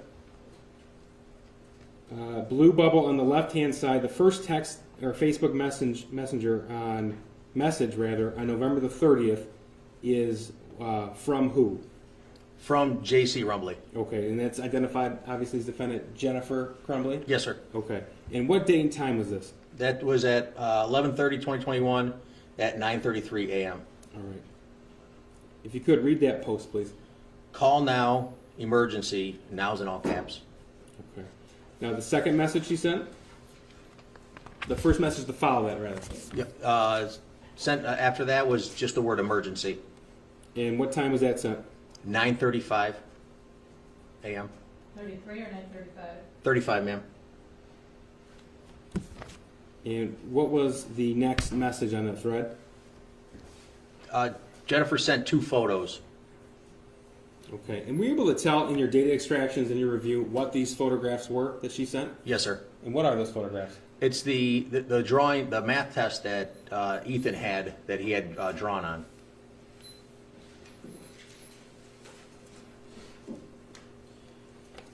And sir, the top one has already been admitted as the evidence, and that is Exhibit 7. The other one is going to be Exhibit 78. This is the alternate one. What number is that? This is 78. I'm sorry, you said it's Exhibit 7, what's the other one? 7 and 78, Judge. 78. We don't have to. This is a new edition, Judge. I have through 77. May I approach when it's out published to the court? This has been already admitted as 7. And what am I handing you right now? It's a screenshot that is within the text message, or the Is message. that the first screenshot or the second screenshot, if you can tell? Appears to be the first. Okay. Now this is people's proposed 78. Sir, do you recognize that? Yes, sir. And how do you recognize that? It's the same. It's a math test, a copy of the math test with certain parts of it scribbled out. Okay. And that would be the second attachment sent? Yes, sir. Okay.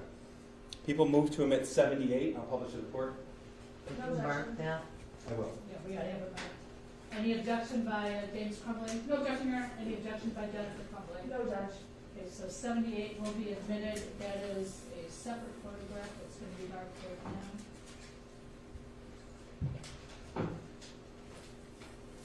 May I approach the bench? Yes.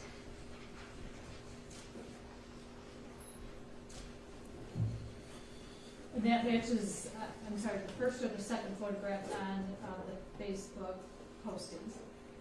The second. Yeah. Do I see it again? Yeah. No, it's the second. Yes, ma'am. I just want to make sure.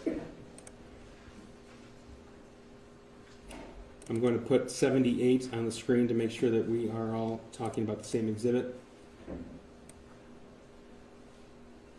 Sir, is what I'm showing you on the screen right now, is this what we have identified as Exhibit 78? Yes, sir.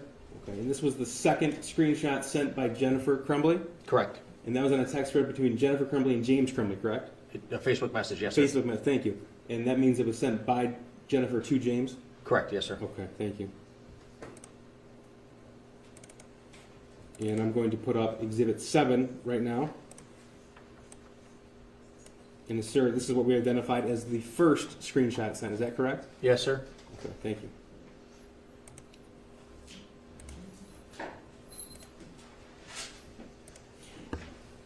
All right, going back now to 18, which is the text, the Facebook message thread between Jennifer and James Crumbley. What time were these screenshots sent? They were sent on 11/30/2021 at 9:38 a.m. Okay. And I scroll down and I see a duplicate message. Can you tell what happened there? It's just where the software, it searches multiple areas and the device stores it in different places. So whether it's found in a file system extraction or what's called a logical extraction, it's just letting you know that it found it in multiple places. Thank you. And we have identical thing happening next. Okay, what was the response from James Crumbley to Jennifer Crumbley? James responded with, "My God, WTF." What's WTF mean? Excuse my language, ma'am. What the fuck? Okay, that was sent November 30th, 2021, 9:44 a.m. from James to Jennifer Crumbley. Yes, sir. Right. And what's his next post? His next message, rather? Vet not here yet. It's Muckle Murray from Kira's Horse, still waiting on vet. What time was that sent? That was at 9:45 a.m. And what was Jennifer Crumbley's response? Her response, he said he was distraught about last night. Okay. So she wrote, he said he was distraught about last night on November 30, 2021 at 9:50 a.m.? Correct. What was James Crumbley's response to that message? We talked about it this morning. And go ahead and continue. James then said, "You talked to him?" And then her response? She responded with, "Can you call?" ? Heading to his school. Okay. And then what is this last post here? On the first post on page 2046. Jennifer saying, "I'm very concerned." Okay, and she wrote that November 30th, 2021 at 10:04 a.m.? Correct. And then, what's the next one? At 10:12, she said, headed to his school. Okay. Now these Facebook messages here that we referred to occurred, I think 9:33 a.m. was the first one, and then 10:12:58 was the last one. Is that right? Correct, yes, sir. Okay, now through the data extractions, are you able to tell if they're communicating other than just Facebook Messenger? Yes, sir. Okay. Did you have a chance to review the call logs? Yes, sir. And are call logs part of your standard data extraction information that you receive? Yes, sir. I'm going to show you people's proposed 19.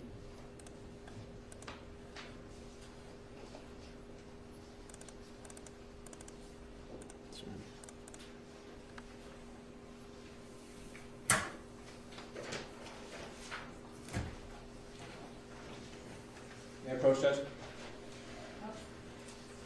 No, sir, that is a PDF export from a call log data extraction from James Crumbley's phone. Is that right?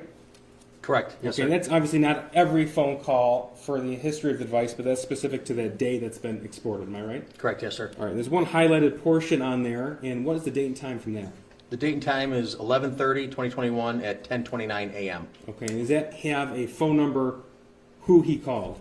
It's to the contact is labeled Jen at 248-760-7502. And that's the phone number you later learned to be Jennifer Crumbley's? Correct. Yes, sir. Okay. And that's the export that you received from James Crumbley's phone? Yes, sir. People moved him at 19.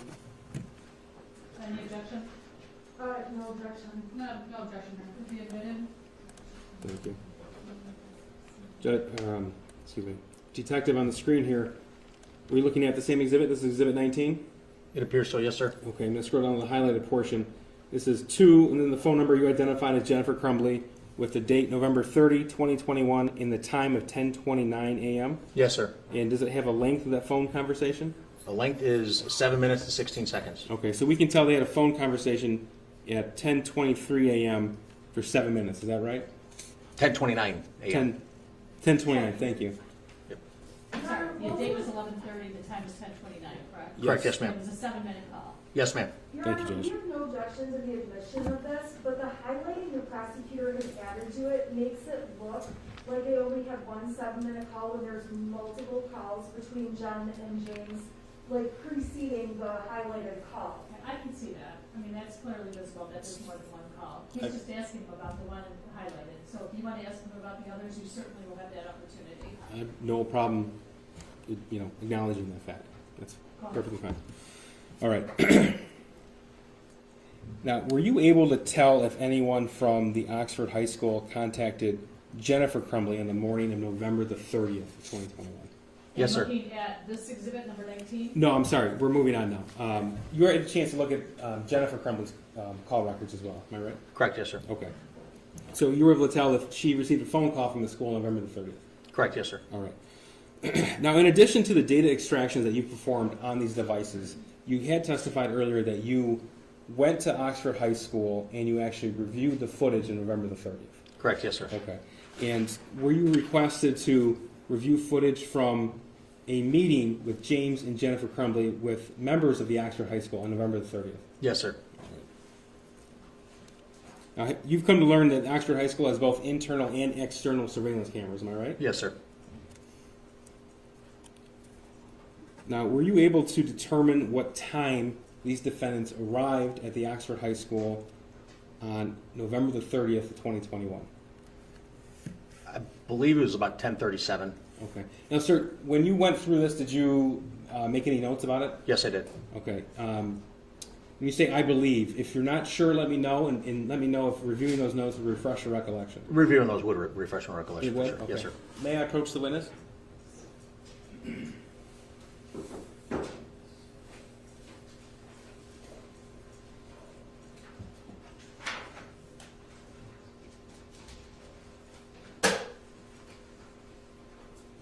I'm handing you a printout, and I have no problem if the defense sees it as well when he's done reviewing it. Just tell me what I've handed you, sir. It's the notes I took of when certain events happened and what cameras they came into and what they were doing as they approached the school and came into the school and left the school. Okay, so these are just the notes you took to keep the time straight, am I right? Yes, sir. Okay, so I'm referring specifically to November the 30th, 2021, the time that James and Jennifer Crumbley arrived at the Oxford High School. Do you know what time that happened? It was at 10:37. Okay. And then, do you have recollection of when James and Jennifer Crumbley were actually seen into the office of Oxford High School? For my notes, just real quick. They entered the office at 10:39. Okay. At 25 seconds. And do you know what time they were greeted by a school employee? At 10:40. And what time were they escorted somewhere? Yes. Okay. And what time were they seen next on the cameras leaving that meeting? They were seen leaving counseling at 10:53. So this meeting lasted, according to your camera review, approximately 13 minutes? Yes, sir. So what time did they leave the school? They left the school at 10:54. Did they arrive at the school in one car or two cars? One car. Did they leave in one car or two cars? One car. Okay. And what time did they actually leave the actual school grounds, if you know? We were leaving the parking lot at 10:56. 10:56, okay. So I'm going to show you on the screen here what's already been admitted as People 6. Now this is a series of screenshots of messages between Kira Pinnock, and Jennifer Crumbley. I'm sorry, what was it there? 6. 6? Now, sir, you've told us that they left the parking lot, James and Jennifer Crumbley left the parking lot together on November the 30th, 2021 at 10:56 a.m. Correct. I'm looking for the first message after 10:56 a.m. What do we see here? It's a message at 10:58 a.m. Okay, and we've already identified this as Jennifer Crumbley to Kira Pinnock of K. I'll bring some out later. Just had to go to my son's school and meet his counselor. Shit day. Now, you've told us that you've had the opportunity to review messages on Jennifer Crumbley's phone. Am I right? Correct, yes, sir. Okay. Did you see this particular message on Jennifer Crumbley's phone? I don't remember seeing that. Okay. And if it wasn't on Jennifer Crumbley's device, what does that tell you as an investigator? That it was deleted. Now, sir, you've had the chance to look at, you told us about DoorDash search warrant records. Am I right? Yes, sir. And you did so because you came to learn that James Crumbley was employed by DoorDash. Correct. Okay.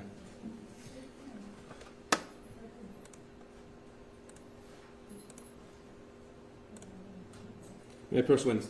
Yes. This is Peoples 20. Sir, what am I handing you right now? This is a map I made from the DoorDash search warrant return. Okay, and what did you do with that information, and how did you create that map? I just put marks on there for when the first DoorDash pickup was and what time it was, the location on the map, and then where that drop-off was in relation to the Crumbley residence. Okay. Now, what is the first, we know this meeting ended at 10:56. They left the parking lot at 10:56 a.m. on November the 30th. What is the first information, the first activity on James Crumbley's DoorDash after that meeting ended? Yeah, are you ready to admit this? Yes, sir, thank you. People, that's Any 20. objection to the admissibility of Exhibit 20? Oh, no, Your Honor. No, Your Honor. Be admitted. Go ahead, now you can ask him about it. Thank you. Sir, what is the first activity you see after James and Jennifer Crumbley left the meeting in Oxford High School on November the 30th? Logged in and had his first DoorDash pickup at 1100 hours, 11 a.m. Okay. So I want to make sure my times are right. The first message from Jennifer Crumbley was to Kira Pinnock at 10:58. Correct. Which is 2 minutes after they were seen leaving the parking lot. And the first activity on James Crumbley's phone was 11 a.m., which is 4 minutes after they left the parking lot. Am I right? The first activity from the DoorDash From records. the DoorDash. Was 11. And what does this DoorDash record tell you? That he had his first pickup was at 1100 and dropped it off at 1119. So he was making DoorDash deliveries? Yes, sir. Okay. And does it have the last DoorDash delivery on there? There were a total of 4 of them on there. The fourth one was at 12:51 p.m. pickup and dropped off at 1:01. Okay. Now, I'm going to back up just a little bit. This is to November the 29th, I'm sorry, November the 30th at 1:34 p.m.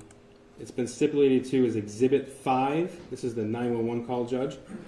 Sir, you've had the opportunity to review a 911 recording made by James Crumbley on November the 30th. Am I right? Yes, sir. Okay. Now, so everyone is aware, Judge, there are 2 recordings. However, it's the same phone call. It was just James Crumbley was put on hold for a period of time. So I'll have to cycle through 2 different recordings as well. After we listen to this, I'm just going to verify with you that it is the full and complete recording. Yes, sir. This is Exhibit 5. 911, what's the location of your emergency? Okay, I'm not really sure. I'm at my house. There's an active shooter situation going on at the high school. My son goes to high school. I have a missing gun at my house. I need an officer to come to my house right away, please. Okay, I'm not going to be able to send anybody to your house right now, so they're on the active shooter situation right now. I understand that. There's a million cops there.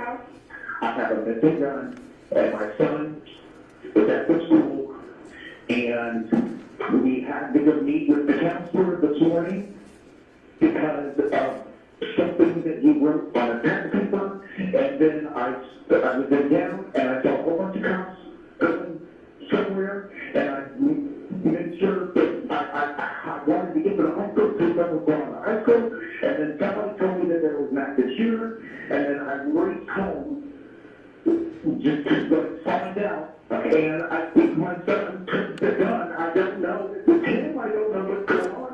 I'm really freaking out. My son's name is Ethan Crumbley. C-R-U-M-B-L-E-Y.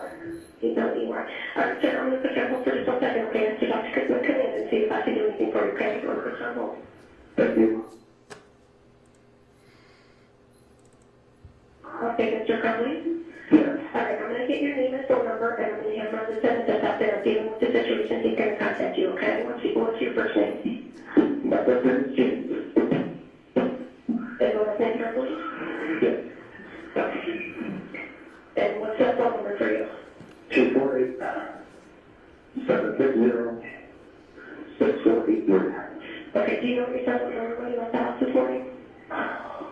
He had on a pair of sweatpants and like a gray shirt. A gray sweatshirt. Okay. All right. Somebody's going to give you a call, okay? I can't give you a time frame because they're right in the middle of all of this. So I can't give you a time frame, but we're going to give you a call as soon as possible, okay? Okay. All right, thank you. Sir, was that a full and complete recording of the 911 call made by James Crumbley on November the 30th? Yes, sir. And Judge, that was Exhibit 5. That was Exhibit 5, which we have Yes, stipulated. that's been stipulated. Yes. Now, sir, I'm going to ask you about some things found on Ethan Crumbley's phone and some things found on Jennifer Crumbley's phone. Starting first with Jennifer, and again, this is the original phone that was seized from her on November the 30th.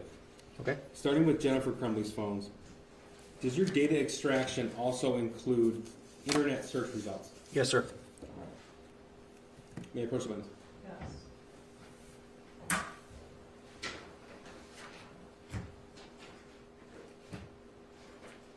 This is people's proposed 21. So that is front and back. What have I just handed you? It is the web history, a snippet of the web history for Jennifer's phone. Okay, and what date specifically? 11/29/2021 at 3:05 a.m. Okay, and that was taken from Jennifer Crumbley's phone Correct, yes, sir. in the data extraction? Yes, sir. People move to admit 21. Any objection from Jennifer Crumbley? No, Your Honor. James Crumbley? No, Your Honor. Be admitted. Okay, I'm publishing on the screen here, sir. We have a snippet, like you said, web history of 4. What is the search terms entered on Jennifer Crumbley's phone? Research clinical depression treatment options. And what time was that? What date and time? That was at 11/29/2021 at 3:05 a.m. Okay. And then we have that repeated here for this entire export. Why Correct. is that? I'm sorry, what was the question? Why is it repeated like that? Because actually what I went and did, I clicked on each one of those, it just took me to a different page, as page 1, page 2, page 3 of the initial search. Okay, so what did she actually type in? Typed in research clinical depression treatment options.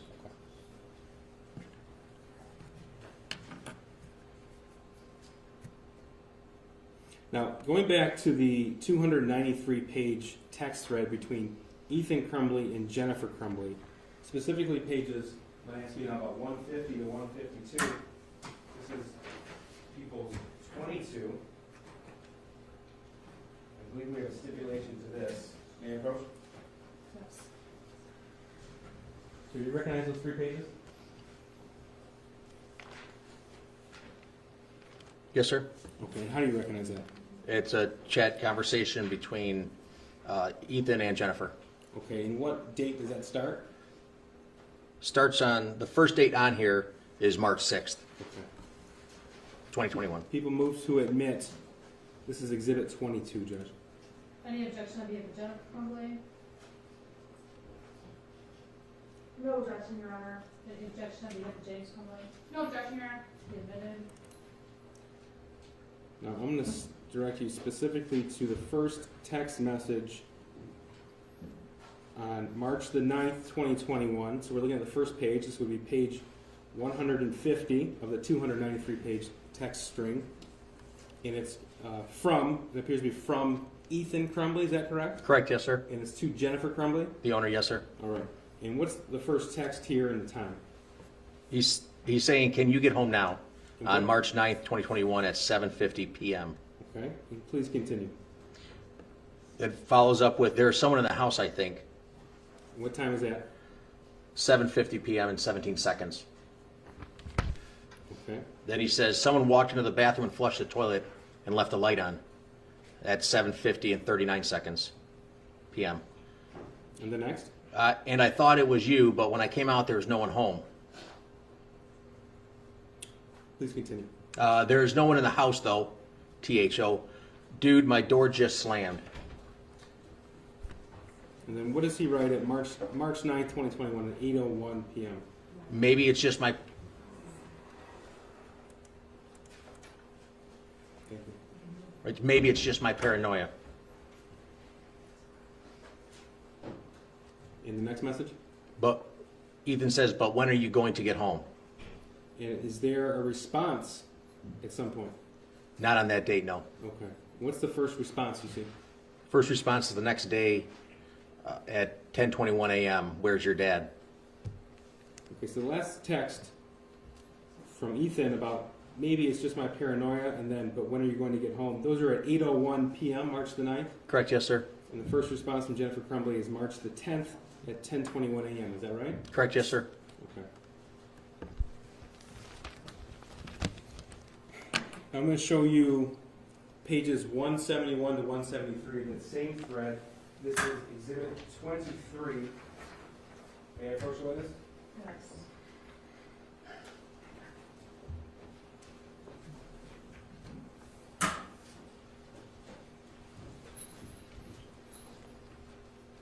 And sir, do you recognize what I've handed you?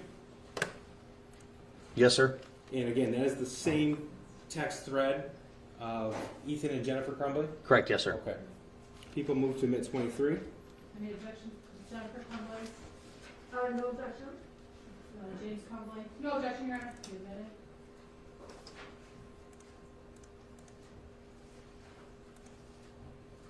it? Okay. I'm going to publish it on the screen. Let me know if you can't read it, okay, Detective?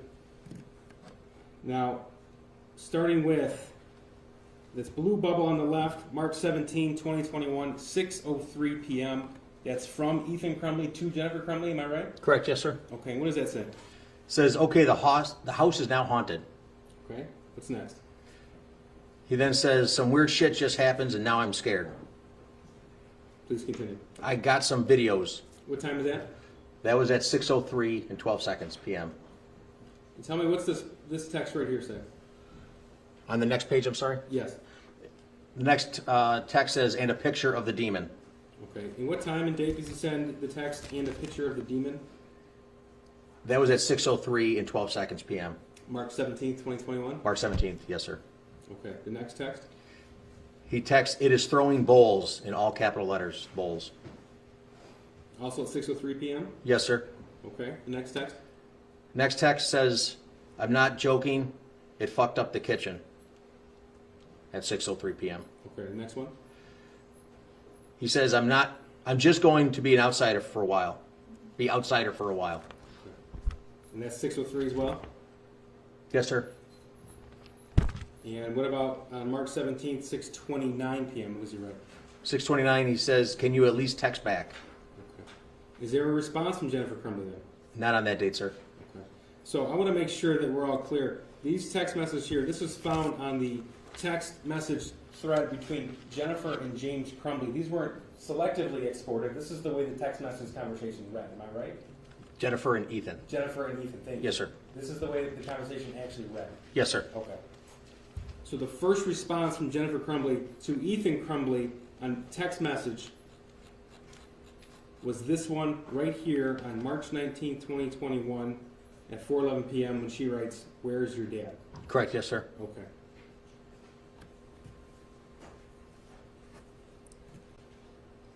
Now, if we could, let's continue. The next text message, March 19, 2021. At 7:48, I'm sorry? Yes. The next one? At 7:48 p.m., text me when you're done. Okay. Then at 9:02 p.m., she texts, done yet? All right. Question mark. And the next text message on this thread from Ethan to Jennifer Crumbley occurs what time? It occurred on March 20th, 2021 at 2:33 p.m. And what does he write? I finished picking up the room. Okay. The next text, please. I cleaned until the clothes started flying off the shelf. What time does he write that? That was on March 20th at 2:34 p.m. Okay. And the following text? Following text, this stuff only happens when I'm home alone. And what time is that? At 2:34 p.m. All right. And then the last text on this thread here. I picked the clothes back up, though, at 2:34 p.m. Now, because you've actually reviewed all 3 data extractions and all social media accounts, when you learn something along the lines of this information, such as on March 17th of 2021, Ethan Crumbley texting and took a picture of the demon, were you able to then go back through these defendants' cell phones to get an idea of what they're doing on those dates and times? Yes, sir. Okay. And did you do that in this case? Yes, sir. Are you able, through your data extractions, to tell us what Jennifer Crumbley was doing on March the 9th, March 17th, and March the 20th? Horseback riding. All right. Now, how were you able to make that determination? You could go and look at the pictures and just narrow down your search for those specific days, or the software puts everything in a timeline, so it's just a chronological order of when things are happening on that device. And do images stored on Jennifer Crumbley's phone on that device, do they have a date and time stamp? Yes, sir. May I approach the witness, Judge? Yes. This is People's Proposed 24. Sir, that's a photograph? Yes, sir. And do you recognize that photograph? Yes, sir. How do you recognize it? I've seen it on Jennifer's phone. Okay, does it have a date and time stamp at the bottom? Yes, sir. Okay, and what is the date and time? March 9th, 2021 at 4:55 p.m. Okay, people move to admit 24. No objection. No objection for Mr. Crumbley. You admitted? Okay, what we're looking at here on the screen is a photograph taken from Jennifer Crumbley's phone, and we have it taken on March 9th, 2021 at 4:55 p.m. Is that right? Correct, yes, sir. Okay. May I approach again, Judge? Yes. This is People's Proposed 25. Sir, I handed you a photograph again. Yes, sir. And does that photograph have a date and time stamp? It does. March 17th, 2021 at 6:03 p.m. Okay, people move to admit 25. Any objection? No objection. No objection for Mr. Crumbley. This is a photograph of James Crumbley stored on Jennifer Crumbley's phone, am I right? Correct, yes, sir. Okay, and the date and time is March 17th, 2021 at 6:03 p.m. Yes, sir. And what was happening at March 17th, 2021 at 6:03 p.m. on that text message thread? Ethan was texting his mom. And what was he texting his mom then? I believe on the March 17th that's when he was seeing, he said the house is haunted.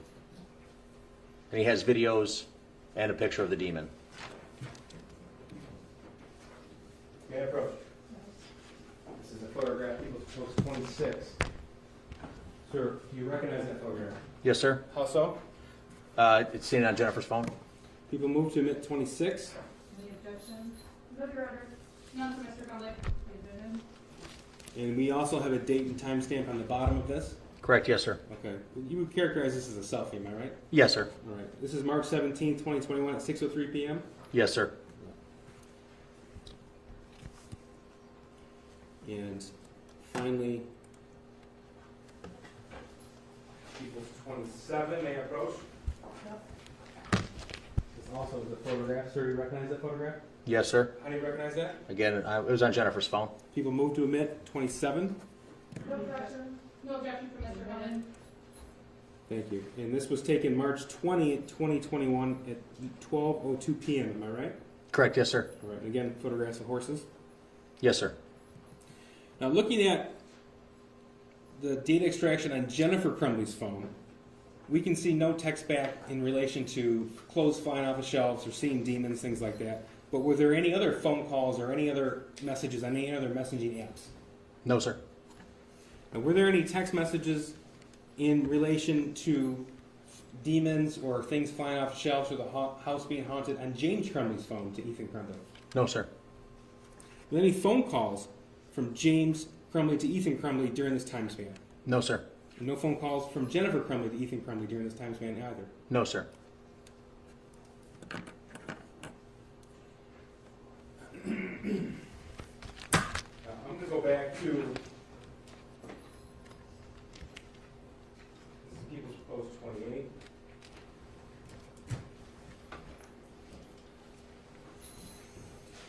This is back to the Facebook Messenger thread between Jennifer Crumbley and James Crumbley.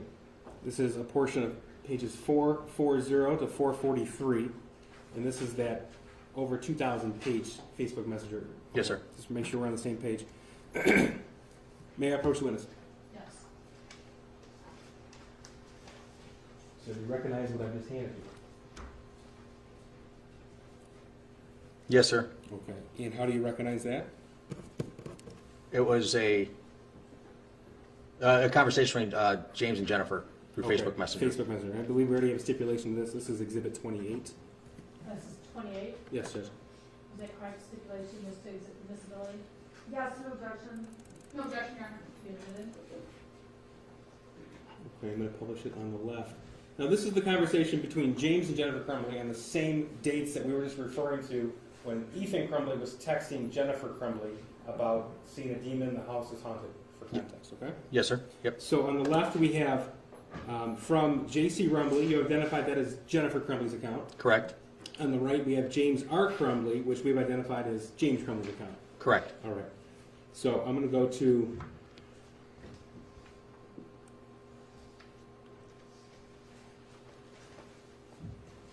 starting with March 19th, 2021, 9:37 a.m. from Jennifer to James. What did she write? 9:37, you awake. Okay. And then the next message, please. Ethan awake. James's response? James responds, yeah. Okay. And Jennifer? She responds with, how is he? Okay. And what does James write? He responds with, he woke up looking like he had way, in all caps, too much to drink last night, complaining about a headache. Okay. What was Jennifer's response to that? She responded with, well, he was really worked up and out of control, so I can see why. Okay. The next message? All I know is he needs to eat, go to work and work hard and not complain, and he can get his stuff back. Okay. The next message? Jennifer's asking, you respond, and I didn't get it, question mark. And then these responses? James responds with, Jesus, yes. Okay, then when does he write to her? March 19th, 2021 at 10:17 a.m. He said, let me ask you a question. Why am I in your guy's room? LOL. Okay, just so we're clear, the text actually says, he said. You're not actually saying what James said, am I right? Correct, yes. Okay. Correct. And then her response? OMG. And what's that mean for the record? General, oh my God. What does James write to Jennifer on March 19th at 10:17 a.m.? I totally thought you were giving him a Xanax last night. Her response? Does he seem better? And No then- melatonin. Okay. And what does James say? I know. Okay, please continue with it. Okay. But Jennifer then says, but he hasn't had one before. Should only give him half. James responds with, he is just doing his school, says his head hurts. He took Tylenol. Jennifer responds with, is he okay to work? Question mark. James says, yeah. Jennifer says, does he remember what he did? James says, dude, I am working on a demo right now. I have not talked to him and he is doing school. Okay. And those were Facebook conversations between James and Jennifer Crumbley, am I right? Correct, yes, sir. Okay. Now, back to Exhibit 10. That is the text thread between, the end of the text thread between Ethan Crumbley and Jennifer Crumbley. I'm going to pull that up again for you. It's already been admitted. I just want you to tell us, please, what is the last thing that Jennifer Crumbley writes to Ethan Crumbley on this text thread? Do I still have this? I can't see that screen that far. Let's see if I still have that one. Rest of these 2 pages. At what time? The very last text message.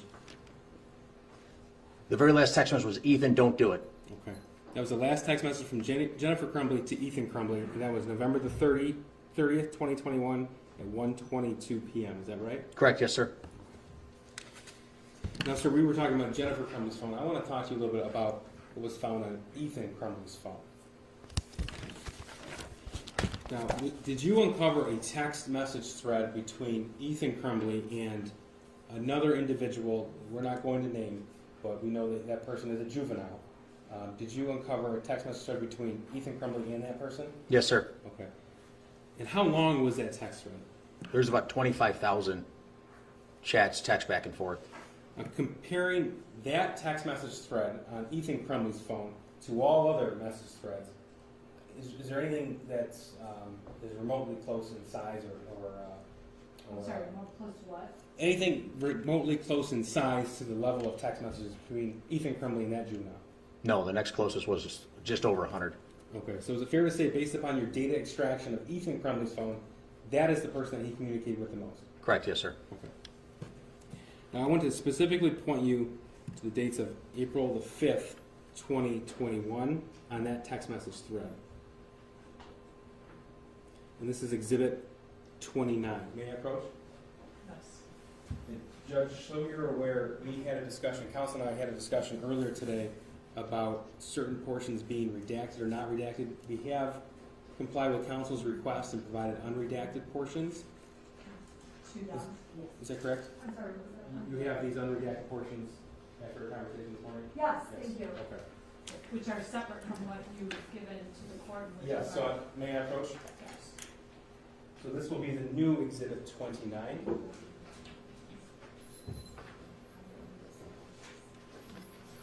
So this is identified as Exhibit 29. With those modifications, I don't believe we have an objection to the admissibility of Exhibit 29. But let me ask you, Detective, this was a portion of the text message thread between Ethan Crumbley and that juvenile. Correct, yes, sir. Okay. And on the top of page 29, what's the date and time? April 5th, 2021 at 12:38 a.m. Okay, and we already know this is from Ethan Crumbley's device from his phone, right? Correct, yes, sir. So on the right, it's going to be green, it's going to say owner. Correct. That would be Ethan Crumbley. Yes, sir. And it's going to say to, and it's going to be the person he's texting to. Correct, yes, Is sir. that right? Okay. People move to admit 29. Any objection? No objection. No objection for Mr. Crumbley. Can I have both counsel approach for a moment? Yes, sir.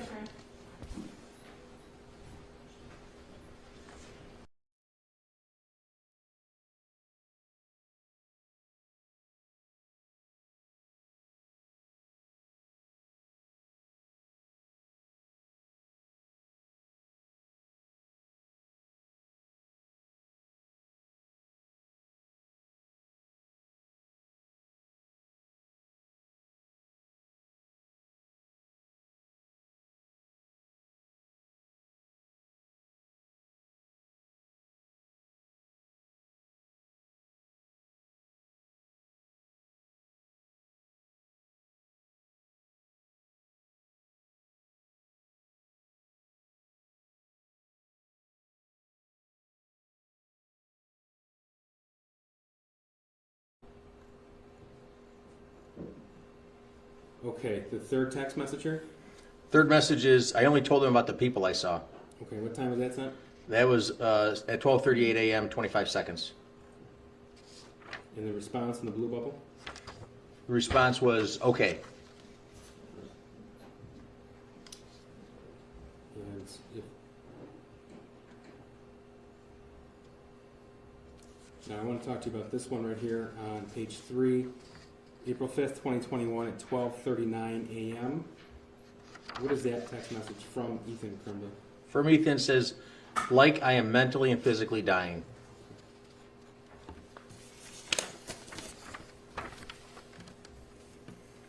And that is on April the 5th of 2021, am I correct? Correct, yes, sir. All right. Now, on this large, substantial text thread between Ethan Crumbley and that other individual, there were videos as attachments as well? Yes, sir. Okay, you had the opportunity to review not only the text messages, but those images? Yes, sir. Okay. Now, was there a video sent on August the 19th, 2021 from Ethan Crumbley to this person? Yes, sir. And you've had the opportunity to view that from the data extraction on Ethan Crumbley's phone? Correct, yes, sir. All right. People move to admit 30. Any objection? Your Honor, to be honest, I don't know what video, is the 819 video. Are you gonna play it? Yes. I'm sorry. Do you want is to there look an on my objection? screen here and I can unhook it? Sure.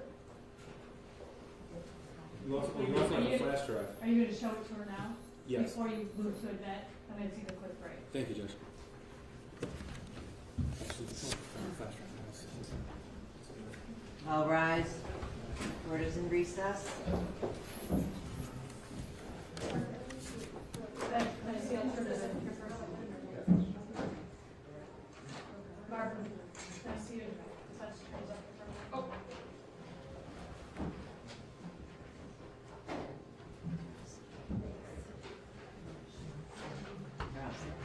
Oh, that's okay. I need to stand up a little bit.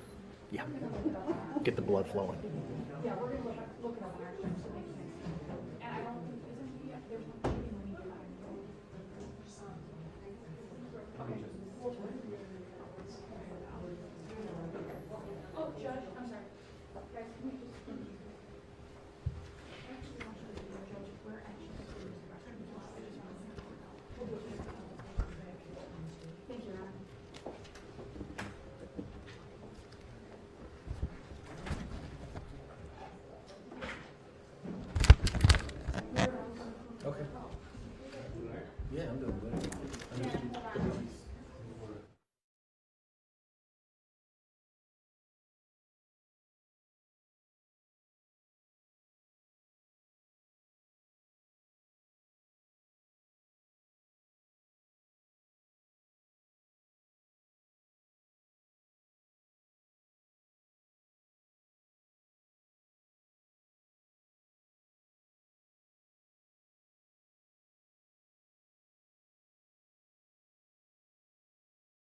Let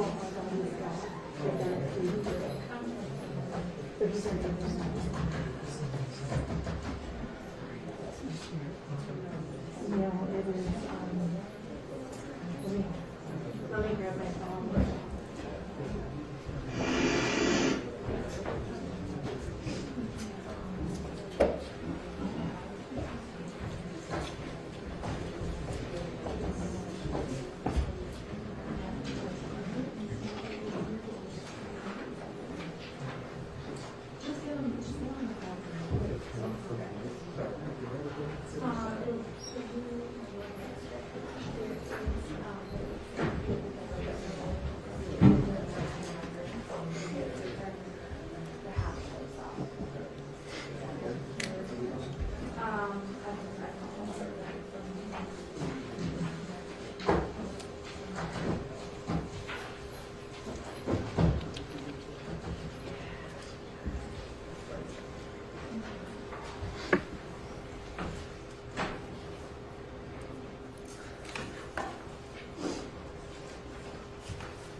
All rise. Board is in session.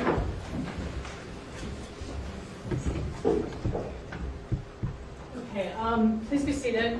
We did contact the county and they are going to adjust the temperature remotely for us. So it should be okay. We do need to close those outer doors. There you go.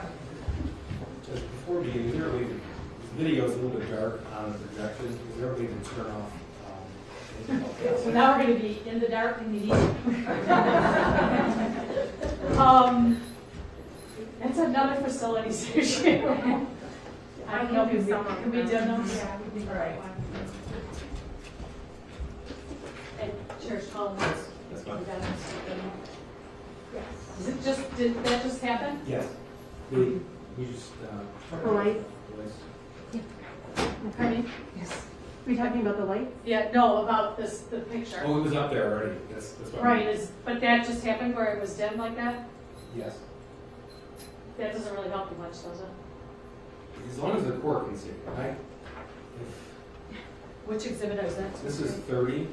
It's a 10-second clip. There's a 31 is a brighter video. So only this 10-second clip is Did it happen after you hooked back up? No, this is just the way. It's just a dark video. Okay, go ahead and try it, and if it's an issue, then, And we have it to the court in the flash drive as well. If should the court want to view it another time. I don't know if I can do it on this one. On your laptop? Yeah. You're really testing my electronics and technical expertise. Okay. All right, let's go ahead and try it. If not, then. So I can try now for publication.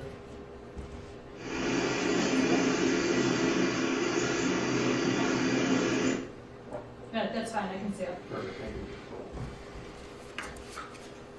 All right, go ahead and proceed. We're back on the record. Thank you. We're back on the record, yes. Okay, Detective, we were at Exhibit 30.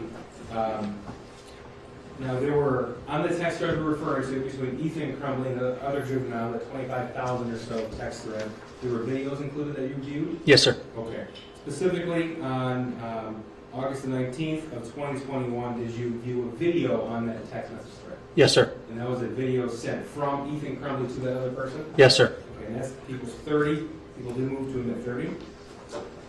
Any objection? No, Judge, no objection. None for Mr. Crumbley, Your Honor. Be admitted. Okay, if I could refer your attention please to the screen to make sure we're referring to the same exhibit.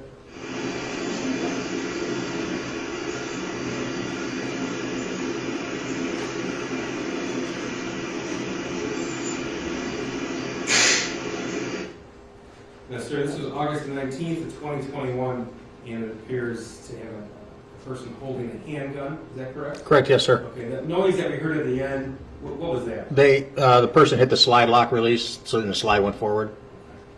That's exhibit 30. Did you also review a video in the same text thread, the same conversation, shortly after that one was sent, in the early morning hours of August the 20th, 2021? Yes, sir. This is People's 31. I believe we have a stipulation of People's 31. That's correct, no objection. No objection for Mr. Cumberland. Be admitted. This is an 11-second clip.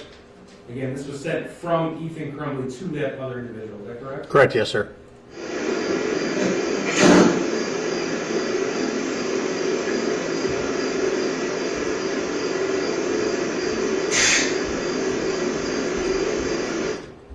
Now, sir, I'm going to back this up just a little bit. Your 25 years as a police officer, you've obviously handled firearms, is that correct? Yes, sir. Okay, and you've seen the ammunition for firearms. Yes, sir. Okay, and you know how to properly load a handgun? Yes, sir. Okay. Tell me what's happening in this video. He inserted the magazine into the magazine well, and you could see the top of one of the bullets. Is that right here that I'm referring to? Yes, sir. Okay. Does that mean there's a round in the chamber there? As soon as that slide goes forward, there will be. Okay. And prior to this point of the video, this is at the very beginning of the video. What is this object right here that appears to be vertical on the countertop? That's a handgun magazine. Okay. And what's in the handgun magazine? Those are bullets. Let me play that again so we can see it.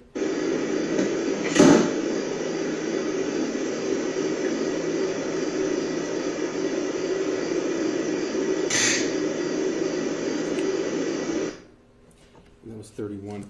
Sir, was there a text message conversation in the midst of these videos being sent? Yes, sir. Okay. Judge, this is People's 32, and like People's 29, we made some changes to the redaction, so this would be a new copy for the court. The defense has this as well. Yeah, approach the witness. Yes. This is People's proposed 32. And sir, once you take a look at it, could you please tell me if this is in the same text thread that we had admitted People's 29, which is the text message thread between Ethan Crumbley and that other juvenile. Yes, sir, it is. Okay. And what is the date and time of the first text message on that piece of paper there? The first message is a video 8/19/2021 at 9:31 p.m. Okay, and that's the video that we watched in People's 30? Yes, sir. Okay. People move to omit Exhibit 32. Any objection? No objection. None for Mr. Public. Be admitted. Okay, thank you. Green is the owner, again, is that correct? Correct. Yes, sir. Okay. And it has a phone number where it's sent to. And you said this attachment, the video was sent August 19th, 2021 at 9:31 p.m.? Correct. Okay. I'm sorry, I have the same one. One moment, please.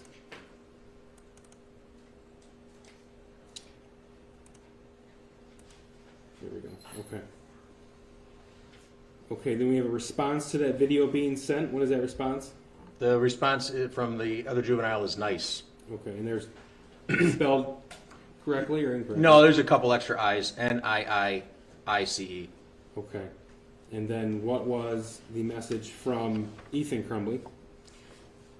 Ethan then says, shoot that Sunday, question mark. And that's August the 19th, 2021 at 9:34 p.m.? Correct, yes, sir. Okay, the next text? Ethan says, if you don't want to come to the range, to the gun range, that's fine. You can just tell me. No hard feelings. Okay, and the response to that? The other juvenile states, nah, I do, but it's just kind of hard for me to ask RN. What's RN mean? Right now. Okay. And the response? Okay. And that was sent at August 19th, 2021 at 11:06 p.m.? Correct. Okay. Response? Next text, please. From the other juvenile was Yes. sorry. Okay. And then what did Ethan Crumbley write? It's okay. And the following text is an attachment, is that right? Correct, yes, sir. And that attachment is a video? Correct, yes, sir. And am I correct, that's August the 20th, 2021 at 12:30 a.m.? Correct, yes, sir. Okay, and that's the video that we saw in Exhibit 31? Yes, sir. Okay. And then the other person's response? Nice, again misspelled with 3 I's. Okay. And please continue reading. The other juvenile then states, now pull the trigger, JK, JK, JK, JK. And then it doesn't appear to be any response in this text bubble from Ethan Crumbley to that person, is that right? Correct. All right, the next text, please. My dad left it out, so I thought, quote, why not? LOL. And what time do you write, my dad left it out, so I thought, why not? It's at 12:32 a.m. on the morning of the 20th. August the 20th. Okay. And there's no response here, correct? Correct. All right, and then what did Ethan Crumbley write? He responds with, I cave, I know. Gun safety, so it's no problem. Please continue. Ethan then says, now it's time to shoot up the school. And the final text in this export? JK, JK, JK, JK, JK. Okay, that was sent from Ethan Crumbley to this other individual August the 20th, 2021 at 12:34 a.m. Is that right? Correct, yes. Now, you reviewed this entire text message thread between Ethan Crumbley and that individual. Is that right? Correct, yes, sir. And we have talked about the number of text messages that printed out be over, I think you said 25,000 pages. Is that right? Yes, sir. Was there a time when this text message history just abruptly stopped? Yes, sir. And when was that? It was around October, around Halloween time, I believe is when it was. Of 2021? Yes, sir, I'm sorry. Okay. Now, sir, during the review of the data extraction on Ethan Crumbley's phone, what else did you observe of note? There was text messages back and forth between the other juvenile and him of kidnapping and killing another classmate. There's also videos of killing and mutilating baby birds. Okay. Anything else? Not that I can recall. Well, sir, are you able to look at his web history? Yes, sir. Okay. Now, I don't want to name the website, but was there a particular, on his web searching history, are you able to identify a particular website that he visited quite often? Yes, sir. Okay. And just to give us an idea, how many times did he visit that particular site in the month of November of 2021? 421 times. And what were some of the sort of things that he was searching? It was very graphic content. It dealt with other school shootings, particularly ones in Florida, and people being killed. Okay. Now we've talked a lot about, this was Ethan Crumbley's phone, Jennifer Crumbley's phone, James Crumbley's phone, etc. Were you able to determine who actually owned Ethan Crumbley's phone? Yes, sir. And who was that? James Crumbley was the owner on all the accounts. Okay, and he paid the bills? Yes, sir. Thank you. Hey, one moment, Your Honor.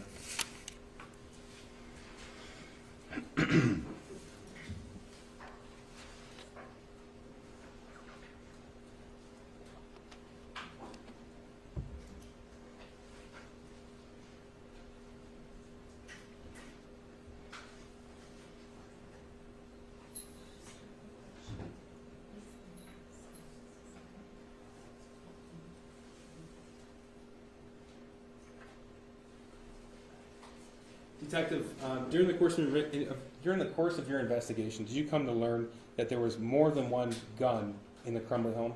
Yes, sir. Okay, so we've been referring to the 9mm SIG. That was the firearm used in the actual shooting, am I right? Correct, yes, sir. Okay, what were the other firearms found in the Crumbley house? There was a Caltech, I believe. I believe it was a .22 caliber, and then there was a small Derringer. Okay. Now the videos that we saw on People's 30 and 31, what kind of gun is that, if you can tell? That was the Caltech. 22 Caltech? Yes, sir. And that's also semi-automatic? Yes, sir. Thank you. I have nothing further.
Your Honor, can I stay at the table and question from here? Yes, just keep your voice up. Okay.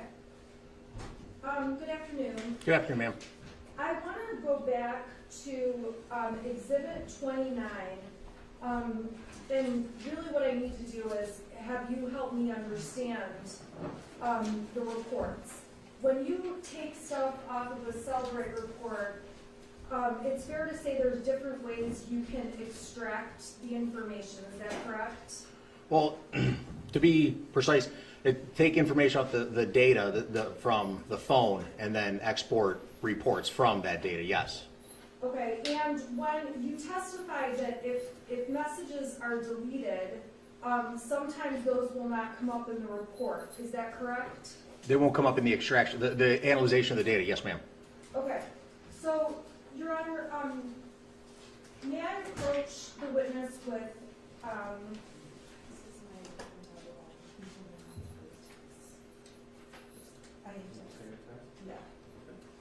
Okay, may I approach the witness with these materials? So I can What ask. materials are those? These are the texts between Ethan and the other young man that we've been discussing Okay. on the record. They're not exhibits They're at not- this point. They're not exhibits at this point. Okay. We just need to make sure they're identified correctly, that's all. Okay, so. This is all one. Yeah, this is all, there's two separate files, but I'm gonna ask you about that. Okay, so Detective, I just handed you a very large stack of papers, and if you take a quick skim through it, it appears to be all of the messages between Ethan Crumbley and his friend, who we're not identifying on the record, name starts with B.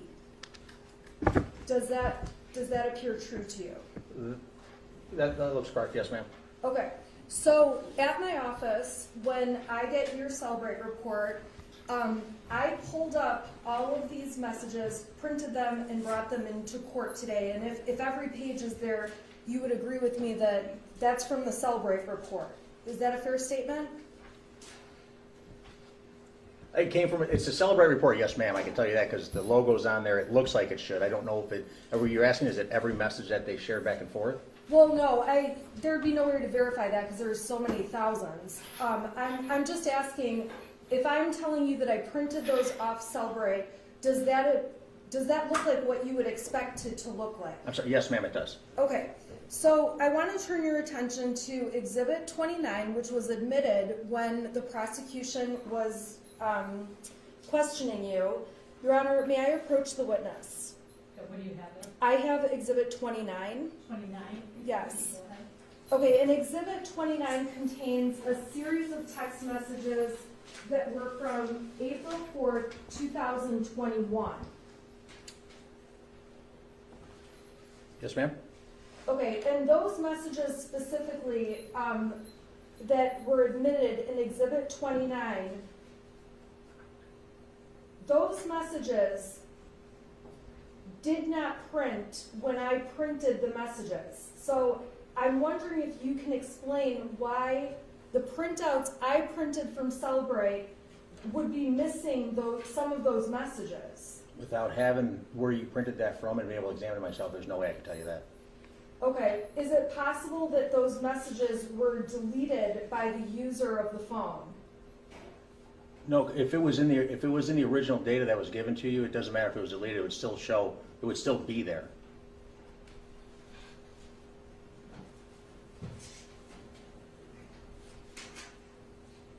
There is not, as far as you know, there is not a way to filter out dates if you print the entire thing as a whole, correct? Printing the entire thing as a whole, from the first text to the last, if that's what this is, then that's what should be there, yes.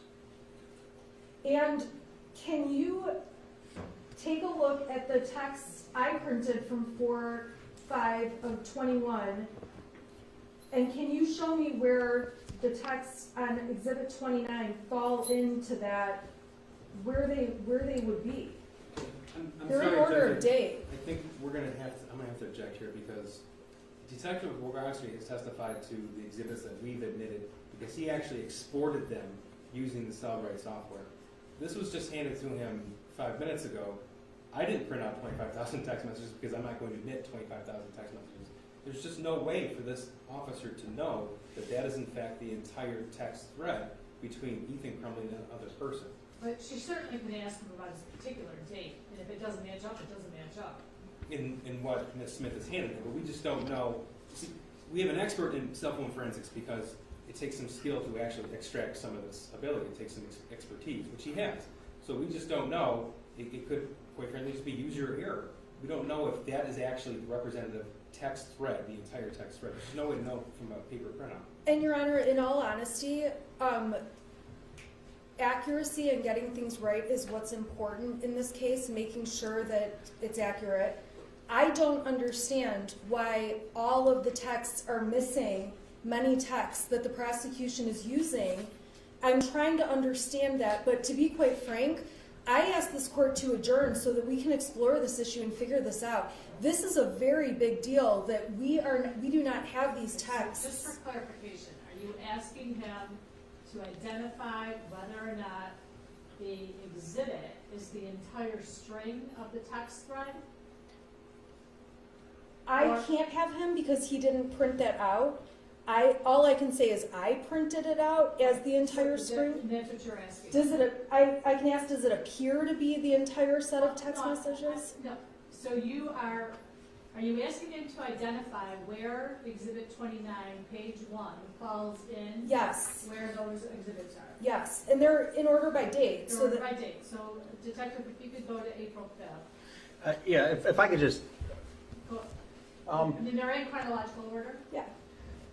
there's one thing that I just stand, I don't know again, if these are the messages, the file path, the source info that this came from, that this right here is different than the source info here. They should be the same.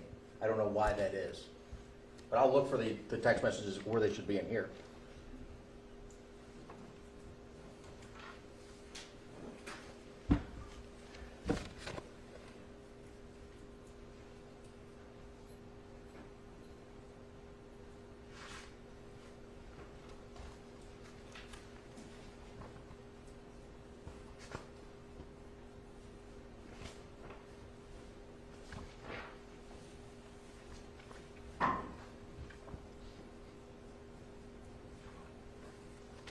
from just look, it should be, this is the first one that I see for April 5th in this stack, and the next one, I'm sorry, Stan, let me just, I apologize. It shows April 5th there at 3:54 a.m. and then 3:17. So somewhere in between these two dates, these two messages right here. So, I mean, just for clarification for my own purposes, when I'm looking at exhibit number 29 for the date of April 5th, I show 8 bubbles of conversation, both received and sent. Anywhere from 12:38 a.m. through 12:39 a.m. Are you able to identify those bubbles in the statement materials that you gave? No, ma'am. No? No, ma'am. Okay, Your Honor, I know this court heard our motion to adjourn earlier today. Co-counsel and I have been dealing with thousands and thousands of pages. We are very clearly missing pages that are being admitted as evidence in this case. I asked the court to adjourn and give us an opportunity to look into this issue. This is a very big deal. If they're admitting a few pages and we don't have those in what's the entire printout, that's happened with a couple of sections of it. That's a big problem for the defense. Judge, they're not missing anything. This detective took the same program, the same evidence that we have at the prosecutor's office, we turned over to defense. She just didn't find it in the evidence that's been given to her. And this detective can testify to that, what he did exactly to export this. He just testified that the file path is different, the source file. If you export, and I don't want to testify myself, that's why we have an expert. Oh, that's why you have the expert. That's what you need to cross-examine for that, is how he obtained this information.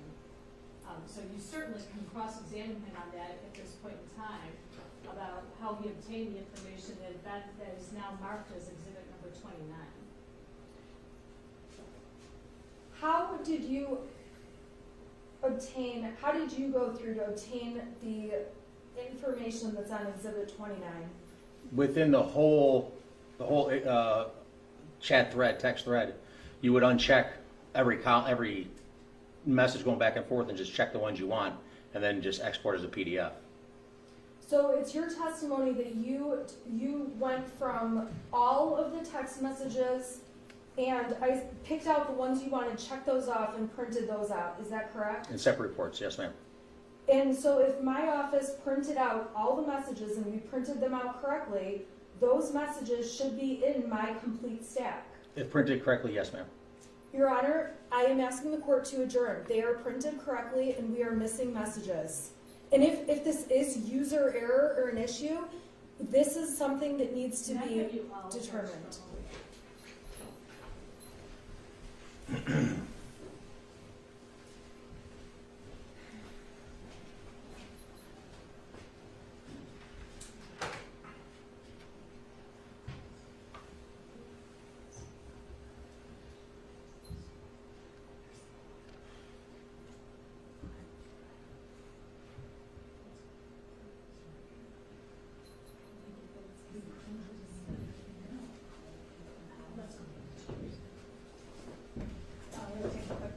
All rise. Court is in recess. You be seated.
record on People versus Crumbley. The court's had some discussions with counsel in the back. Due to the voluminous nature of the exhibits and the fact that we are not likely to finish with this witness today, we're going to go ahead and continue the exam on February 24th, starting at 8:30 a.m. If it's necessary for the court to add an additional day after the 24th, we'll revisit that issue on that date and time. However, I am indicating to all parties that I have cleared that day specifically for this case, so you will have the full day. As far as exhibits go, prosecutor, take all original exhibits with you. Everybody has their copies and/or technology and everything else. I just want to place on the record that when we were in chambers, defense counsel identified 2 witnesses we asked about. If one of those witnesses is not going to be called, we just ask that they give us notice so we can subpoena that witness to be here. Sure. Thank you. The prosecution said they'd get back to us, no problem, so thank you. Okay, thank you.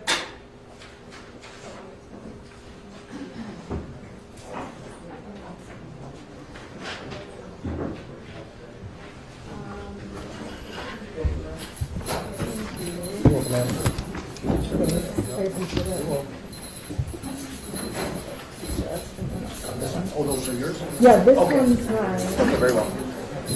Yeah. Both those yours? Yeah. Okay. I'll make sure. Thank you. Yep.